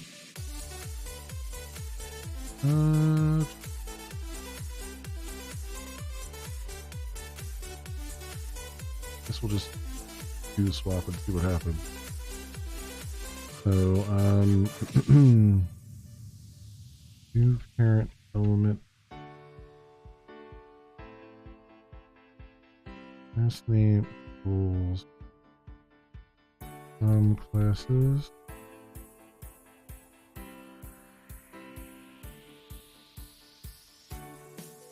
Equals file.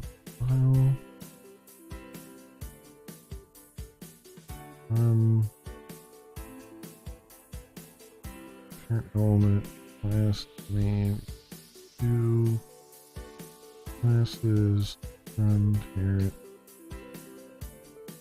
file to file.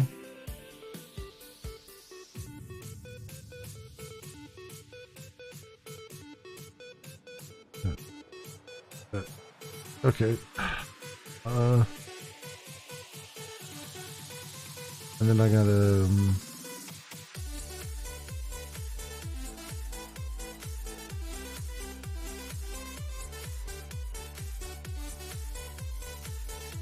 actually that's I don't need any of these other data points, do I? Put them there thinking I would need them, and now I'm like, no, actually I don't. So I'll get rid of those. I'll get rid of those from the page too. I'll make the page a little easier to navigate.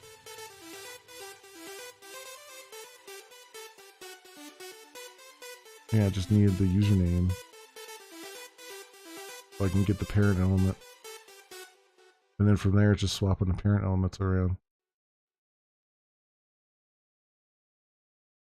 Or swapping their classes around, and styles around. Assuming it lets me do this. Now I know style, it said you could set a string to it and it'll do it. I don't know if class name will do it or not. But find out.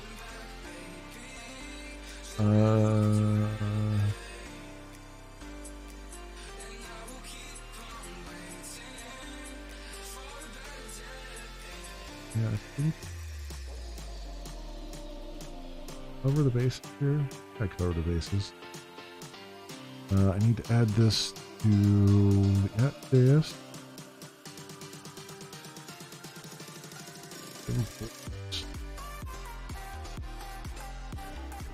Host name swapper. And host name swapper. Swapper.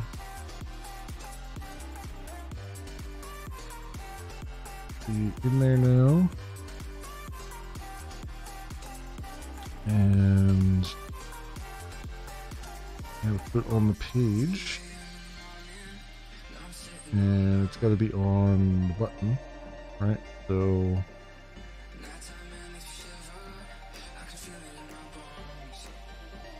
we'll put it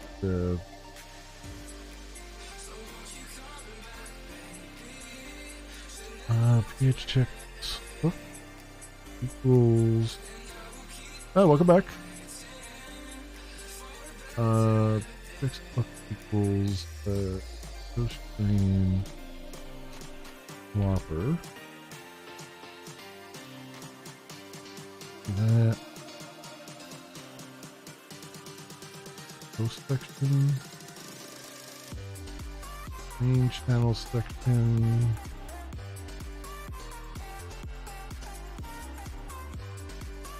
Here and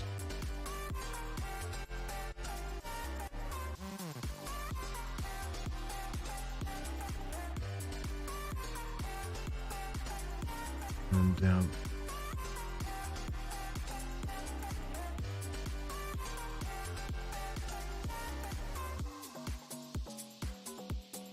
I'll be on the button. we're setting the button to on click. All right, let's see what I messed up.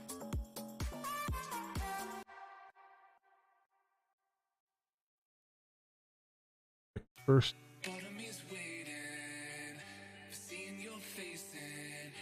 this element.addEvent handler is not much. Oh, well, right off the gate. What is it? It's it's add JavaScript. JavaScript add handler to element. Add event listener. That's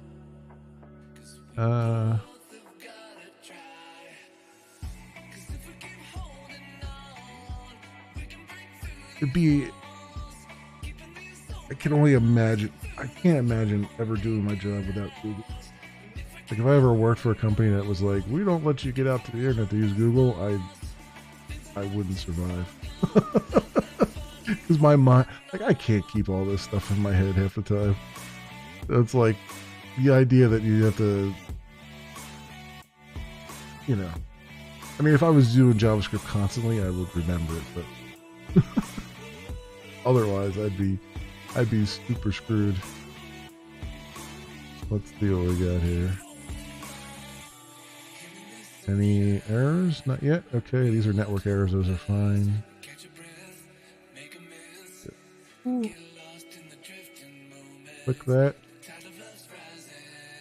Guess I should have put some console things in there, right?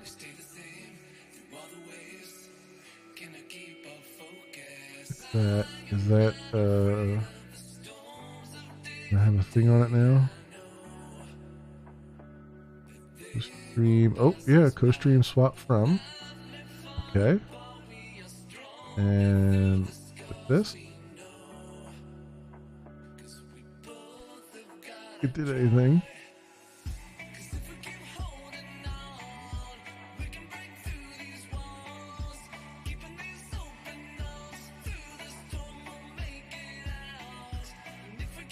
I'll put co-stream swap from on there now. Okay, so I have messed up the looking for it. Hey, Psychotic. Welcome. Yeah, I've messed up the looking for it. Alright, let's see what I did there. I'll do a query selector, co-stream swap from. Document query selector.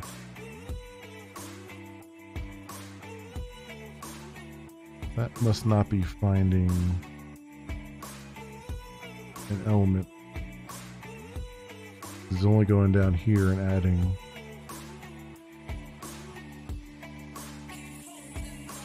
Also, I did forget to reset that, didn't I? In here. Another thing I gotta do. Let me do that right now. Say from element dot class list dot remove stream swap from that. Better reset that. Yeah, I'm making some progress. Yes, I'm trying to get the. We're very close to actually having this one layout wrapped up. So this is the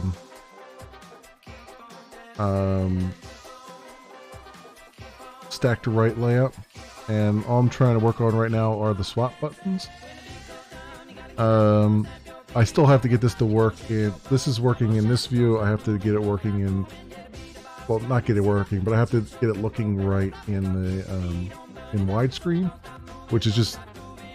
I just got to manipulate a couple numbers and that'll be fine. But otherwise, if I get the JavaScript here working where we can swap things, then this layout will be done, and then I can work on the carousel layout, which has additional JavaScript. And then after that, it's just a lot of CSS, getting all the other different layouts in. I've got what? How many layouts do I have here?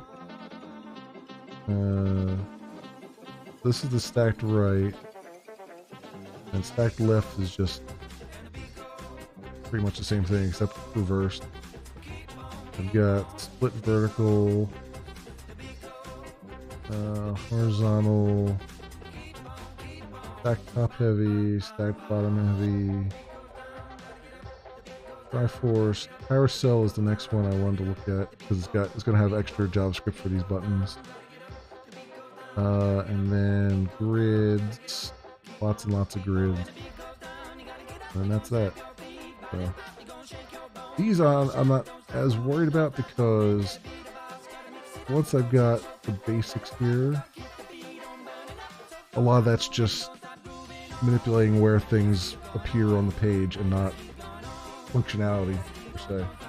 So once I get this one done and I get the carousel one, because that's another bit of functionality, after that it's just manipulating where the videos show up and where the hidden videos show up, or if any. So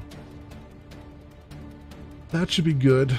And then I'll be back to like trying to get back end stuff working. It's working, like the settings pages are working stuff, but there's a little buggy right now, and I gotta try to work out in my brain. Yeah, play out with the main under the 3 would be good. Yeah. Yeah, exactly. I try to give as many. I think it's this one here, or the main under the 3. This one. Yeah. Yeah, I'm trying to give as many options as I can. Yeah. So. And yeah, and then the custom CSS, you can do your own layout too, yeah, which will be really good. I wanted to give a lot of like built-in ones so that anybody who maybe is shaky with CSS or otherwise wants to see how they work, they can download these and use them as templates and then manipulate them however way they want, as long as it's something they can do in CSS. So that'll be good. And they can do animations and stuff. Like, I'm not doing any animations on these, but you can like do CSS animations and all that stuff, which I imagine is the first thing people will want to do. Like maybe have borders that have different colors, like rainbow borders that kind of slowly change colors and stuff like that. Like I can see stuff like that. So that'll be good. The hard part of that is, as I was saying earlier, is that I don't think there's going to be an easy way for the GCT to review these. Like, you'll be able to see them, you'll be able to see what the layout's going to be, but as far as like, and I'm going to have like a tab that shows all the images, because you can bring images in potentially from outside. I'll have a tab that shows all the images and stuff, but as far as like the animations go, I'm not sure if I can show the animations or not, because you could make one that like only animates every 20 minutes or something like that. And I don't think it's reasonable to have anybody sit there for 20 minutes to see if you're doing anything shady, you know? So that'll be interesting. Make your stream upside down. Oh yeah, that's right. There's CSS transformations and stuff too. You can get really really creative. There was a I wonder if I still have that somewhere. There was a tweet that I retweeted ages ago where someone made an image completely out of CSS. I don't know if where's my, I wonder if it shows up on here. I don't tweet that. Yeah, here we go. They've, using pure CSS, went through and drew a woman wearing hijab using CSS. It's a minute 43 of them doing this. It's crazy pants. With no external images or anything. They're just using squares and boxes and all that stuff. It's like Like, whoa. That's crazy pants. And that's the, like, I'm so jealous of that because I could never do CSS that well. So I'm hoping someone else comes by the site at some point and they're like, you know, doing co-streaming or something, and they're like, hey, I could make this really cool looking thing, and be like, go to it. Have fun. You know what I mean? Yeah, vector images with CSS, basically. I mean, you could do all kinds, like, there was a site I was looking at that had all kinds of geometric shapes and stuff you can do with it, with all the transformations and things, so it's pretty powerful. It's not the problem is, as powerful as it is, it's not the easiest thing to use.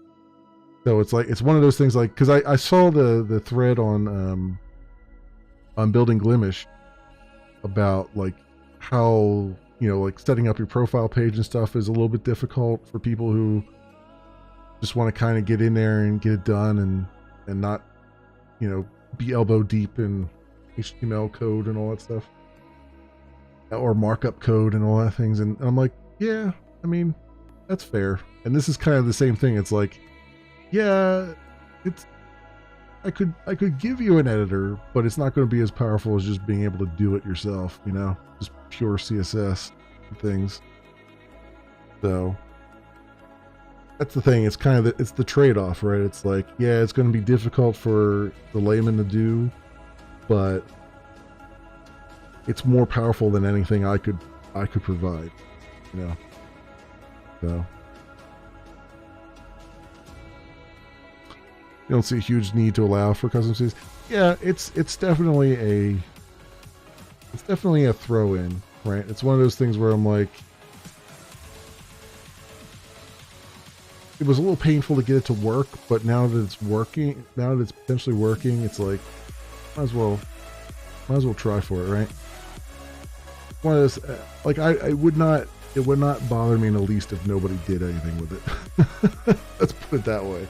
It's just one of those things where it's like, you know, if it was doable and I could make it happen, then, you know, it's there, and it's a something for the feature list, you know. You can say, hey, this is something we do that nobody else does, that kind of thing. Delay rollout for the well, yeah, we're a little bit beyond that at this point. Because it did take me a couple days of streams of just trying to, like, figure out how to get it to work. But I mean, this is a huge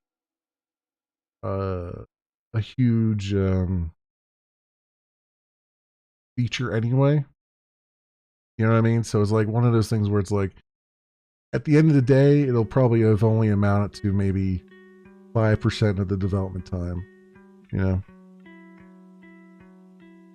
know, it's one of those things. Like, yeah, it's a bit extra, but at the same time, it didn't really derail it to a huge extent. And you know, there's always that in your mind. You're like, okay, if this takes any longer, then I'm going to have to just scrap it and come back to it, kind of thing. But this was always going to take a while anyway. I think the one thing that is working on my brain right now, though, and this is one of those things where it's like, I wish I'd had this thought earlier than I did, because this is something that I just thought about yesterday. The way I have the co-stream set up right now is pretty heavy-handed. You got to go into settings, and you got to go into co-streaming, and you got to say, okay, I want to host a co-stream. So you go into here, you say, okay, I got to create a co-stream.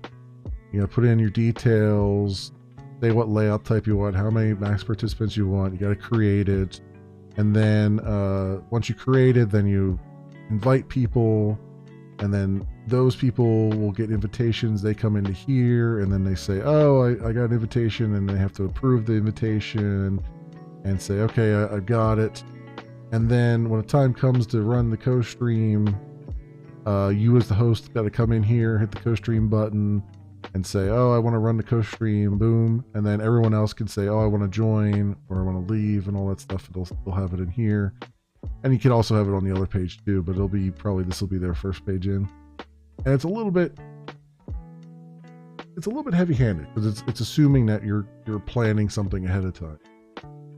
And I was thinking to myself, like, maybe I should provide a way for you to just be like, I want to do this spur of the moment thing, and have it flip it the other way and say, like, all right, you're going to be the host, but you're going to have like an open-ended invitation, and you're going to start your co-stream immediately, and then people can join, but you have to approve them, kind of thing.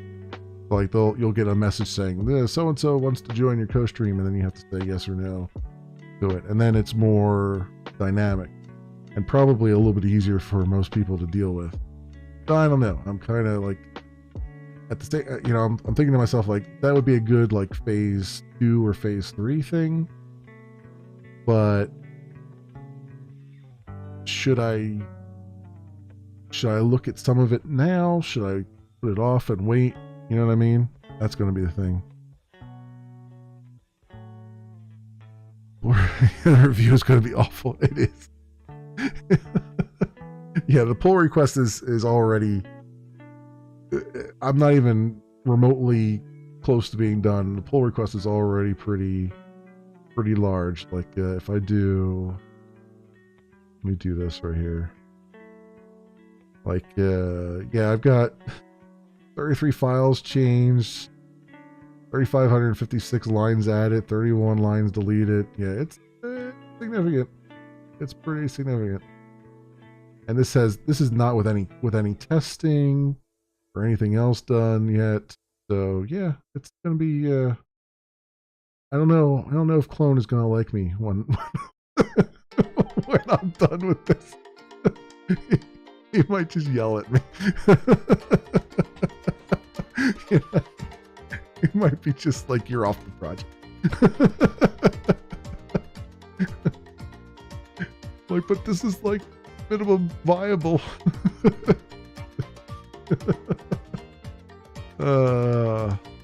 But tester for when you don't already know it works, right? Yeah, exactly. I've never subscribed to the EDD stuff, the test driven development, where you write the test first and then you do the development. I've never subscribed to that because, number one, my brain just doesn't work that way, and number two, you end up, and even the TDD guys will tell you this, you end up with a lot of tests that don't actually test the business logic. They just kind of test logic, right? You end up with all these tests that are just kind of like having, they're testing all these little things in isolation, and especially if you're doing mocks and stuff, they're testing all these things in isolation, but there's no test that actually says, like, is the screen displaying exactly what is the system doing what the customer expects it to do? It's just like, we accept some input here, so let's make sure it doesn't take all this extra input. Let's make sure it doesn't do this and that. And then no one ever bothers to test, like, at the end of the day, is this feature behaving the way you would expect it to behave as a user of the site, And so I always do testing second, because then at that point, I see the code, I know what I've done, and I can take a step back and go, all right, what does this look like from a bigger picture? And then I can kind of test from a bigger picture in, kind of thing. But each their own. I'm not saying one's better than the other. I'm just saying that's just how my brain works, Which means the problem with that, though, and here's the reason, Uncle Bob Martin and all those guys push for TDD so much is because you get to the end of your journey, especially with a big project like this, and you're tempted to kind of skimp on the test a little bit, because you're like, I just want to be done with this. I just want to get this out there, and you maybe don't test as well as you should, or you don't spend as much time on them. But you know, that's always a risk, and it is what it is. You know, it's like you get to the end and you're like, all right, now I got to spend a whole bunch of time writing these automated tests, making sure that this actually works the way we want it to. And at the end of the day, you know, I'm trying to display 6 videos at a time on a browser, and who knows if that's going to work. Like, everything says it should work, but whether or not it actually works in the real world, and you know, with a real internet connection and all that stuff, I don't know. And I'll try to test that as best as I can, but there's only so much I can do. So there's a great possibility that this will roll out and it won't perform well enough for most users, or you'll only be able to do 2 people at a time or something like that. So we'll find out one way or the other.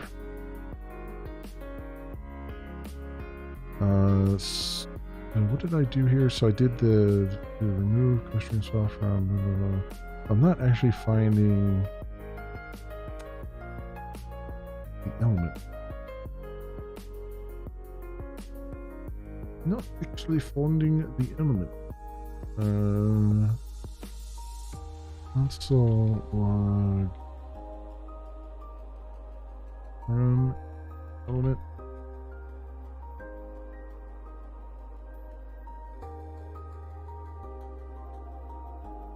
I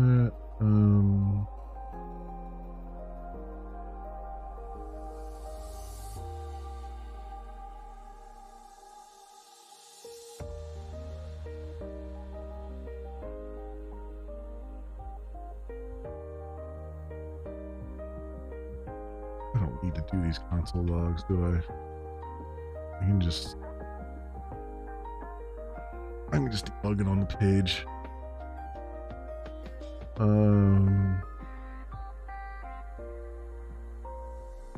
Let's go find, where's the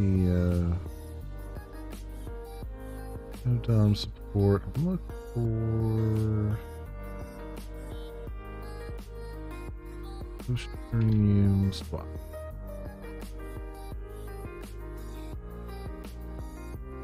Breakpoint there. And a breakpoint there. Okay. Interesting. What does app.js do that it allows Chrome DevTools to see that as a file?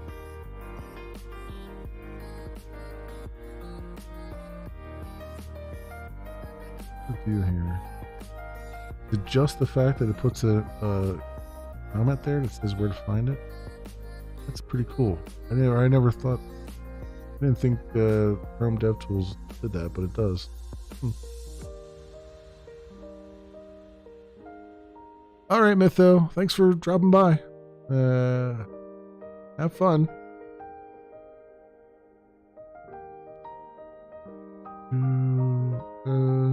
So we got that. All right, so now I just need to run this and we'll see what it's doing. Very simple. What is from element? No, is correct. Run that. And we do this one. And we run that, and from element is null for some reason. So try something wrong here. Stream not from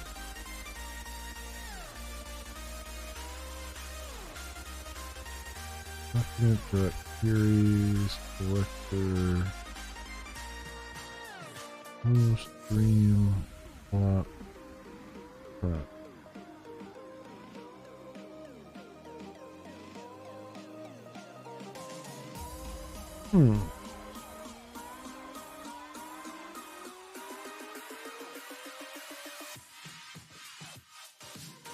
What's that?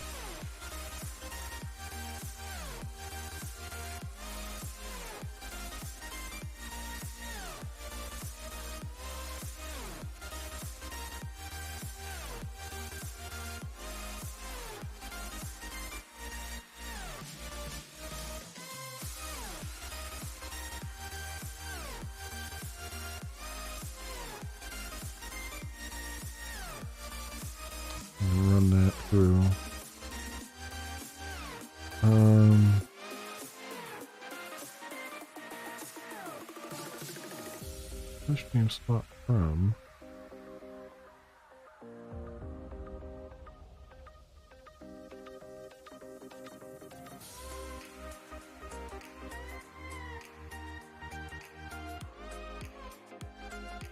Vector. No streams. Swap. Huh.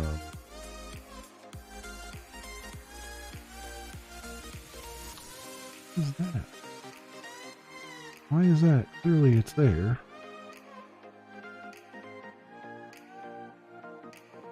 Oh, is it it's going all the way up to the top of the document?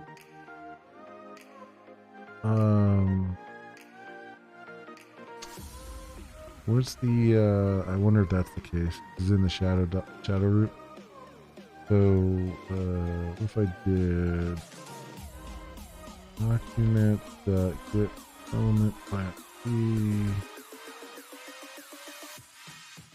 stream panel shadow root query selector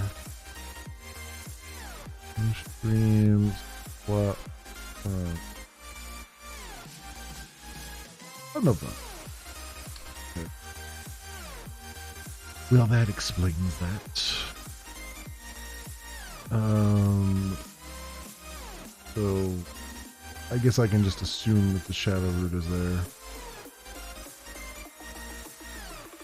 Because it's a co-stream swapper, so it's only going to be used for co-stream swapping, I would think. So we'll say let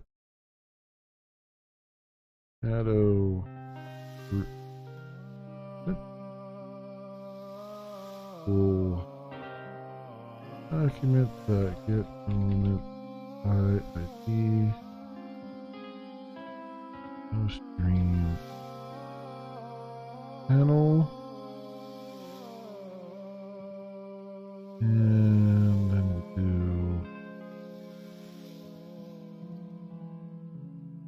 Then we'll do.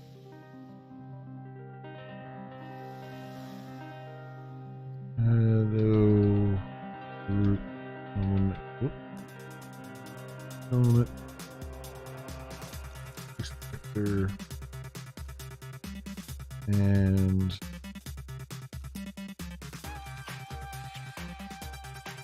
I have to do the same thing down here.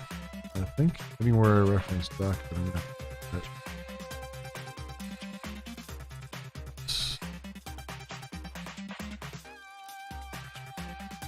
Root element. Okay, that should make it work a little bit better. Potentially. Oops. Run through that.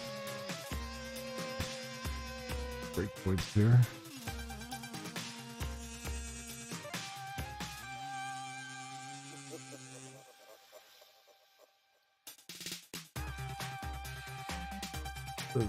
Did anything? Okay.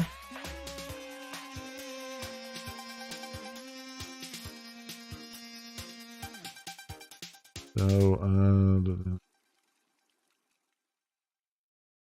go here maybe.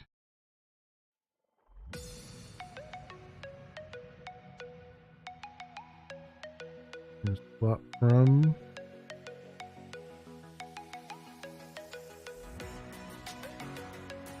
Element is null.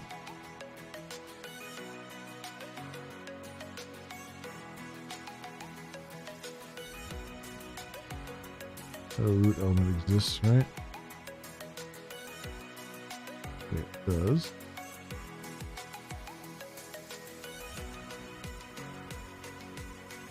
Oh, crap. I know what I did wrong. I know what I did.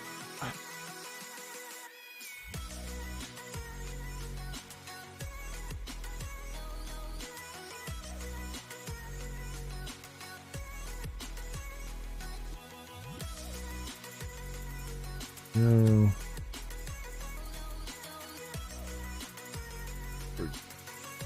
That should now work better.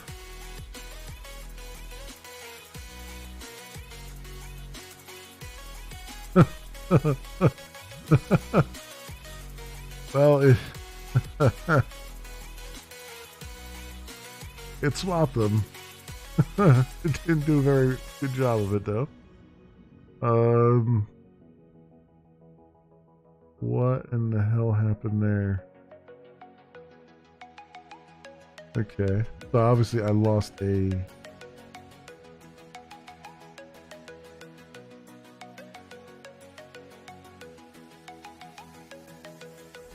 That's interesting. There's something else I probably have to copy over.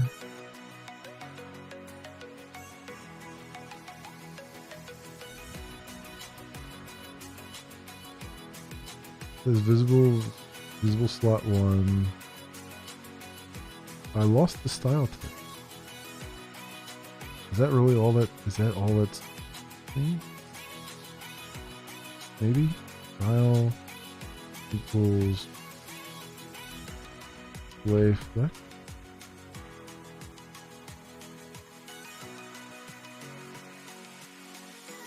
Oh wow. Okay. Okay, so it was just because the style tag didn't copy over. Interesting. Interesting. Where's the other one at? You lose your style tag too? You did.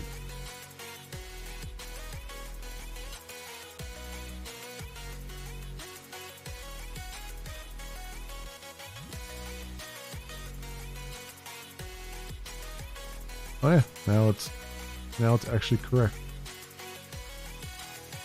Okay, so we're almost there then. I mean, the style tag just got lost in translation here.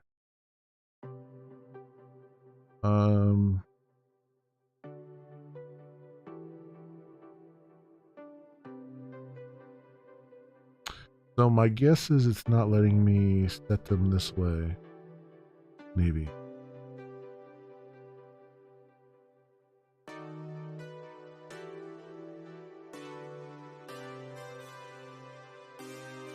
So let me think. Which, I mean, you can actually just do display flex, I guess. No, I can't with the visibility in E. Yeah, I can. Probably put that in the CSS and not worry about it. But let's see, JavaScript style. element.style. There's an inline. It was read only.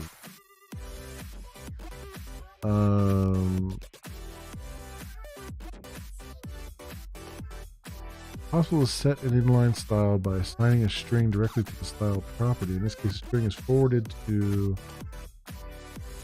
CSS text using style. In this manner, will completely overwrite all inline styles on the element. String or style is generally preferable to set individual properties of the CSS style operation.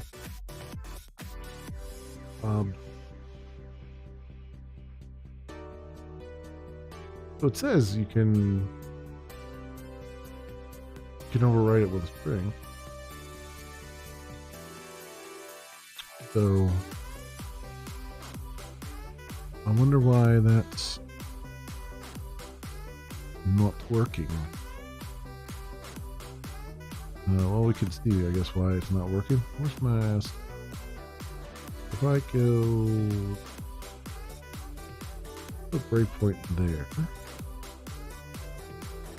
And let's go spot. Swap. Okay. So style from style. Oh, it gave me a CSS style declaration back.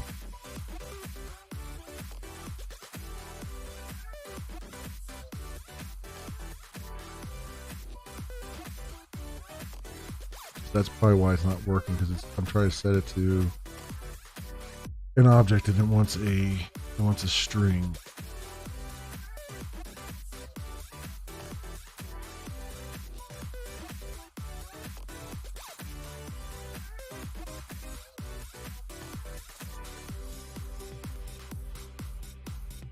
Yeah, it didn't set anything there.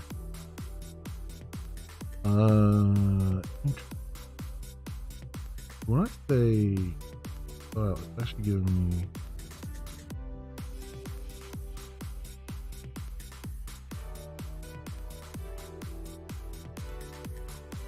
Huh.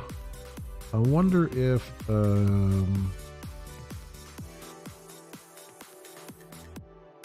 there another thing?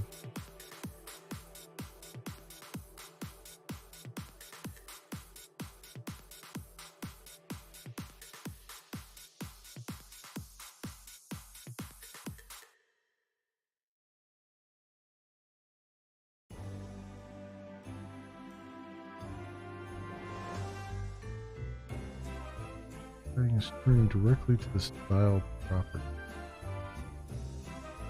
How do I get?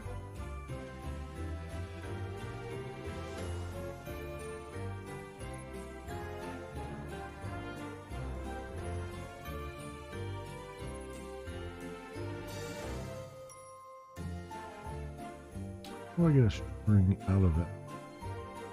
I mean, I can do attribute, I guess. HTML element dot style.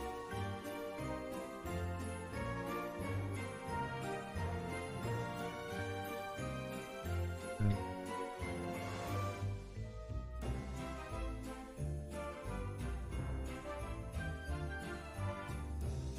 There we go.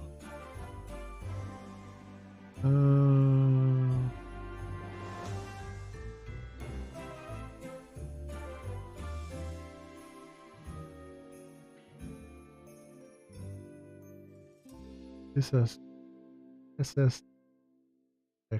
Oh. Oh. I see what.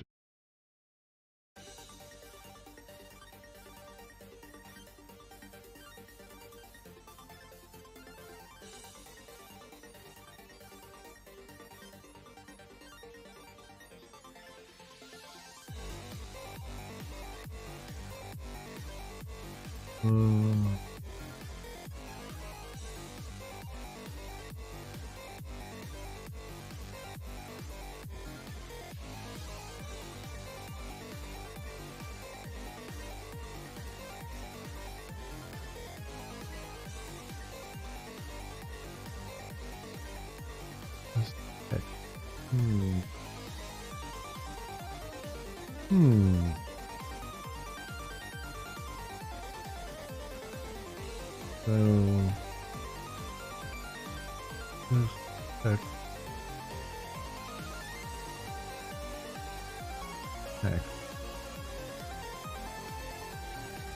And then let's see if that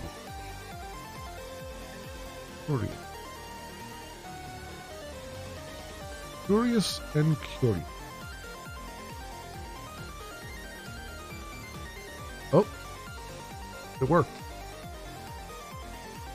I'll be damned. From 95, 100.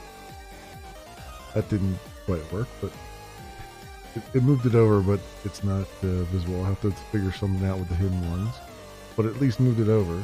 That's good. 94, 86. And 94 is up there. 86 down here now. 90, 88. Oof. Yeah, I gotta do something about the hidden ones. So they're not. I'll have to do something extra with the hidden ones because the video is not. I think the video is display. Oh, yeah, the video has stream hidden on it. So I probably have to swap that around. So having that hidden attribute on there actually will help with the swapping of that. In fact, I might even be able to take those off there because they're kind of redundant because I'm hiding the whole div. That might be a thing. But hey, we're really close now. So the swapping of visible ones is working. There's 90, there's 88, 100, 86. Now it's 100 over here. Okay. And I have to do something with, like, there's no feedback right now. Like, I should probably, when you click on it, it probably should stay visible on the screen and be like a different color or something so you know what you're swapping with. But that's, at least we have the basic functionality here. So I can get that to stay on the screen and all that stuff.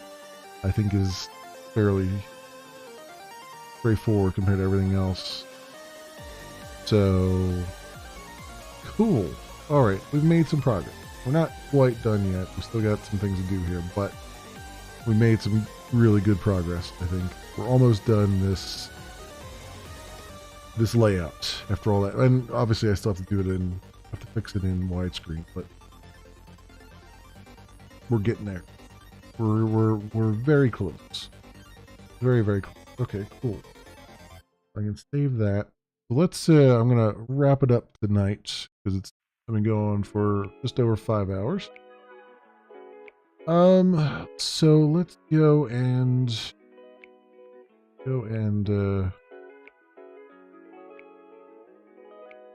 this stuff committed.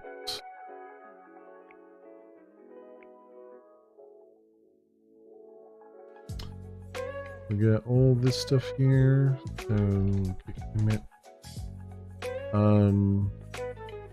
Almost finished the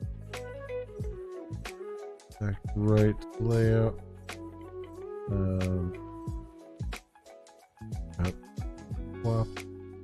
Swapping hook working. Need to work on more CSS and feedback.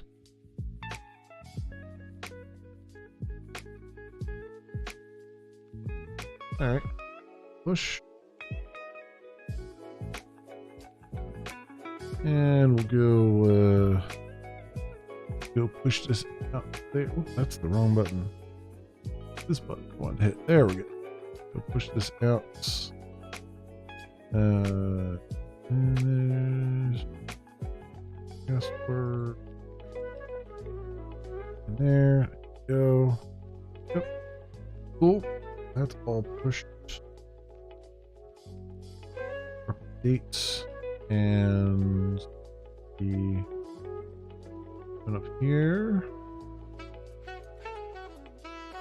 Yep. Recent pushes less than a minute ago. Cool. Oh, and we're already one commit behind? What?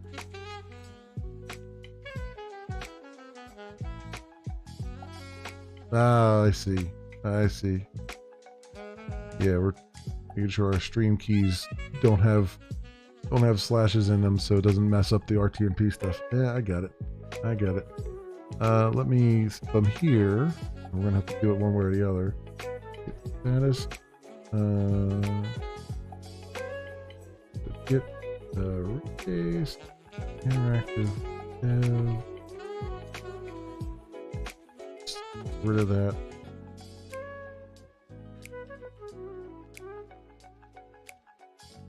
Yes. That is get push force.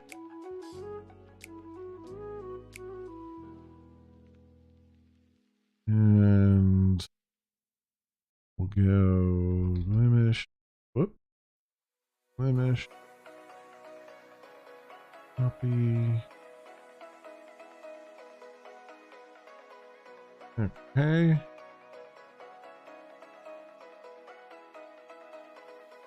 Now let's go here. We'll sync our fork.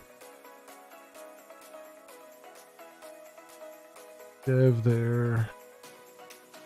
And git checkout dev.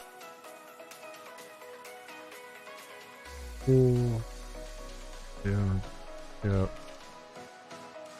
No streaming. Get rebase dev. Status. Push force. Alright. That for a second. See that. Nope. Go. Alright. Alright, should be all up to date with all the latest stuff. And we are delete the down the database. And now we're good. We are good, my friends. Alright. I'll do it for today. I'll be back tomorrow afternoon. And we'll be hopefully finishing up this this layout. I know I said I was going to try and finish it up today, but well, run into things. So that'll be good. We'll get this rolling, and we'll move on to continue with the co-streaming, but we'll move on to the next layout and stuff. And yeah, this is good stuff. I think we're getting closer and closer to a point where I can say, like, here's the first prototype of what this is going to look like.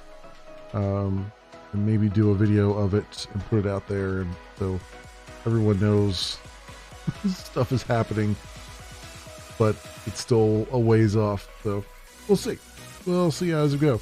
But anyway, thank you everyone for hanging out and keeping me company and all of those things. Like I said, I'll be back tomorrow afternoon for some more coding, and then take it from there, my friends. So thank you so much everyone for watching. I hope everyone has an excellent morning, afternoon, or evening, depending on what it is for you. And I hope to see you back here again in the future for some more stuff, whatever happens to suit your fancy. Until then, see you, bye.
Same old story.